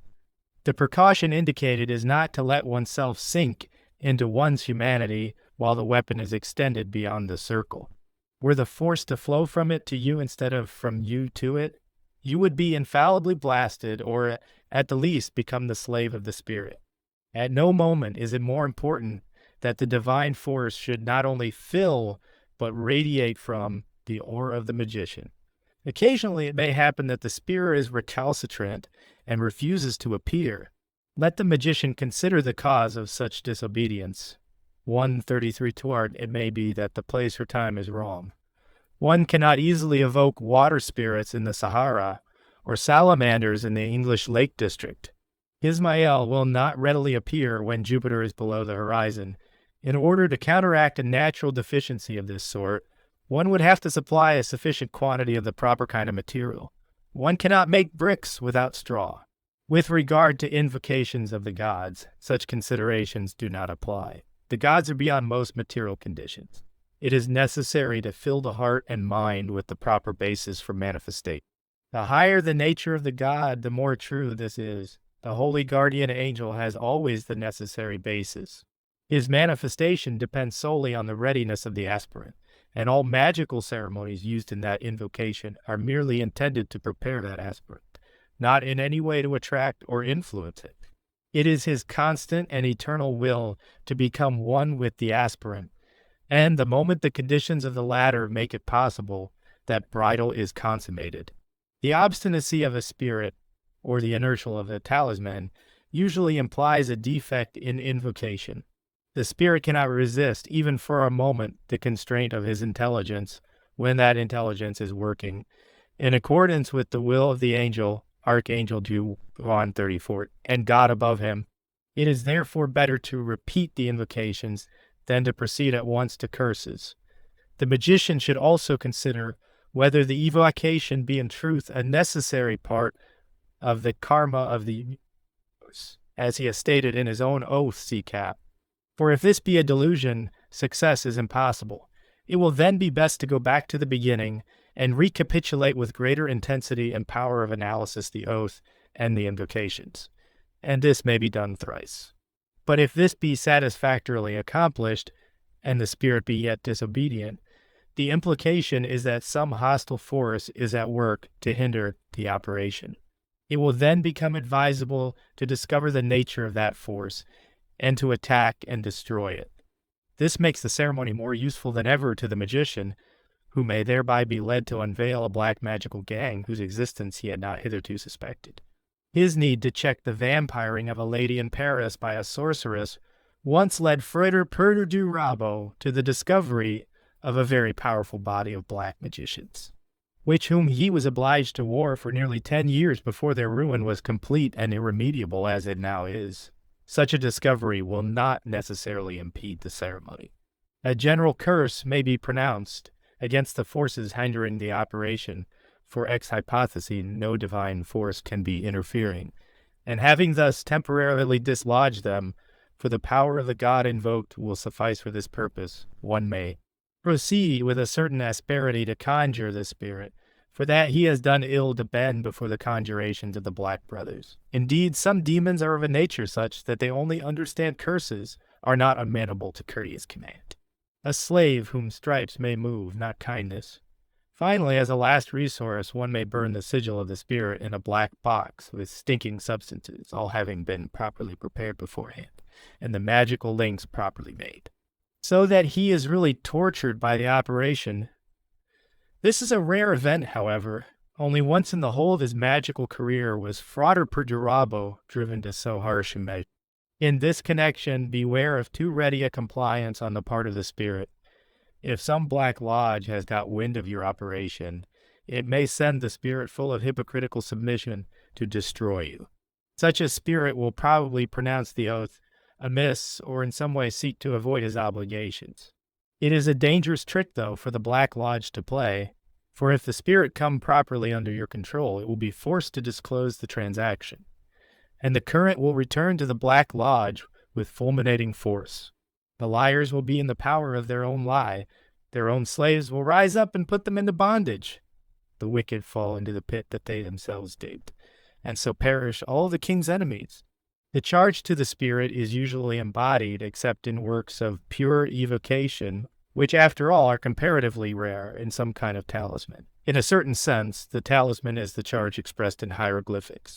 Yet, every object soever is a talisman, for the definition of a talisman is something upon which an act of will, that is, of magic, has been performed in order to fit it for a purpose. Repeated acts of will in respect of view 136. Any object consecrated without further ado. One knows what miracles can be done with one's favorite magic. One has used the mashie again and again, one's love for it growing in proportion to one's success with it, and that success again made more certain and complete by the effect of this love under will, which one bestows upon it by using it. It is, of course, very important to keep such an object away from the contact of the profane. It is instinctive not to let another person use one's fishing rod or one's gun. It is not that they could do any harm in a material sense. It is the feeling that one's use of these things has consecrated them to oneself. Of course, the outstanding example of all such talismans is the wife. A wife may be defined as an object specially prepared for taking the stamp of one's creative will. This is an example of a very complicated magical operation, extending over centuries. But theoretically, it is just an ordinary case of talismanic magic. It is for this reason that so much trouble has been taken to prevent a wife having contact with the profane, or at least to try to prevent her. Readers of the Bible remember that Absalom publicly adopted David's wives and concubines on the roof of the palace in order to signify that he had succeeded in breaking his father's magical power. Now, there are a great many talismans in this world which are being left lying about in a most reprehensibly careless manner. Such are the objects of popular adoration as icons and idols. But it is actually true that a great deal of real magical force is locked up in such things. Consequently, by destroying these sacred symbols, you can overcome magically the people who adore them. It is not at all irrational to fight for one's flag, provided that the flag is an object which really means something to somebody. Similarly, with the most widely spread and most devotedly worshipped talisman of all, money, you can evidently break the magical will of a worshipper of money by taking his money away from him or by destroying its value in some way or another. But in the case of money, general experience tells us that there is very little of it lying about loose. In this case, above all, people have recognized its talismanic virtue, that is to say, its power as an instrument of the will. But with many icons and images, it is easy to steal their virtue. This can be done sometimes on a tremendous scale, as, for example, when all the images of Isis and Horus, or similar mother-child combinations, were appropriated wholesale by the Christians. The miracle is, however, of a somewhat dangerous type, as in this case, where enlightenment has come through the researches of archaeologists. It has been shown that the so-called images of Mary and Jesus are really nothing but imitations of those of Isis and Horus. Honesty is the best policy in magic, as in other lines of life. Chapter 21. Chapter 17 of the License to Depart should rest permanently on the higher plane to which he has aspired. The whole force of the operation should be absorbed, but there is almost certain to be a residuum, since no operation is perfect. And even if it were so, there would be a number of things sympathetic to the operation attracted to the circle. These must be duly dispersed, or they will degenerate and become evil. It is always easy to do this where invocations are concerned. The mere removal of the strain imposed by the will of the magician will restore things to their normal aspects, in accordance with the great law of inertia. In a badly managed evocation, however, this does not always obtain. The spirit may refuse to be controlled, and may refuse to depart. Even after having sworn obedience, in such a case extreme danger may arise, in the ordinary ways.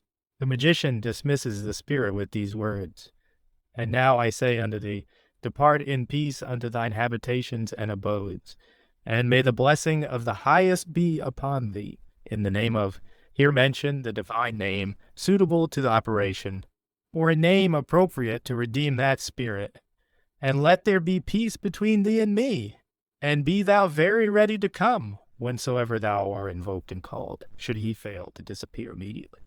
It is a sign that there is something very wrong. The magician should immediately reconsecrate the circle with the utmost care.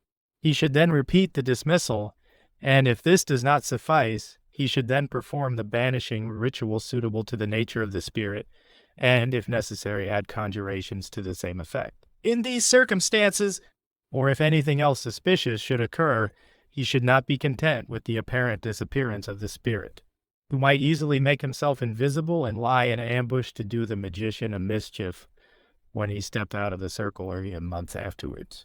Any symbol which has once definitely entered your environment with your own consent is extremely dangerous, unless under absolute control. A man's friends are more capable of working him harm than are strangers, and his greatest danger lies in his own habits. Of course, it is the very condition of progress to build up ideas into the subconscious. The necessity of selection should therefore be obvious. True, there comes a time when all elements soever must be thus assimilated. Samadhi is, by definition, that very process. But from the point of view of the young magician, there is a right way, straight and difficult, of performing all this. One cannot too frequently repeat that what is lawful and proper to one path is alien to another. Immediately after the license to depart and the general closing up of the work, it is necessary that the magician should sit down and write up his magical record. However much he may have been tired by the ceremony, he ought to force himself to do this until it becomes a habit. Verily, it is better to fail in the magical ceremony than to fail in writing down an accurate record of it. One need not doubt the propriety of this remark. Even if one is eaten alive by Malka bi Tarshishim Vera Hashialan, it does not matter very much, for it is over so very quickly. But the record of the transactions is otherwise important. Nobody cares about Duncan having been murdered by Macbeth. It is only one of a number of similar murders. But Shakespeare's account of the incident is a unique treasure of mankind. And apart from the question of the value to others, there is that of the value to the magician himself. The record of the magician is his best asset. It is as foolish to do magic without method as if it were anything else. To do magic without keeping a record is like trying to run a business without bookkeeping. There are a great many people who quite misunderstand the nature of magic. They have an idea that it is something vague and unreal, instead of being, as it is, a direct means of coming into contact with reality. It is these people who pay themselves with phrases, who are always using long words with no definite connotation, who plaster themselves with pompous titles and decorations which mean nothing whatever. With such people, we have nothing to do. But to those who seek reality, the key of magic is offered, and they are hereby warned that the key to the treasure house is no good without the combination, and the combination is the magical record. From one point of view, magical progress actually consists in deciphering one's own record. For this reason, it is the most important thing to do on strictly magical grounds. But apart from this, it is absolutely essential that the record should be clear, full, and concise, because it is only by such a record that your teacher can judge how it is best to help you. Your magical teacher has something else to do besides running around after you all the time, and the most important of all his functions is that of auditor. Now, if you call in an auditor to investigate a business, and when he asks for the books, you tell him that you have not thought worthwhile to keep any, you need not be surprised if he thinks you every kind of an ass. It was perfectly incredible to the master Therion that people who exhibit ordinary common sense in the other affairs of life should lose it completely when they tackle magic. It goes far to justify the belief of the semi-educated that magic is rather a crazy affair after all. However, there are none of these half-baked lunatics connected with the A. Because the necessity for hard work, for passing examinations at stated intervals, and for keeping an intelligible account of what they are doing, frightens away the unintelligent, idle, and hysterical. There are numerous models of magical and mystical records to be found in the various numbers of the equinox, and the student will have no difficulty in acquiring the necessary technique if he be diligent in practice. Chapter 22. Chapter 18 of Clairvoyance and the Body of Light. Within the human body is another body of approximately the same size and shape, but made of a subtler and less illusory material. It is of course not real, but then no more is the other body. Before treating of clairvoyance, one must discuss briefly this question of reality, for misapprehension on the subject has given rise to endless trouble. There is the story of the American in the train who saw another American carrying a basket of unusual shape. His curiosity mastered him, and he leant across and said, "Say, stranger, what you got in that bag?" The other lantern-jawed and taciturn replied, "Mongoose." The first man was rather baffled, as he had never heard of a mongoose. After a pause, he pursued, at the risk of a rebuff, "But say, what is a mongoose?" "Mongoose eats snakes," replied the other. This was another poser, but he pursued, "What in hell do you want a mongoose for?" "Why, you see," said the second man in a confidential whisper, "my brother sees snakes." The first man was more puzzled than ever, but after a long think he continued rather pathetically, "But say, them ain't real snakes, sure," said the man with the basket. "But this mongoose ain't real either. This is a perfect parable of magic. There is no such thing as truth in the perceptible universe. Every idea, when analyzed, is found to contain a contradiction. It is quite useless, except as a temporary expedient, to set up one class of ideas against another as being more real. The advance of man towards God is not necessarily an advance towards truth. All philosophical systems have crumbled, but each class of ideas possesses true relations within itself. It is possible with Berkeley to deny the existence of water and of wood, but for all that, wood floats on water. The magician becomes identical with the immortal Osiris, yet the magician dies. In this dilemma, the facts must be restated. One should preferably say that the magician becomes conscious of that part of himself which he calls the immortal Osiris, and that part does not die. Now, this interior body of the magician, of which we spoke at the beginning of this chapter, does exist and can exert certain powers which his natural body cannot do. It can, for example, pass through matter, and it can move freely in every direction through space. But this is because matter, in the sense in which we commonly use the word, is on another plane. Now, this fine body perceives a universe which we do not ordinarily perceive. It does not necessarily perceive the universe which we do normally perceive. So although in this body I can pass through the roof, it does not follow that I shall be able to tell what the weather is like. I might do so or I might not. But if I could not, it would not prove that I was deceiving myself in supposing that I had passed through the roof. This body, which is called by various authors the astral double, body of light, body of fire, body of desire, fine body, synlika, and numberless other names, is naturally fitted to perceive objects of its own class. In particular, the phantoms of the astral plane. There is some sort of vague and indeterminate relation between the astrals and the materials, and it is possible, with great experience, to deduce facts about material things from the astral aspect which they present to the eyes of the body of light. This astral plane is so varied and so changeable that several clairvoyants looking at the same thing might give totally different accounts of what they saw. Yet they might each make correct deductions. In looking at a man, the first clairvoyant might say, "The lines of force are all drooping." The second, "It seems all dirty and spotty." A third, "The aura looks very ragged." Yet all might agree in deducing that the man was in ill health. In any case, all such deductions are rather unreliable. One must be a highly skilled man before one can trust one's vision. A great many people think that they are extremely good at the business, when in fact they have only made some occasional shrewd guesses, which they naturally remember, in the course of hundreds of forgotten failures. The only way to test clairvoyance is to keep a careful record of every experiment made. For example, Frederick O.M. once gave a clairvoyant a waistcoat to psychometrize. He made 56 statements about the owner of the waistcoat. Of these, 4 were notably right. 17, though correct, were of that class of statement which is true of almost everybody. The remainder were wrong. It was concluded from this that he showed no evidence of any special power. In fact, his bodily eyes, if he could discern tailoring, would have served him better, for he thought the owner of the vest was a corn chandler instead of an earl as he is. The magician can hardly take too much trouble to develop this power in himself. It is extremely useful to him in guarding himself against attack, in obtaining warnings, in judging character, and especially in watching the process of his ceremonies.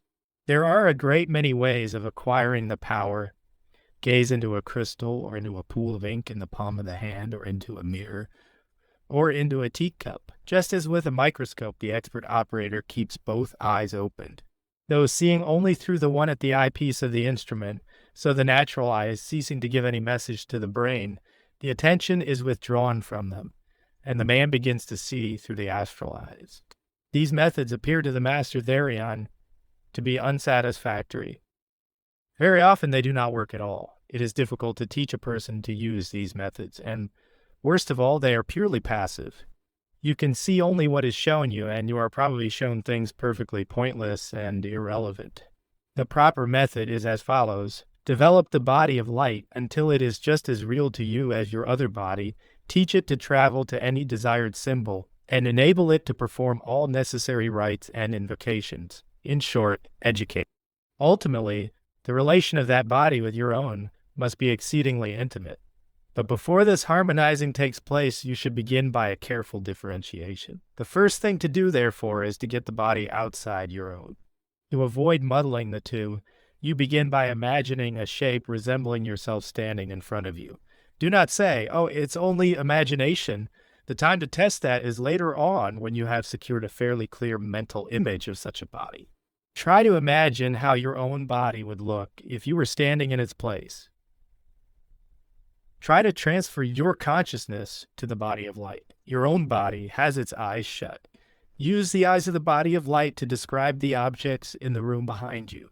Don't say, "It's only an effort of subconscious memory." The time to test that is later on. As soon as you feel more or less at home in the fine body, let it rise in the air. Keep on feeling the sense of rising. Keep on looking about you as you rise until you see landscapes or beings of the astral plane. Such have a quality all their own. They are not like material things. They are not like mental pictures. They seem to lie between the two. After some practice has made you adept, so that in the course of any hour's journey you can reckon on having a fairly eventful time, turn your attention to reaching a definite place on the astral plane. Invoke Mercury, for example, and examine carefully your record of the resulting vision. Discover whether the symbols which you have seen correspond with the conventional symbols of Mercury. This testing of the spirits is the most important branch of the whole tree of magic. Without it, one is lost in the jungle of delusion. Every spirit, up to God himself, is ready to deceive you if possible, to make himself out more important than he is. In short, to lay in wait for your soul in 333 separate ways. Remember that after all, the highest of all the gods is only the Magus Mayan, the greatest of all the devils. You may also try rising on the plains.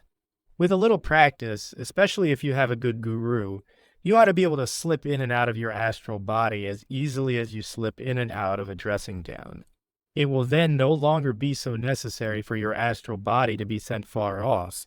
Without moving an inch, you will be able to turn on its eyes and ears, as simply as the man with the microscope mentioned above can transfer his complete attention from one eye to the other. Now, however unsuccessful your getting out the body may apparently have been, it is most necessary to use every effort to bring it properly back. Make the body of light coincide in space with the physical body, assume the God form, and vibrate the name of Harpocrates with the utmost energy. Then recover unity of consciousness. If you fail to do this properly, you may find yourself in serious trouble. Your body of light may wander away uncontrolled and be attacked and obsessed. You will become aware of this through the occurrence of headache, bad dreams, or even more serious signs such as hysteria, fainting fits, possibly madness or paralysis. Even the worst of these attacks will probably wear off, but it may leave you permanently damaged to a greater or less extent. A great majority of spiritualists, occultists, Tososophists are pitiable examples of repeated losses from this cause. The emotional type of religionist also suffers in this way. Devotion projects the fine body which is seized and vampirized by the demon masquerading as Christ or Mary, or whoever may be the object of worship. Complete absence of all power to concentrate thought, to follow an argument, to formulate a will, to hold fast to an opinion or a course of action, or even to keep a solemn oath, mark indelibly those who have thus lost parts of their souls. They wander from one new cult to another even crazier. Occasionally such persons drift for a moment into the surrounding of the master Therion, and are shot out by the simple process of making them try to do a half-hour's honest work of any kind. In projecting the astral, it is a valuable additional safeguard to perform the whole operation in a properly consecrated circle. Proceed with great caution then, but proceed. In time, your body of light will be as strong against spirits as your other body against the winds of heaven. All depends upon the development of that body of light. It must be furnished with an organism as ramified and balanced as its shadowy brother, the material body. To recapitulate once more, then, the first task is to develop your own body of light within your own circle without reference to any other inhabitants of the world to which it belongs. That which you have accomplished with the subject, you may now proceed to do with the object. You will learn to see the astral appearance of material things, and although this does not properly belong to pure clairvoyance, one may here again mention that you should endeavor to the utmost to develop and fortify this body of light. The best and simplest way to do this is to use it constantly, to exercise it in every way. In particular, it may be employed in ceremonies of initiation or of invocation, while the physical body remains silent and still. In doing this, it will often be necessary to create a temple on the astral plane. It is excellent practice to create symbols. This one precaution is needed. After using them, they should be reabsorbed. Having learned to create astral forms, the next step will be at first very difficult. Phantasmal and fleeting as the astral is in general, those forms which are definitely attached to the material possess enormous powers of resistance, and it consequently requires very high potential to influence them. The material analogs seem to serve as a fortress. Even where a temporary effect is produced, the inertia of matter draws it back to the normal. Yet the power of the trained and consecrated will in a well-developed astral body is such that it can even produce a permanent change in the material upon whose body of light you are working, for example. One can heal the sick by restoring a healthy appearance to their astral forms. On the other hand, it is possible so to disintegrate the body of light, even of a strong man, that he will fall dead. Such operations demand not only power but judgment. Nothing can upset the sum total of destiny. Everything must be paid for the uttermost farthing. For this reason, a great many operations theoretically possible cannot be performed. Suppose, for example, you see two men of similarly unhealthy astral appearance. In one case, the cause may be slight and temporary. Your help suffices to restore him in a few minutes. The other, who looks no worse, is really oppressed by a force incalculably greater than you could control, and you would only damage yourself by attempting to help him. The diagnosis between the two cases could be made by an investigation of the deeper strata of the astral, such as compose the causal body.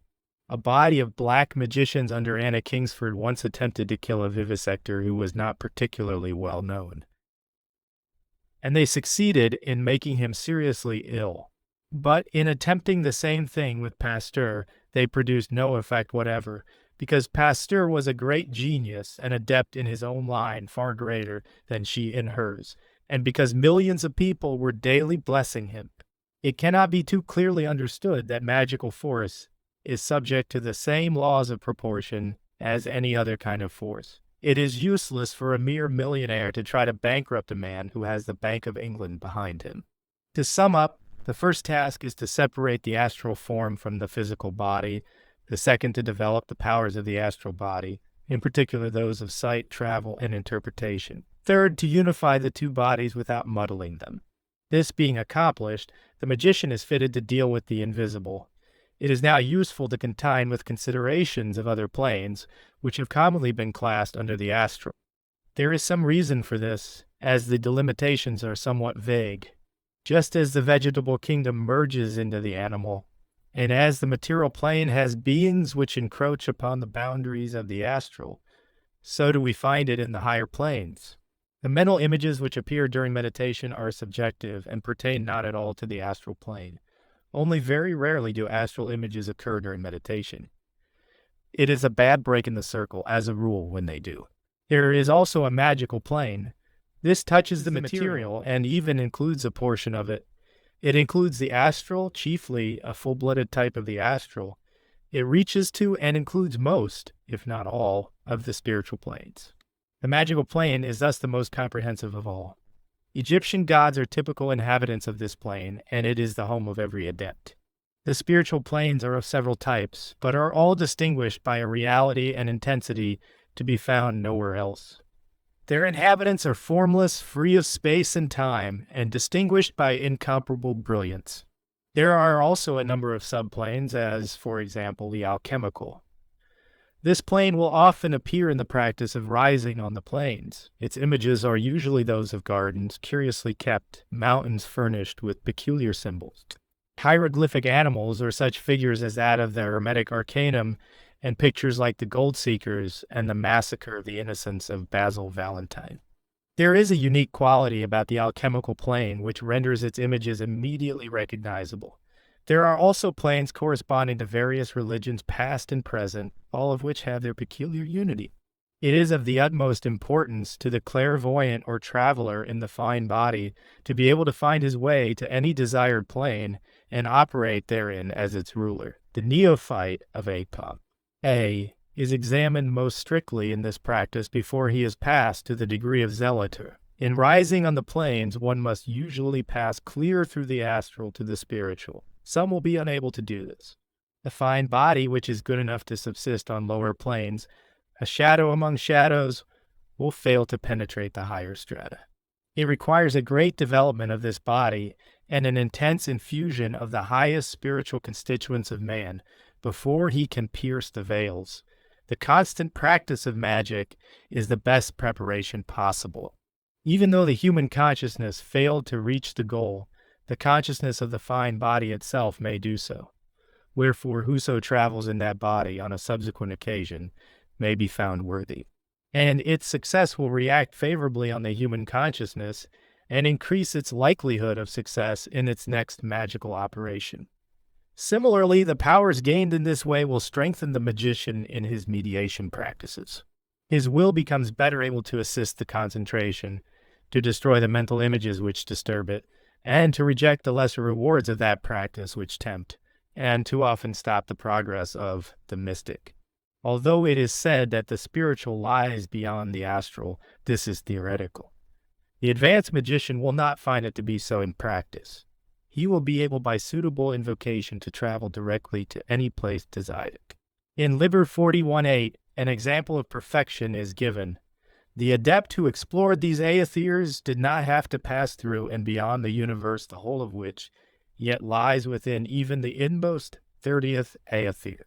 He was able to summon the aethers he wanted, and his chief difficulty was that sometimes he was at first unable to pierce their veils.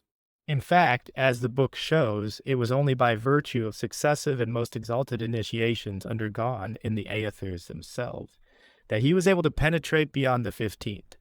The guardians of such fortresses know how to guard. The master therein has published the most important practical magical secrets in the plainest language.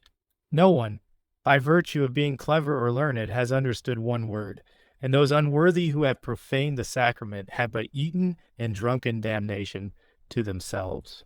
One may bring down stolen fire in a hollow tube from heaven, as the master Therion indeed has done in a way that no other adept dared to do before him. But the thief, the Titan, must foreknow and consent to his doom to be chained upon a lonely rock, the vulture devouring his liver for a season, until Hercules, the strong man armed by virtue of that very fire, shall come and release him. 666, whose number is the number of a man, 603 score and six, unsubdued, consoled by Asia and Panthea, must send forth constant showers of blessing, not only upon man whose incarnation he is, but upon the tyrant and the persecutor. His infinite pain must thrill his heart with joy, since every pang is but the echo of some new flame that leaps upon the earth lit by his crime, for the gods are the enemies of man. It is nature that man must overcome ere he enter into his kingdom. The true God is man. In man are all things hidden. Of these the gods, nature, time, all the powers of the universe are rebellious slaves. It is these that men must fight and conquer in the power and in the name of the beast that hath availed them, the Titan, the Magus, the man whose number is 603 score and six. The practice of rising on the plains is of such importance that special attention must be paid to it. It is part of the essential technique of magic. Instruction in this practice has been given with such conciseness in libero that one cannot do better than quote verbatim the previous experiment referred to in the first sentence, is the ordinary astral journey. The previous experiment has little value and leads to few results of importance, but it is susceptible of a development which merges into a form of dharana, concentration, and as such may lead to the very highest ends. The principal use of the practice in the last reference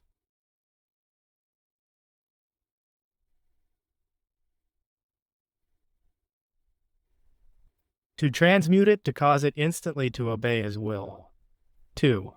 Let him then begin exactly as before, but with the most intense solemnity and determination. Let him be very careful to cause his imaginary body to rise in a line exactly perpendicular to the earth's tangent at the point where his physical body is situated, or to put it more simply, straight upwards. Instead of stopping, let him continue to rise until fatigue almost overcomes him. If he should find that he has stopped without willing to do so, and that figures appear, let him at all costs rise above them. Yea, though his very life tremble on his lips, let him force his way upward and onward. 5. Let him continue in this so long as the breath of life is in him. Whatever threatens, whatever allures, though it were Typhon and all his hosts, loosed from the pit and leagued against him, though it were from the very throne of God himself, that a voice issues bidding him stay, be content, let him struggle on, ever on. 6. At last there must come a moment when his whole being is swallowed up in fatigue, overwhelmed by its own inertia. Let him sink when no longer can he strive, though his tongue be bitten through with the effort and the blood gush from his nostrils, into the blackness of unconsciousness. And then, on coming to himself, let him write down soberly and accurately a record of all that hath occurred. Yea, a record of all that hath occurred. Of course, the rising may be done from any starting point. One can go, for example, into the circle of Jupiter, and the results, especially in the lower planes, will be very different to those obtained from a Saturnian starting point. The student should undertake a regular series of such experiments in order to familiarize himself not only with the nature of the different spheres, but with the inner meaning of each. Of course, it is not necessary in every case to push the practice to exhaustion as described in the instructions, but this is the proper thing to do whenever definitely practicing, in order to acquire the power of rising. But, having obtained this power, it is, of course, legitimate to rise to any particular plane that may be necessary for the purpose of exploration, as in the case of the visions recorded in Liber 410, where the method may be described as mixed. In such a case, it is not enough to invoke the place you wish to visit, because you may not be able to endure its pressure, or to breathe its atmosphere. Several instances occur in that record where the seer was unable to pass through certain gateways, or to remain in certain contemplations. He had to undergo certain initiations before he was able to proceed. Thus, it is necessary that the technique of magic should be perfected. The body of light must be rendered capable of going everywhere, and doing everything. It is therefore always the question of drill which is of importance. You have got to go out rising on the plains every day of your life, year after year. You are not to be disheartened by failure, or too much encouraged by success in any one practice or set of practices. What you are doing is what will be of real value to you in the end. And that is developing a character, creating a karma, which will give you the power to do your will. Divination is so important a branch of magic as almost to demand a separate treatise. Genius is composed of two sides, the active and the passive. The power to execute the will is but blind force unless the will be enlightened. At every stage of a magical operation, it is necessary to know what one is doing and to be sure that one is acting wisely. Acute sensitiveness is always associated with genius. The power to perceive the universe accurately, to analyze, coordinate, and judge impressions is the foundation of all great work. An army is but a blundering brute unless its intelligence department works as it should. The magician obtains the transcendental knowledge necessary to an intelligent course of conduct directly in consciousness by clairvoyance and clairaudience. But communication with superior intelligences demands elaborate preparation, even after years of successful performance. It is therefore useful to possess an art by which one can obtain at a moment's notice any information that may be necessary. This art is divination. The answers to one's questions in divination are not conveyed directly, but through the medium of a suitable series of symbols. These symbols must be interpreted by the diviner in terms of his problem. It is not practicable to construct a lexicon in which the solution of every difficulty is given in so many words. It would be unwieldy. Besides, nature does not happen to work on those lines. The theory of any process of divination may be stated in a few simple terms. 1. We postulate the existence of intelligences, either within or without the diviner, of which he is not immediately conscious. It does not matter to the theory whether the communicating spirit, so-called, is an objective entity or a concealed portion of the diviner's mind. We assume that such intelligences are able to reply correctly within limits to the question asked. 2. We postulate that it is possible to construct a compendium of hieroglyphs sufficiently elastic in meaning to include every possible idea, and that one or more of these may always be taken to represent any idea. We assume that any of these hieroglyphics will be understood by the intelligences with whom we wish to communicate in the same sense as it is by ourselves. We have therefore a sort of language. One may compare it to a lingua franca, which is perhaps defective in expressing fine shades of meaning, and so is unsuitable for literature, but which yet serves for the conduct of daily affairs in places where many tongues are spoken. Hindustani is an example of this. But better still is the analogy between the conventional signs and symbols employed by mathematicians, who can thus convey their ideas perfectly without speaking a word of each other's languages. We postulate that the intelligences whom wish to consult are willing, or may be compelled, to answer us truthfully. Let us first consider the question of the compendium of symbols. The alphabet of a language is a more or less arbitrary way of transcribing the sounds employed in speaking it. The letters themselves have not necessarily any meaning as such, but in a system of divination, each symbol stands for a definite idea. It would not interfere with the English language to add a few new letters. In fact, some systems of shorthand have done so. But a system of symbols suitable for divination must be a complete representation of the universe, so that each is absolute and the whole insusceptible to increase or diminution. It is, in fact, technically a panicle in the fullest sense of the word. Let us consider some prominent examples of such systems. We may observe that a common mode of divination is to inquire of books by placing the thumb at random within the leaves. The books of the Sibyl, the works of Virgil, and the Bible have been used very frequently for this purpose. For theoretical justification, one must assume that the book employed is a perfect representation of the universe.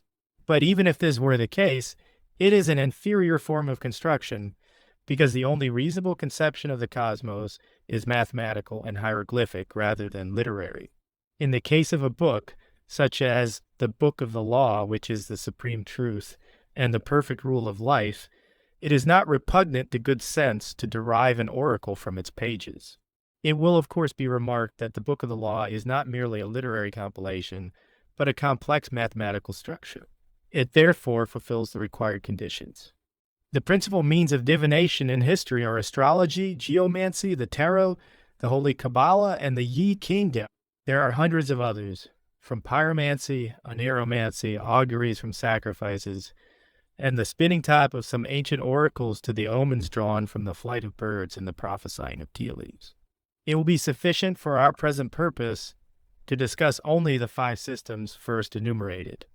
Astrology is theoretically a perfect method since the symbols employed actually exist in the macrocosm and thus possess a natural correspondence with microcosmic affairs. But in practice, the calculations involved are overwhelmingly complicated. A horoscope is never complete. It needs to be supplemented by innumerable other horoscopes. For example, to obtain a judgment on the simplest question, one requires not only the nativities of the people involved, some of which are probably inaccessible, but secondary figures for directions and transits, together with progressed horoscopes, to say nothing of prenatal mundane and even horary figures. To appreciate the entire mass of data, to balance the elements of so vast a concourse of forces, and to draw a single judgment therefrom, is a task practically beyond human capacity. Besides all this, the actual effects of the planetary positions and aspects are still almost entirely unknown. No 2 astrologers agree on all points, and most of them are at odds on fundamental principles. This science had better be discarded unless the student chances to feel strongly drawn toward it. It is used by the master thereon himself with fairly satisfactory results, but only in special cases, in a strictly limited sphere, and with particular precautions. Even so, he feels great diffidence in basing his conduct on the result so obtained. Geomancy has the advantage of being rigorously mathematical. A handbook of the science is to be found in Equinox the First. The objection to its use lies in the limited number of the symbols. To represent the universe by no more than 16 combinations throws too much work upon them. There is also a great restriction arising from the fact that although 15 symbols appear in the final figure, there are in reality but 4, the remaining one being drawn by an ineluctable process from the mothers. It may be added that the tables given in the handbook for the interpretation of the figure are exceedingly vague on the one hand, and insufficiently comprehensive on the other. Some adepts, however, appear to find this system admirable, and obtain great satisfaction from its use. Once more, the personal equation must be allowed full weight. At one time, the master therein employed it extensively, but he was never wholly at ease with it. He found the interpretation very difficult. Moreover, it seemed to him that the geomantic intelligences themselves were of a low order, the scope of which was confined to a small section of the things which interested him. Also, they possessed a point of view of their own, which was far from sympathetic with his, so that misunderstanding constantly interfered with the work. The tarot and the Holy Kabbalah may be discussed together. The theoretical basis of both is identical. The Tree of Life, the 78 symbols of the tarot are admirably balanced and combined. They are adequate to all demands made upon them. Each symbol is not only mathematically precise, but possesses an artistic significance which helps the diviner to understand them by stimulating his aesthetic perceptions. The master therein finds that the tarot is infallible in material questions. The successive operations describe the course of events with astonishing wealth of detail, and the judgments are reliable in all respects. But a proper divination means at least 2 hours hard work, even by the approved method developed by him from the traditions of initiates. Any attempt to shorten the proceedings leads to disappointment. Furthermore, the symbols do not lend themselves readily to the solution of spiritual questions. The Holy Kabbalah, based as it is on pure number, evidently possesses an infinite number of symbols. Its scope is conterminous with existence itself, and it lacks nothing in precision, purity, or indeed in any other perfection. But it cannot be taught. Each man must select for himself the materials for the main structure of his system. It requires years of work to erect a worthy building. Such a building is never finished. Every day spent on it adds new ornaments. The Kabbalah is therefore a living temple of the Holy Ghost. It is the man himself and his universe expressed in terms of thought, whose language is so rich that even the letters of its alphabet have no limit. This system is so sublime that it is unsuited to the solution of the petty puzzles of our earthly existence. In the light of the Kabbalah, the shadows of transitory things are instantly banished. The Wild King is the most satisfactory system for general work. The master there engaged in the preparation of a treatise on the subject. But the labor involved is so great that he cannot pledge himself to have it ready at any definite time.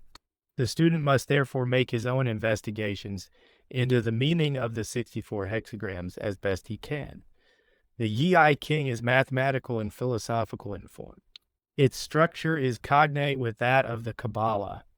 The identity is so intimate that the existence of two such superficially different systems is transcendent testimony to the truth of both.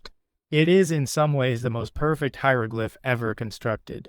It is austere and sublime, yet withal so adaptable to every possible emergency that its figures may be interpreted to suit all classes of questions. One may resolve the most obscure spiritual difficulties no less than the most mundane dilemmas. And the symbol which opens the gates of the most exalted palaces of initiation is equally effective when employed to advise one in the ordinary business of life. The master therein has found the Yi King entirely satisfactory in every respect. The intelligences which direct it show no inclination to evade the question or to mislead the querent. A further advantage is that the actual apparatus is simple. Also, the system is easy to manipulate, and 5 minutes is sufficient to obtain a fairly detailed answer to any but the most obscure questions. With regard to the intelligences whose business it is to give information to the diviner, their natures differ widely and correspond more or less to the character of the medium of divination.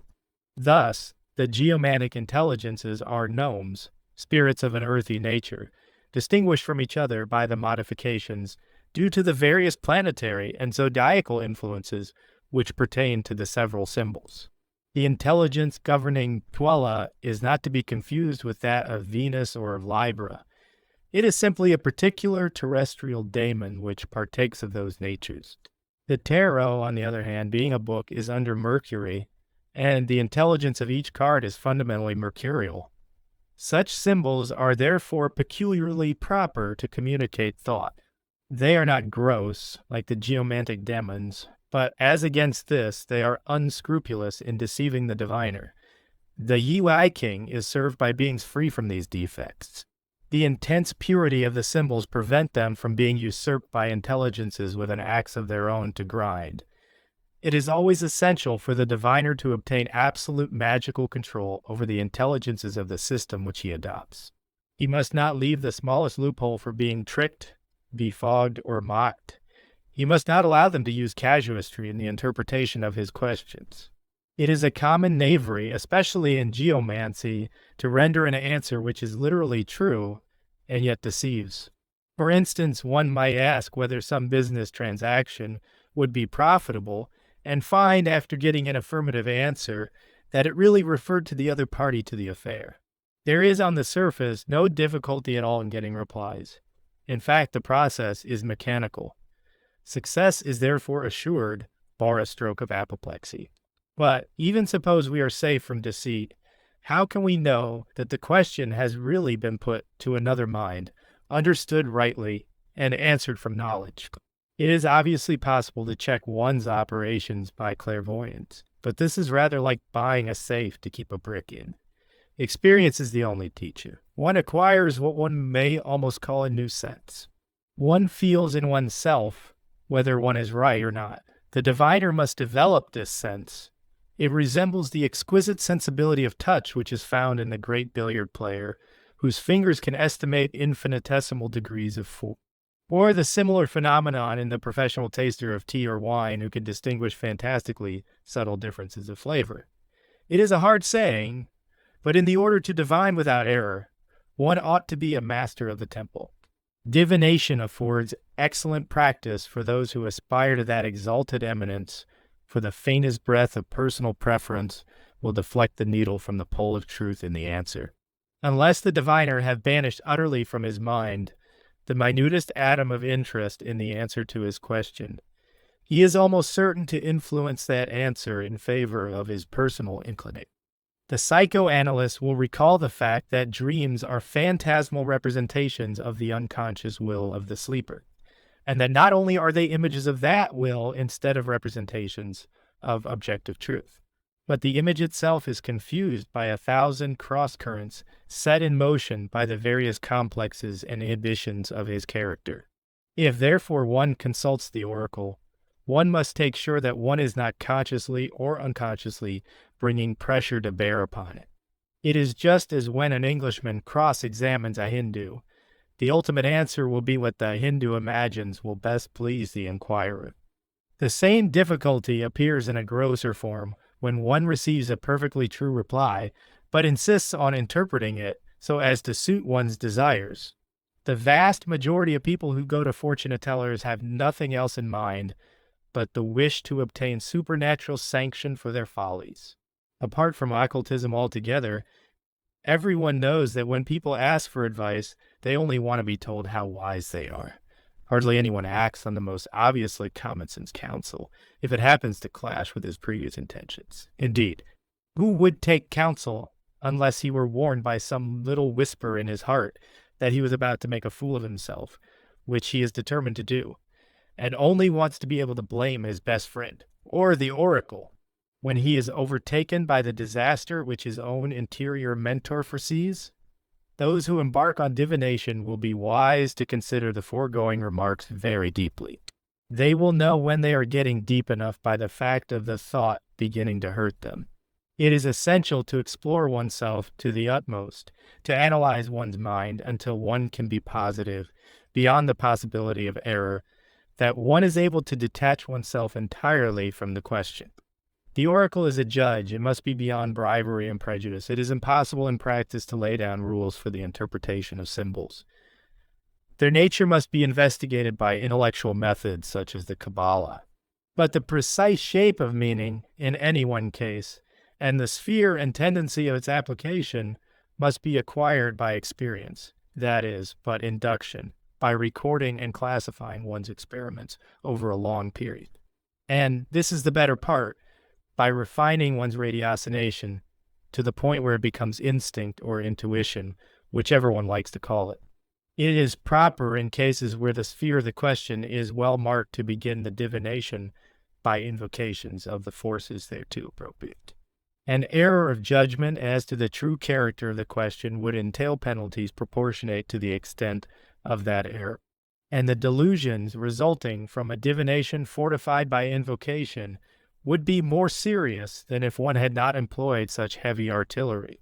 There can, however, be no objection to preparing oneself by a general purification and consecration, devised with the object of detaching oneself from one's personality and increasing the sensitiveness of one's faculties. All divination comes under the general type of the element air. The peculiar properties of air are in consequence its uniform characteristics.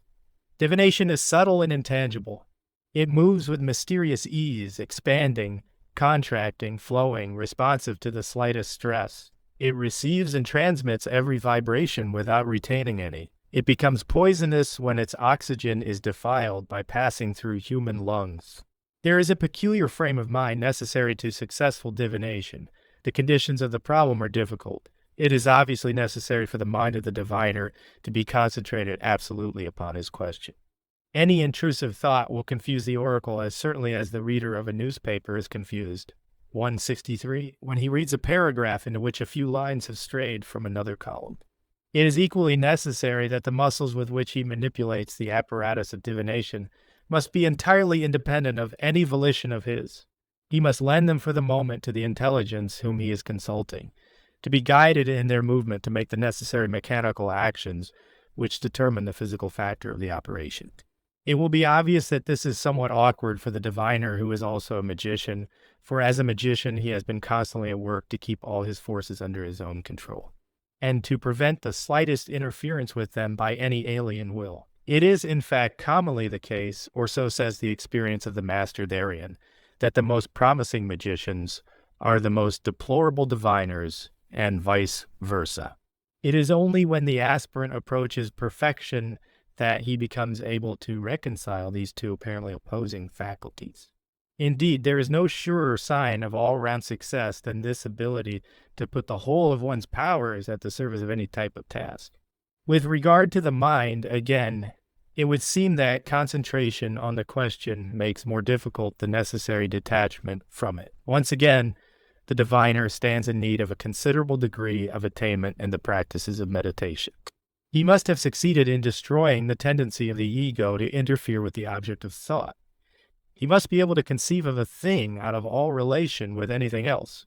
The regular practice of concentration leads to this result, in fact. It destroys the thing itself as we have hitherto conceived it, for the nature of things is always veiled from us by our habit of regarding them as in essential relation without ourselves and our reactions toward them. One can hardly expect the diviner to make samadhi with his question. That would be going too far.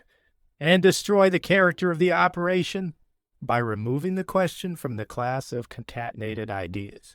It would mean interpreting the question in terms of without limit, and this implied equally formless answer.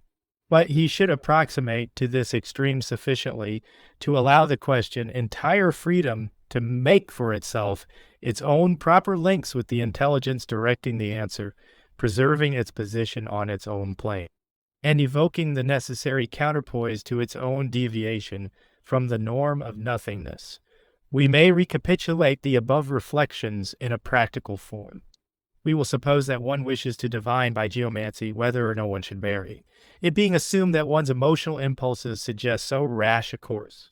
The man takes his wand and his sand, that traces the question, makes the appropriate pentagram and the sigil of the spirit.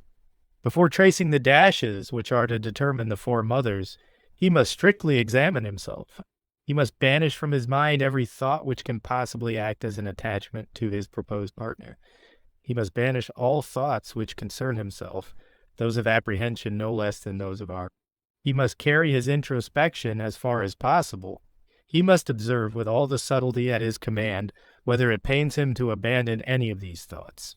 So long as his mind is stirred, however slightly, by one single aspect of the subject, he is not fit to begin to form the figure. He must sink his personality in that of the intelligence hearing the question propounded by a stranger to whom he is indifferent, but whom it is his business to serve faithfully. He must now run over the whole affair in his mind, making sure of his utter aloofness therefrom. He must also make sure that his muscles are perfectly free to respond to the touch of the will of that intelligence. It is of course understood that he has not become so familiar with geomancy by dint of practice as to be able to calculate subconsciously what figures he will form, for this would vitiate the experiment entirely. It is, in fact, one of the objections to geomancy that sooner or later one does become aware at the time of tracing them whether the dots are going to be even or odd. This needs a special training to correct. Physiopsychological theory will probably maintain that the automatic action of the hand is controlled by the brain no less than in the case of conscious volition. But this is an additional argument for identifying the brain with the intelligence invoked, having thus identified himself as closely as possible with that intelligence, and concentrated on the question as if the prophesying spirit were giving its whole attention thereto. He must await the impulse to trace the marks on the sand, and as soon as it comes, let it race to the finish. Here arises another technical difficulty. One has to make 16 rows of dots, and especially for the beginner, the mind has to grapple with the apprehension lest the hand fail to execute the required number. It is also troubled by fearing to exceed, but excess does not matter. Extra lines are simply null and void, so that the best plan is to banish that thought and make sure only of not stopping too soon. The lines being traced, the operation is over as far as spiritual qualities are required for a time. The process of setting up the figure for judgment is purely mechanical, but in the judgment, the diviner stands once more in need of his inmost and utmost attainments. He should exhaust the intellectual sources of information at his disposal and form from them his judgment. But having done this, he should detach his mind from what it has just formulated and proceed to concentrate it on the figure as a whole, almost as if it were the object of his meditation. One need hardly repeat that in both these operations detachment from one's personal partialities. It is as necessary as it was in the first part of the work in setting up the figure. Bias would beget a Freudian phantasm to replace the image of truth which the figure ought to be. And it is not too much to say that the entire subconscious machinery of the body and mind lends itself with horrid willingness to this ape-like antic of treatment. But now that the figure stands for judgment, the same bias would tend to form its phantasm of wish fulfillment in a different manner. It would act through the mind to bewray sound judgment. It might, for example, induce one to emphasize the venereal element in Puella at the expense of the Saturnian. It might lead one to underrate the influence of a hostile figure, or to neglect altogether some element of importance. The master therein has known cases where the diver was so afraid of an unfavorable answer that he made actual mistakes in the simple mechanical construction of the figure. Finally, in the summing up, it is fatally easy to slur over unpleasantness and to breathe on the tiniest spark that promises to kindle the tinder, the rotten rags of hope. The concluding operation is therefore to obtain a judgment of the figure independent of all intellectual or moral restraint. One must endeavor to apprehend it as a thing absolute in itself. One must treat it, in short, very much the same as one did the question, as a mystical entity till now unrelated with other phenomena. One must, so to speak, adore it as a god uncritically. Speak, Lord, for thy servant heareth. It must be allowed to impose its intrinsic individuality on the mind, to put its fingers independently on whatever notes it pleases. In this way, one obtains an impression of the true purport of the answer, and one obtains it armed with a sanction superior to any sensible suggestions. It comes from and to a part of the individual which is independent of the influence of environment, is adjusted to that environment by true necessity, and not by the artifices of such adaptations as our purblind conception of convenience induces us to fabricate. The student will observe from the above that divination is in one sense an art entirely separate from that of magic, yet it interpenetrates magic at every point. The fundamental laws of both are identical. The right use of divination has already been explained, but it must be added that proficiency therein, tremendous as is its importance in furnishing the magician with the information necessary to his strategical and tactical plans, in no wise enables him to accomplish the impossible. It is not within the scope of divination to predict the future, for example, with the certainty of an astronomer in calculating the return of a comet. There is always much virtue in divination, for Shakespeare assures us there is much virtue in if. In estimating the ultimate value of a divinatory judgment, one must allow for more than the numerous sources of error inherent in the process itself. The judgment can do no more than the facts presented to it warrant. It is naturally impossible in most cases to make sure that some important factor has not been omitted. In asking, "Shall I be wise to marry?" one leaves it open for wisdom to be defined in divers ways. One can only expect an answer in the sense of the question. The connotation of wise would then imply the limitations in your private definition of wisdom. In reference to your present circumstances, it would not involve guarantee against subsequent disaster or pronounce a philosophical dictum as to wisdom in the abstract sense. One must not assume that the oracle is omniscient. By the nature of the case, on the contrary, it is the utterance of a being whose powers are partial and limited, though not to such an extent or in the same directions as one's own. But a man who is advised to purchase a certain stock should not complain if a general panic knocks the bottom out of it a few weeks later. The advice only referred to the prospects of the stock in itself. The divination must not be blamed any more than one would blame a man for buying a house at Ypres, there years before the World War. As against this, one must insist that it is obviously to the advantage of the diviner to obtain this information from beings of the most exalted essence available.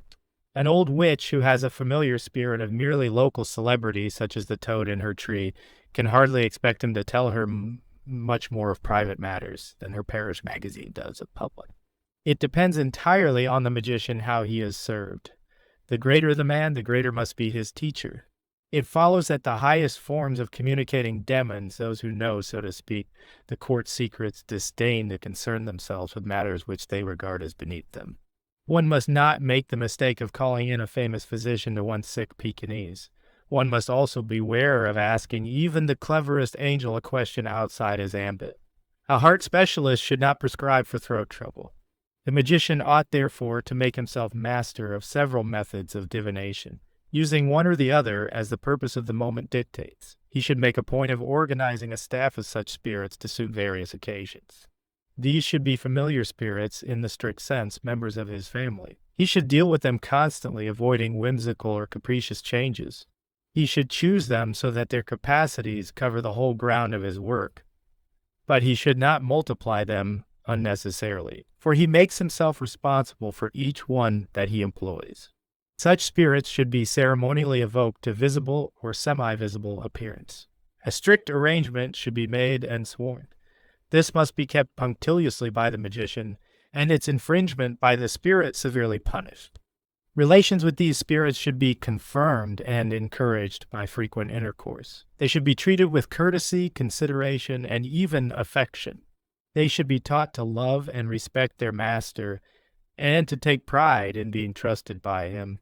It is sometimes better to act on the advice of a spirit, even when one knows it to be wrong, though in such a case one must take the proper precautions against an undesirable result. The reason for this is that spirits of this type are very sensitive. They suffer agonies of remorse on realizing that they have injured their master, for he is their God. They know themselves to be part of him. Their aim is to attain to absorption in him. They understand, therefore, that his interests are theirs. Care must be taken to employ none but spirits who are fit for the purpose, not only by reason of their capacity to supply information, but for their sympathy with the personality of the magician. Any attempt to coerce unwilling spirits is dangerous. They obey from fear. Their fear makes them flatter and tell amiable falsehoods. It also creates phantasmal projections of themselves to personate them. And these phantasms, besides being worthless, become the prey of malicious demons who use them to attack the magician in various ways, whose prospect of success is enhanced by the fact that he has himself created a link with them. One more observation seems desirable while on this subject. Divination of any kind is improper in matters directly concerning the great work itself. In the knowledge and conversation of his holy guardian angel, the adept is possessed of all he can possibly need. To consult any other is to insult one's angel.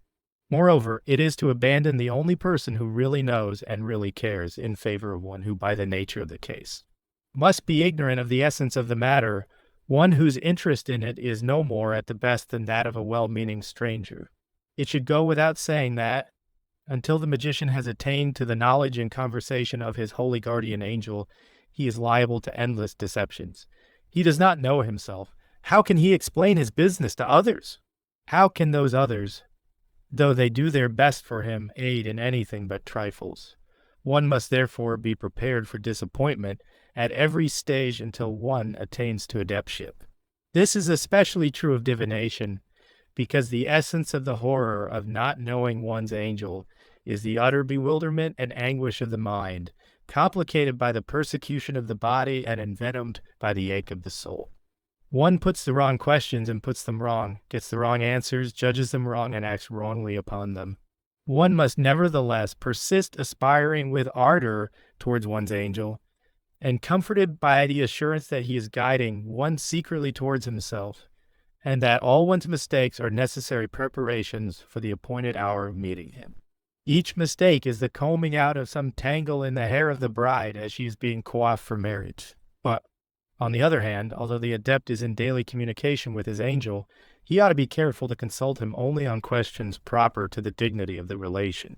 One should not consult one's angel on too many details, or indeed on any matters which come within the office of one's familiar spirits. One does not go the king about petty personal trifles. The romance and rapture of the ineffable union which constitutes adeptship must not be profaned by the introduction of commonplace cares. One must not appear with one's hair in curl papers or complain of the cook's impertinence if one wants to make the most of the honeymoon. To the adept, divination becomes therefore a secondary consideration, although he can now employ it with absolute confidence, and probably use it with far greater frequency than before his attainment. Indeed, this is likely in proportion as he learns to resort to divination on every occasion when his will does not instantly instruct him, with implicit obedience to its counsels, careless as to whether or no they may land him in disaster, is a means admirably efficacious of keeping his mind untroubled by external impressions, and therefore in the proper condition to receive the reiterant strokes of rapture with which the love of his angel ravishes him. We have now mapped out the boundaries of possibility and propriety, which define the physical and political geography of divination. The student must guard himself constantly against supposing that this art affords any absolute means of discovering truth, or indeed, of using that word as if it meant more than the relation of two ideas, each of which is itself as subject to change without notice as a musical program. Divination, in the nature of things, can do no more than put the mind of the querent into conscious connection with another mind whose knowledge of the subject at issue is to his own as that of an expert to a layman. The expert is not infallible. The client may put his question in a mile-leading manner, or even base it on a completely erroneous conception of the facts. He may misunderstand the expert's answer, and he may misinterpret its purport. Apart from all this, excluding all error, both question and answer are limited in validity by their own conditions, and these conditions are such that truth may cease to be true, either as time goes on, or if it be flawed by the defect of failure to consider some circumstances whose concealed operation cancels the contract. In a word, divination, like any other science, is justified of its children. It would be extraordinary should so fertile a mother be immune from stillbirths, monstrosities, and abortions. We none of us dismiss our servant science with a kick and a curse every time the telephone gets out of order. The telephone people make no claim that it always works and always works right. Divination, with equal modesty, admits that it often goes wrong, but it works well enough, all things considered. The science is in its infancy. All we can do is our best. We no more pretend to infallibility than the mining expert who considers himself in luck if he hits the bull's-eye 4 times in 10. The error of all dogmatists, from the oldest prophet with his literally inspired word of God to the newest German professor with his single-track explanation of the universe, lies in trying to prove too much, in defending themselves against critics by stretching a probably excellent theory to include all the facts in the fables, until it bursts like the overblown bladder it is. Divination is no more than a rough and ready practical method, which we understand hardly at all, and operate only as empirics. Success for the best diviner alive is no more certain in any particular instance than a long putt by a champion golfer. Its calculations are infinitely more complex than chess. A chess play on an infinite board with men whose moves are indeterminate and made still more difficult by the interference of imponderable forces and unformulated laws, while its conduct demands not only the virtues, themselves rare enough, of intellectual and moral integrity, but intuition combining delicacy with strength in such perfection and to such extremes as to make its existence appear monstrous and miraculous against nature. To admit this is not to discredit oracles. On the contrary, the oracles fell into disrepute just because they pretended to do more than they could. To divine concerning a matter is little more than to calculate probabilities. We obtain the use of minds who have access to knowledge beyond ours, but not to omniscience. Ru, the great angel set over the tarot, is beyond us as we are beyond the ant. But for all we know, the knowledge of Ru is excelled by some mightier mind in the same proportion. Nor have we any warrant for accusing Ru of ignorance or error if we read the tarot to our own delusion. He may have known, he may have spoken truly. The fault may lie with our own insight. The master therein has observed on innumerable occasions that divinations, made by him and dismissed as giving untrue answers, have justified themselves months or years later, when he was able to revise his judgment in perspective. Untroubled by his personal passion, it is indeed surprising how often the most careless divinations give accurate answers. When things go wrong, it is almost always possible to trace the error to one's own self-willed and insolent presumption in insisting that events shall accommodate themselves to our egoism and vanity. It is comically unscientific to adduce 1/7 examples of the mistakes of the diviners as evidence that their art is fatuous. Everyone knows that the simplest chemical experiments often go wrong. Everyone knows the eccentricities of fountain pens, But nobody outside evangelical circles makes fun of the Cavendish experiment or asserts that, if fountain pens undoubtedly work now and then, their doing so is merely coincidence. The fact of the case is that the laws of nature are incomparably more subtle than even science suspects.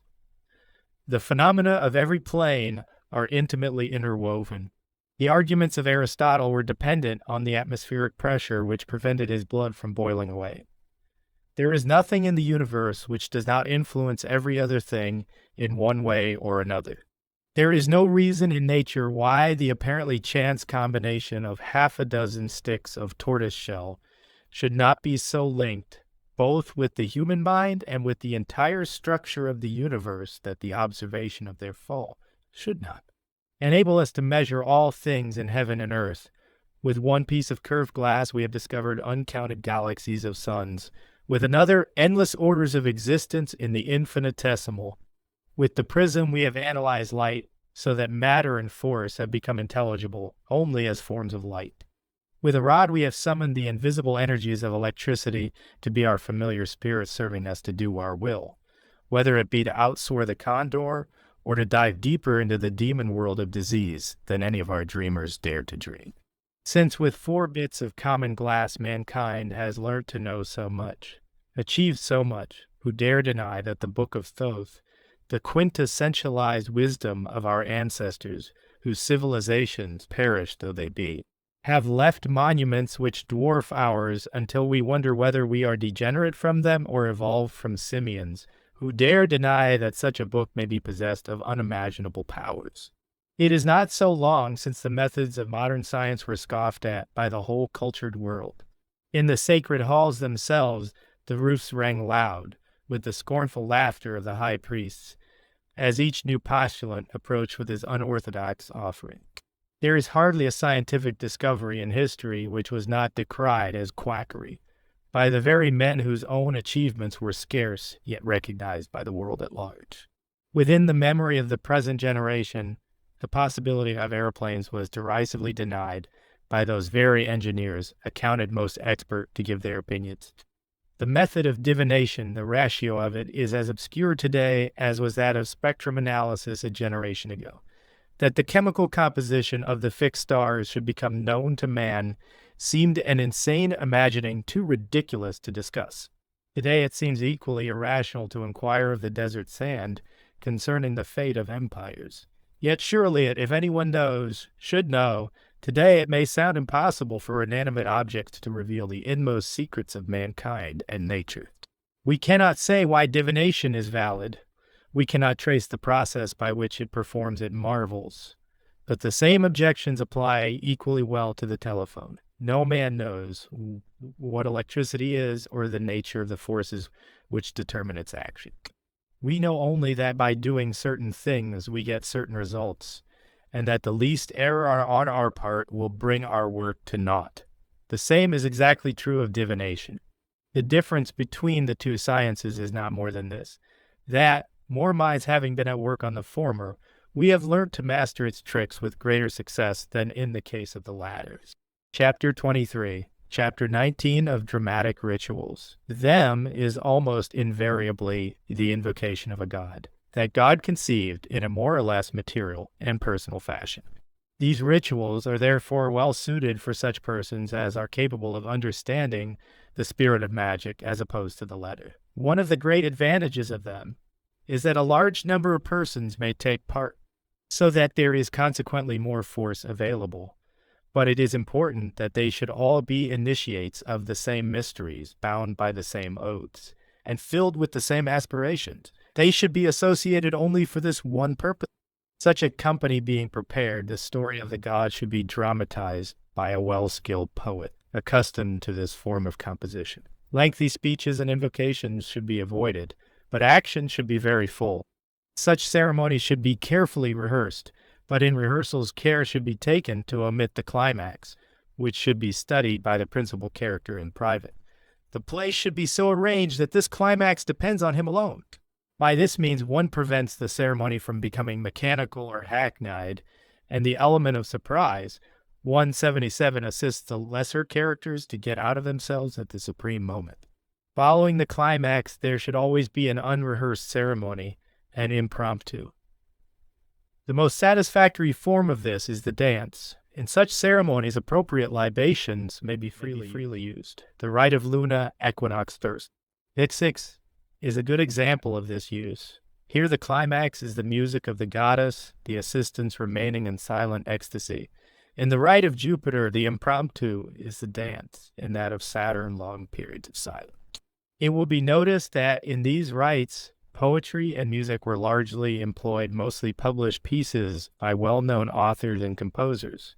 It would be better to write and compose specially for the ceremony. Chapter 24, Chapter 20 of the Eucharist and the Art of Alchemy. It consists in taking common things, transmuting them into things divine, and consuming them. So far is a type of every magic ceremony, for the reabsorption of the force is a kind of consumption. But it has a more restricted application as follows. Take a substance symbolic of the whole course of nature, make it God, and consume it. There are many ways of doing this, but they may easily be classified according to the number of the elements of which the sacrament is composed. The highest form of the Eucharist is that in which the element consecrated is one. It is one substance and not two, not living and not dead, neither liquid nor solid, neither hot nor cold, neither male nor female. This sacrament is secret in every respect.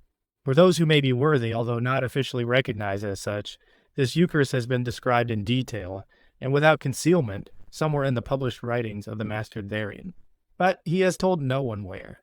It is reserved for the highest initiates, and is synonymous with the accomplished work on the material plane. It is the medicine of metals, the stone of the wise, the potable gold, the elixir of life, that is consumed therein. The altar is the bosom of Isis, the eternal mother. The chalice is in effect the cup of Our Lady Babylon herself. The wand is that which will then is and is to come. The Eucharist of two elements has its matter of the passives. The wafer panicle is of corn, typical of earth. The wine cup represents water. There are certain other attributions. The wafer is the sun, for instance, and the wine is appropriate to Bacchus. The wafer may, however, be more complex. The cake of light, described in Liber Legis. This is used in the exoteric Mass of the Phoenix, Liber 333, Capi 44, mixed with the blood of the Magus. This Mass should be performed daily at sunset by every magician. Corn and wine are equivalent to flesh and blood, but it is easier to convert live substances into the body and blood of God than to perform this miracle upon dead matter. The Eucharist of three elements has for bases the symbols of the three gunas. For tamas, darkness, take opium or nightshade or some sleepy medicine. For rajas, activity, take strychnine or other excitant. For sattvas, calm, the cakes of light may again be suitable. The Eucharist of four elements consists of fire, air, water, and earth. These are represented by a flame for fire, by incense or roses for air, by wine for water, and by bread and salt for earth. The Eucharist of five has for bases wine for taste, a rose for smell, a flame for sight, a bell for sound, and a dagger for touch. This sacrament is implied in the Mass of the Phoenix in a slightly different form. The Eucharist of six elements has Father, Son, and Holy Spirit above, breath, water, and blood beneath. It is a sacrament reserved for high initiates. The Eucharist of seven elements is mystically identical with that of one. Of the method of consecrating the elements, it is only necessary to say that they should be treated as talismans. The circle and other furniture of the temple should receive the usual benefit of the banishings and consecration. The oath should be taken and the invocations made. When the divine force manifests in the elements, they should be solemnly consumed. There is also a simpler method of consecration reserved for initiates of high rank, of which it is here unlawful to speak. According to the nature of the sacrament, so will its results be. In some one may receive a mystic grace, culminating in samadhi. In others, a simpler and more material benefit may be obtained. The highest sacrament, that of one element, is universal in its operation. According to the declared purpose of the work, so will the result be. It is a universal key of all magic. These secrets are of supreme practical importance, and are guarded in the sanctuary with a two-edged sword flaming every way. For this sacrament is the tree of life itself, and whoso partaketh of the fruit thereof shall never die, unless he so will. Who would not rather work through incarnation, a real renewal of body and brain, than content himself with a stagnant immortality upon this mote in the sunlight of the universe which we call earth? With regard to the preparations for such sacraments, the Catholic Church has maintained well enough the traditions of the true Gnostic Church, in whose keeping the secrets are. Chastity is a condition, fasting for some hours previous is a condition, an earnest and continual aspiration is a condition. Without these antecedents, even the Eucharist of the 1-7 is partially, though such is its intrinsic virtue that it can never be wholly balked of its effect. A Eucharist of some sort should most assuredly be consummated daily by every magician, and he should regard it as the main sustenance of his magical life. It is of more importance than any other magical ceremony, because it is a complete circle. The whole of the force expended is completely reabsorbed. Yet the virtue is that vast gain represented by the abyss between man and God. The magician becomes filled with God, fed upon God, intoxicated with God. Little by little his body will become purified by the internal lustration of God. Day by day his mortal frame, shedding its earthly elements, will become in very truth the temple of the Holy Ghost. Day by day matter is replaced by spirit, the human by the divine. Ultimately the change will be complete. God manifest in flesh will be his name.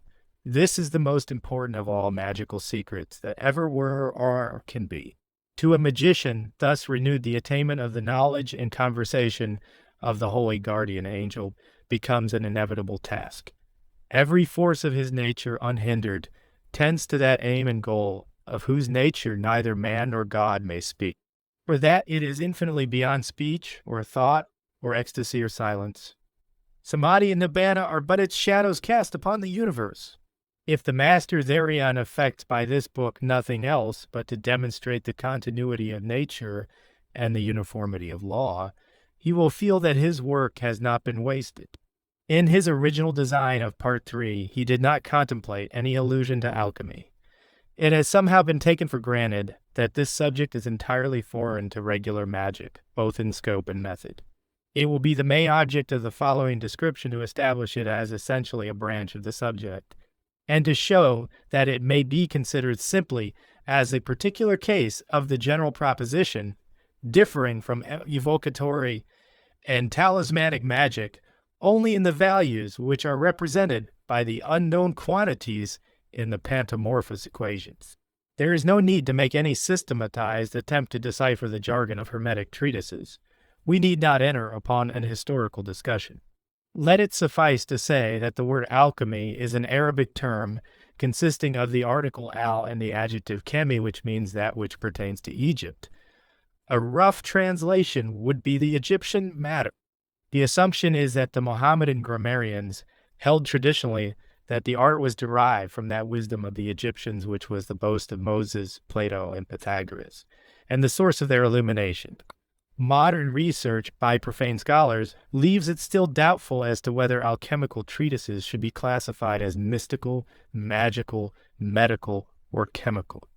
The most reasonable opinion is that all these objects form the preoccupation of the alchemists in varying proportions.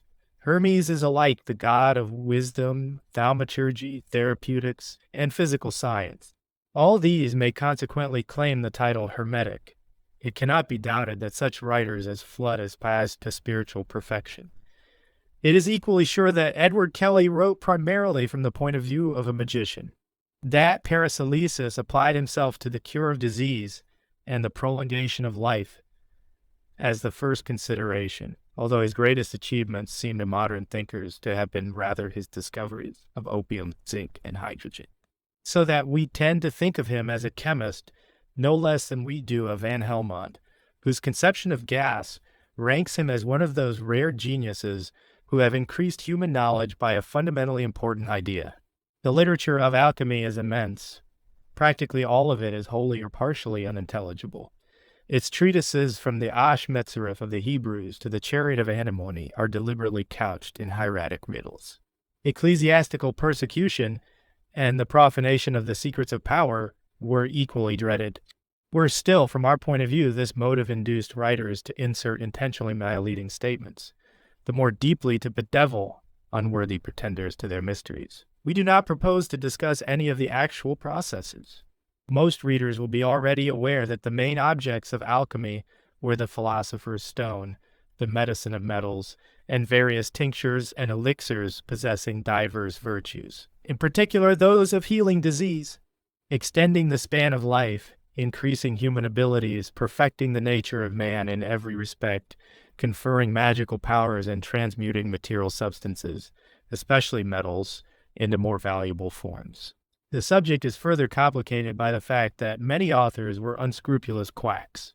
Ignorant of the first elements of the art, they plagiarized without shame and reaped a harvest of fraudulent gain. They took advantage of the general ignorance and the convention of mystery in just the same way as their modern successors do in the matter of all occult sciences. But despite all this, one thing is abundantly clear. All serious writers. Though they seem to speak of an infinity of different subjects, so much so that it has proved impossible for modern analytic research to ascertain the true nature of any single process, were agreed on the fundamental theory on which they based their practices. It appears at first sight as if hardly any two of them were in accord as to the nature of the first matter of the work. 184, they describe this in a bewildering multiplicity of unintelligible symbols. We have no reason to suppose that they were all talking of the same thing, or otherwise. The same remarks apply to every reagent and every process no less than to the final product or products. Yet beneath this diversity, we may perceive an obscure identity. They all begin with a substance in nature which is described as existing almost everywhere and as universally esteemed of no value. The alchemist is in all cases to take this substance and subject it to a series of operations. By so doing, he obtains his product. This product, however, named or described, is always a substance which represents the truth or perfection of the original first matter, and its qualities are invariably such as pertain to a living being, not to an inanimate mass. In a word, the alchemist is to take a dead thing, impure, valueless, and powerless, and transform it into a live thing, active, invaluable, and thaumaturgic. The reader of this book will surely find in this a most striking analogy with what we have already said of the processes of magic. What, by our definition, is initiation? The first matter is a man, that is to say, a perishable parasite, bred of the earth's crust, crawling irritably upon it for a span, and at last returning to the dirt whence he sprang. The process of initiation consists in removing his impurities and finding in his true self an immortal intelligence to whom matter is no more than the means of manifestation. The initiate is eternally individual. He is ineffable, incorruptible, immune from everything. He possesses infinite wisdom and infinite power in himself. This equation is identical with that of a talisman. The magician takes an idea, purifies it, intensifies it by invoking into it the inspiration of his soul. It is no longer a scrawl scratched on a sheepskin, but a word of truth, imperishable, mighty, to prevail throughout the sphere of its purport. The evocation of a spirit is precisely similar in essence. The exorcist takes dead material substances of a nature sympathetic to the being whom he intends to invoke. He banishes all impurities therefrom, prevents all interference therewith, and proceeds to give life to the subtle substance thus prepared by instilling his soul. Rembrandt van Rijn used to take a number of ores and other crude objects. From these he banished the impurities and consecrated them to his work by the preparation of canvases, brushes, and colors. This done, he compelled them to take the stamp of his soul. From those dull, valueless creatures of earth, he created a vital and powerful being of truth and beauty. It would indeed be surprising to anybody who has come to a clear comprehension of nature if there were any difference in the essence of these various formulas. The laws of nature apply equally in every possible circumstance. We are now in a position to understand what alchemy is. We might even go further and say that even if we had never heard of it, we know what it must be. Let us emphasize the fact that the final product is in all cases a living. It has been the great stumbling block to modern research that the statements of alchemists cannot be explained away. From the chemical standpoint, it has seemed not a priori impossible that lead should be turned into gold. Our recent discovery of the periodicity of the elements has made it seem likely, at least in theory, that our apparently immutable elements should be modifications of a single one. Organic chemistry, with its metatheses and syntheses dependent on the conceptions of molecules as geometrical structures, has demonstrated a praxis which gives this theory body. And the properties of radium have driven the old guard from the redoubt which flew the flag of the essential heterogeneity of the elements. The doctrines of evolution have brought the alchemical and monistic theory of matter into line with our conception of life. The collapse of the wall between the animal and vegetable kingdoms has shaken that which divided them from the mineral. But even though the advanced chemist might admit the possibility of transmuting lead into gold, he could not conceive of that gold as other than metallic, of the same order of nature as the lead from which it had been made. That this gold should possess the power of multiplying itself, or of acting as a ferment upon other substances, seemed so absurd that he felt obliged to conclude that the alchemists who claimed these properties for their gold must, after all, have been referring not to chemistry, but to some spiritual operations whose sanctity demanded some such symbolic veil as the cryptographic use of the language of the laboratory. The master thereon is sanguine that his present reduction of all cases of the art of magic to a single formula will both elucidate and vindicate alchemy, while extending chemistry to cover all classes of chains. There is an obvious condition which limits our proposed operations. This is that, as the formula of any work affects the extraction and visualization of the truth from any first matter, the stone or elixir which results from our labors will be the pure and perfect individual, originally inherent in the substance chosen, and nothing else. The most skillful gardener cannot produce lilies from the wild rose. His roses will always be roses, however he have perfected the properties of this stock. There is here no contradiction with our previous thesis of the ultimate unity of all substance. It is true that hobs and knobs are both modifications of the pleroma. Both vanish in the pleroma when they attain samadhi, but they are not interchangeable to the extent that they are individual modifications. The initiate Hobbes is not the initiate Knobs any more than Hobbes the haberdasher is Knobs of the nail. And Sarspan business has he got his money by. Our skill in producing aniline dyes does not enable us to dispense with the original aniline and use sugar instead. Thus the alchemist said, "To make gold you must take gold." Their art was to bring each substance to the perfection of its own proper nature. No doubt, part of this process involved the withdrawal of the essence of the first matter within the homogeneity of Heil, just as initiation insists on the annihilation of the individual in the impersonal infinity of existence to emerge once more as a less confused and deformed eidolon of the truth of himself. This is the guarantee that he is uncontaminated by alien elements. The elixir must possess the activity of a nascent substance, just as nascent hydrogen combines with arsenic in Marsh's test, when the ordinary form of the gas is inert. Again, oxygen satisfied by sodium or diluted by nitrogen will not attack combustible materials with the vehemence proper to the pure gas. We may summarize this thesis by saying that alchemy includes as many possible operations as there are original ideas inherent in nature. Alchemy resembles evocation in its selection of appropriate material bases for the manifestation of the will, but differs from it in proceeding without personification or the intervention of alien planes. It may be more closely compared with initiation, for the effective element of the product is of the essence of its own nature, and inherent therein.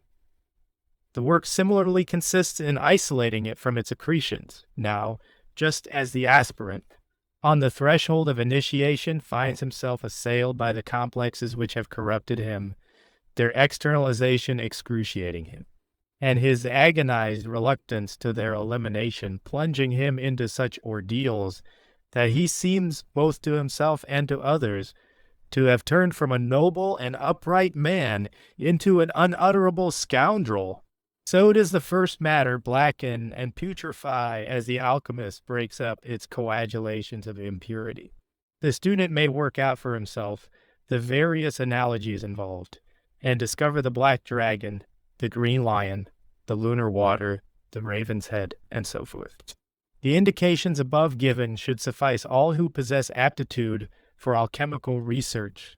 Only one further reflection appears necessary, namely that the Eucharist, with which this reference chapter is properly preoccupied, must be conceived as one case, as the critical case of the art of the alchemist. The reader will have observed, perhaps with surprise, that the master therein describes several types of Eucharist. The reason is that, given above, there is no substance incompetent to serve as an element in some sacrament. Also, each spiritual grace should possess its peculiar form of mass, and therefore its own materia. It is utterly unscientific to treat God as a universal homogeneity, and use the same means to prolong life as to bewitch cattle. One does not invoke electricity indiscriminately to light one's house and to propel one's brougham. One works by measured application of one's powers to intelligent analytical comprehension of the conditions of each separate case. There is a Eucharist for every grace that we may need. We must apprehend the essential characters in each case, select suitable elements, and devise proper processes. To consider the classical problems of alchemy, the medicine of metals must be the quintessence of some substance that serves to determine the structure, or rate of vibration, whose manifestation is in characteristic metallic qualities. This need not be a chemical substance at all in the ordinary sense of the word. The elixir of life will similarly consist of a living organism capable of growth at the expense of its environment, and of such a nature that its true will is to cause that environment to serve it as its means of expression in the physical world of human life. The universal medicine will be a menstruum of such subtlety as to be able to penetrate all matter and transmute it in the sense of its own tendency, while such impartial purity as to accept perfectly the impression of the will of the alchemist. This substance, properly prepared and properly charged, is able to perform all things soever that are physically possible within the limits of the proportions of its momentum to the inertia of the object to which it is applied. It may be observed in conclusion that, in dealing with forms of matter motion so subtle as these, it is not enough to pass the pons asinorum of intellectual knowledge. The master therein has possessed the theory of these powers for many years, but his practice is still in progress towards perfection. Even efficiency in the preparation is not all. There is need to be judicious in the manipulation and adroit in the administration of the product. He does not perform haphazard miracles, but applies his science and skill in conformity with the laws of nature. Chapter 25.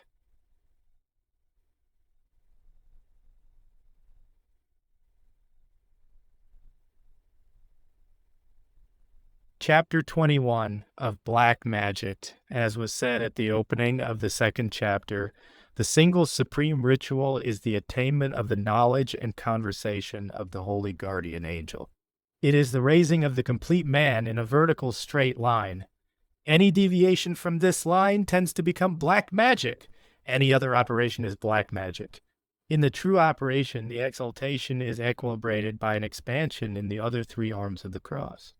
Hence, the angel immediately gives the adept power over the four great princes and their servitors. If the magician needs to perform any other operation than this, it is only lawful insofar as it is a necessary preliminary to that one work. There are, however, many shades of gray. It is not every magician who is well armed with tears. Perhaps one such may invoke Jupiter with the wish to heal others of their physical ills. This sort of thing is harmless, or almost so. It is not evil in 190 itself. It arises from a defect of understanding. Until the great work has been performed, it is presumptuous for the magician to pretend to understand the universe and dictate its policy. Only the master of the temple can say whether any given act is a crime. "Slay that innocent child," I hear the ignorant say. "What a horror!" Replies the knower with foresight of history. "But that child will become Nero. Hasten to strangle him." There is a third above these who understands that Nero was as necessary as Julius Caesar. The master of the temple accordingly interferes not with the scheme of things, except just so far as he is doing the work which he is sent to do. Why should he struggle against imprisonment, banishment, death? It is all part of the game in which he is a pawn. It was necessary for the Son of Man to suffer these things and to enter into his glory. The master of the temple is so far from the man in whom he manifests that all these matters are of no importance to him. It may be of importance to his work. That man shall sit upon a throne or be hanged. In such a case, he informs his magus who exerts the power entrusted to it, and it happens accordingly. Yet all happens naturally and of necessity, and to all appearance without a word from him. Nor will the mere master of the temple, as a rule, presume to act upon the universe, save as the servant of his own destiny. It is only the magus, he of the gray above, who has attained to chokma wisdom and so dare act. He must dare act, although it like him not. But he must assume the curse of his grade, as it is written in the book of the magus. There are, of course, entirely black forms of magic. To him who has not given every drop of his blood for the cup of Babylon, Qun 91. All magic power is dangerous. There are even more debased and evil forms, things in themselves black. Such is the use of spiritual force to material ends. Christian scientists, mental healers, professional diviners, psychics, and the like are all ipso facto black magicians. They exchange gold for dross. They sell their higher powers for gross and temporary benefit. That the most crass ignorance of magic is their principal characteristic is no excuse, even if nature accepted excuses, which she does not. If you drink poison in mistake for wine, your mistake will not save your life. Below these in one sense, yet far above them in another, are the brothers of the left-hand path. These are they who shut themselves up, who refuse their blood to the cup, who have trampled love in the race for self-aggrandizement. As far as the grade of exempt adept, they are on the same path as the White Brotherhood, for until that grade is attained, the goal is not disclosed. Then only are the goats, the lonely leaping mountain masters, separated from the gregarious, huddling, valley-bound sheep. Then those who have well learned the lessons of the path are ready to be torn asunder, to give up their own life to the babe of the abyss which is, and is not. The others, proud in their purple, refuse. They make themselves a false crown of the horror of the abyss. They set the dispersion of Choronzon upon their brows.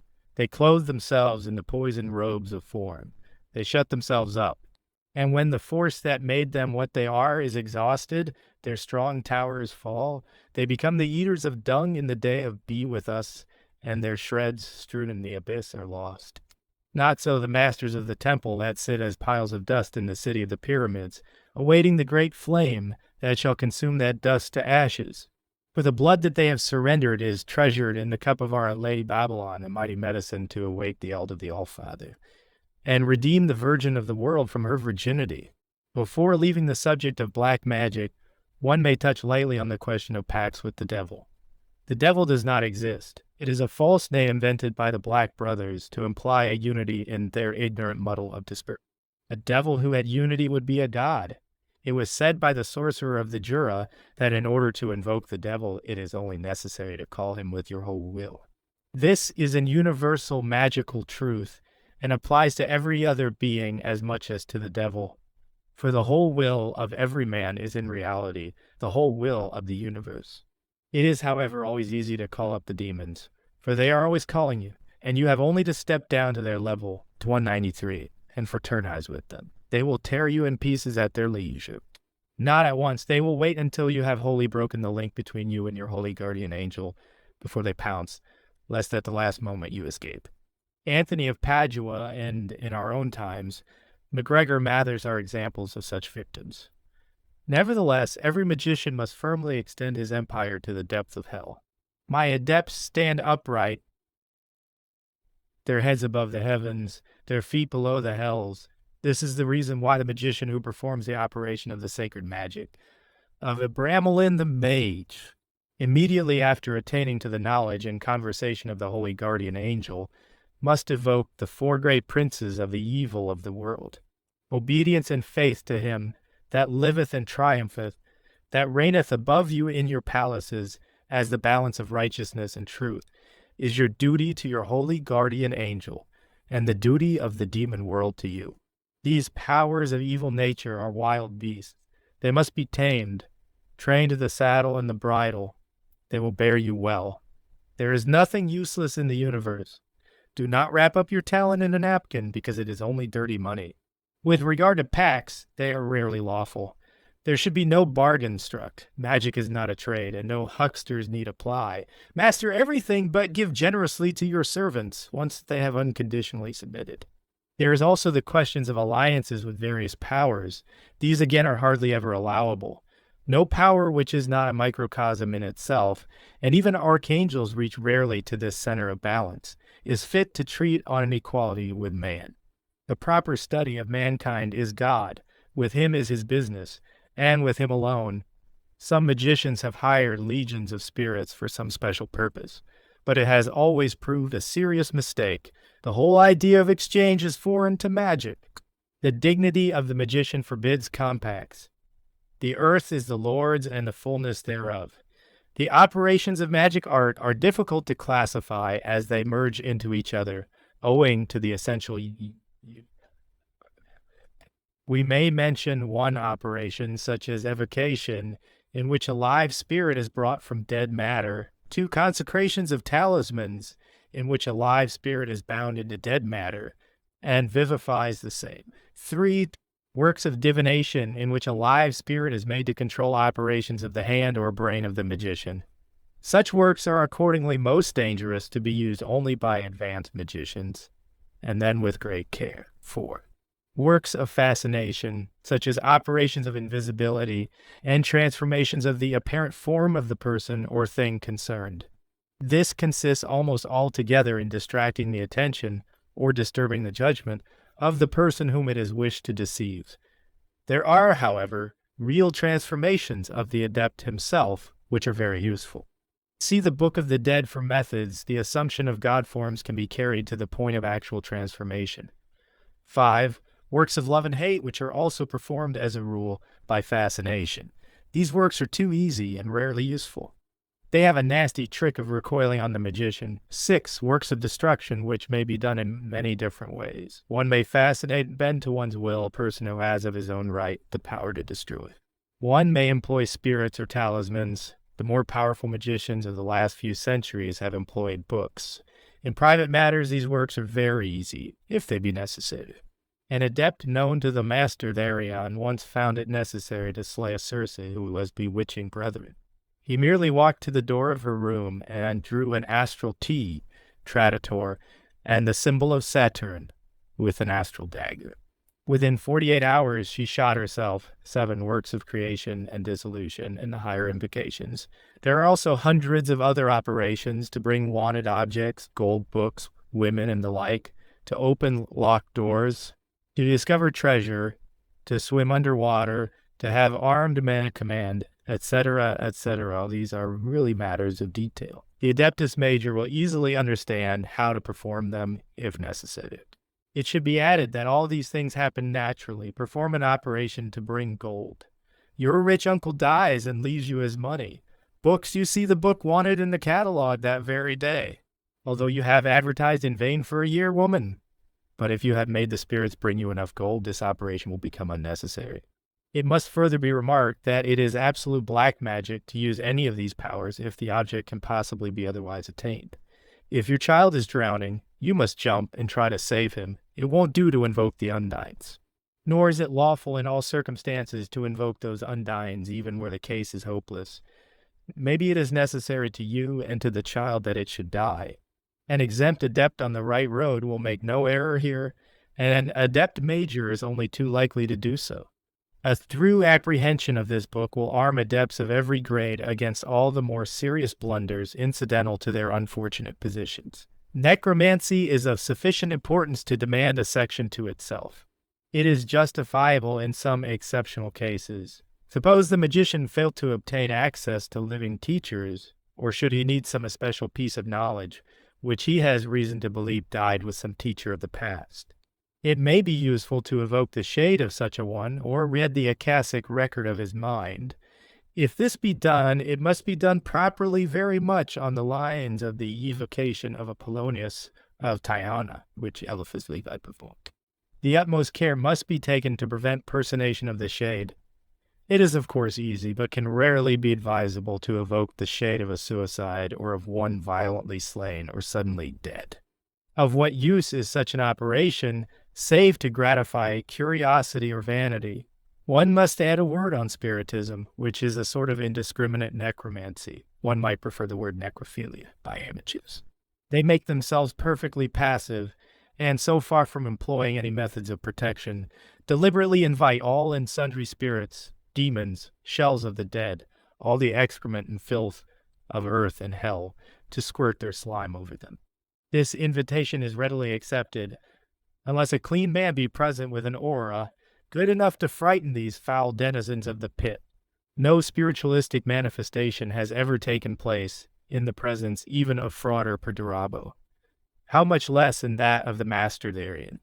Of all the creatures he ever met, the most prominent of English spiritists, a journalist and pacifist of more than European fame, had the filthiest mind and the foulest mouth. He would break off any conversation to tell a stupid, smutty story, and could hardly conceive of any society assembling for any other purpose than phallic orgies, whatever they may be. Utterly incapable of keeping to a subject, he would drag the conversation down again and again to the sole subject of which he really thought. Sex and sex perversions and sex and sex and sex and sex and sex and sex again. This was the plain result of his spiritism. All spiritists are more or less similarly afflicted. They feel dirty even across the street. Their auras are ragged, muddy, and malodorous. They ooze the slime of putrefying corpses. No spiritist, once he is wholly enmeshed in sentimentality and Freudian fear phantasms, is capable of concentrated thought, of persistent will, or of moral character, devoid of every spark of the divine light which was his birthright. A prey before death to the ghastly tenants of the grave, the wretch, like the mesmerized and living corpse of Poe's Monsieur Valdemar, is a nearly liquid mass of loathsome, of detestable putrescence. The student of this holy magic is most earnestly warned against frequenting their seances, or even admitting them to his presence. They are contagious as syphilis, and more deadly and disgusting. Unless your aura is strong enough to inhibit any manifestation of the loathly larvae that have taken up their habitation in them, shun them as you need not mere lepers. Of the powers of the Sphinx, much has been written. Wisely they have been kept in the forefront of true magical instruction. Even the tyro can always rattle off that he has to know, to dare to will and to keep silence.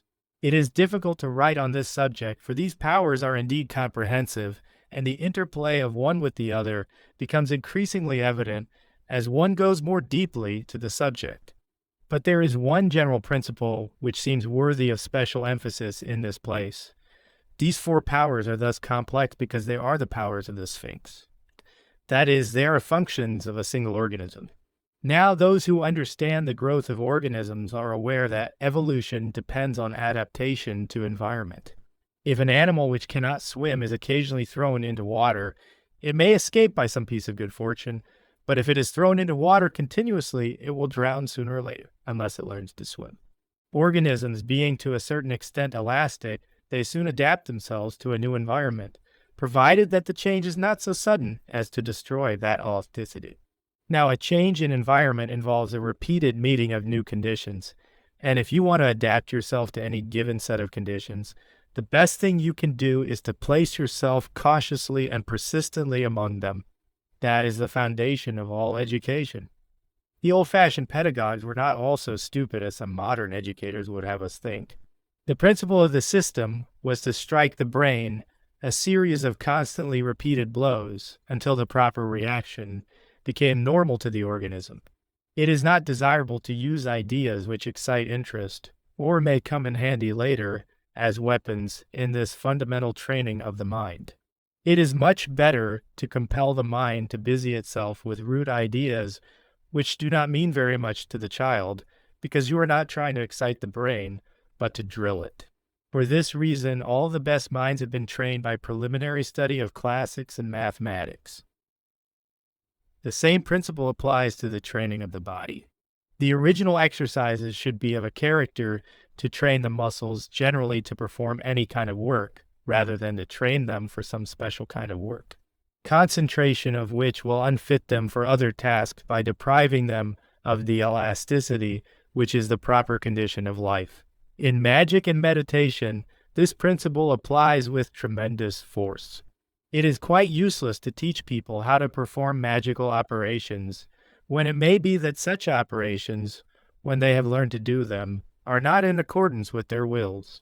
What must be done is to drill the aspirant in the hard routine of the elements of the royal art. So far as mysticism is concerned, the technique is extremely simple and has been very simply described in part 1 of this book 4. It cannot be said too strongly that any amount of mystical success, whatever, is no compensation for slackness with regard to the technique.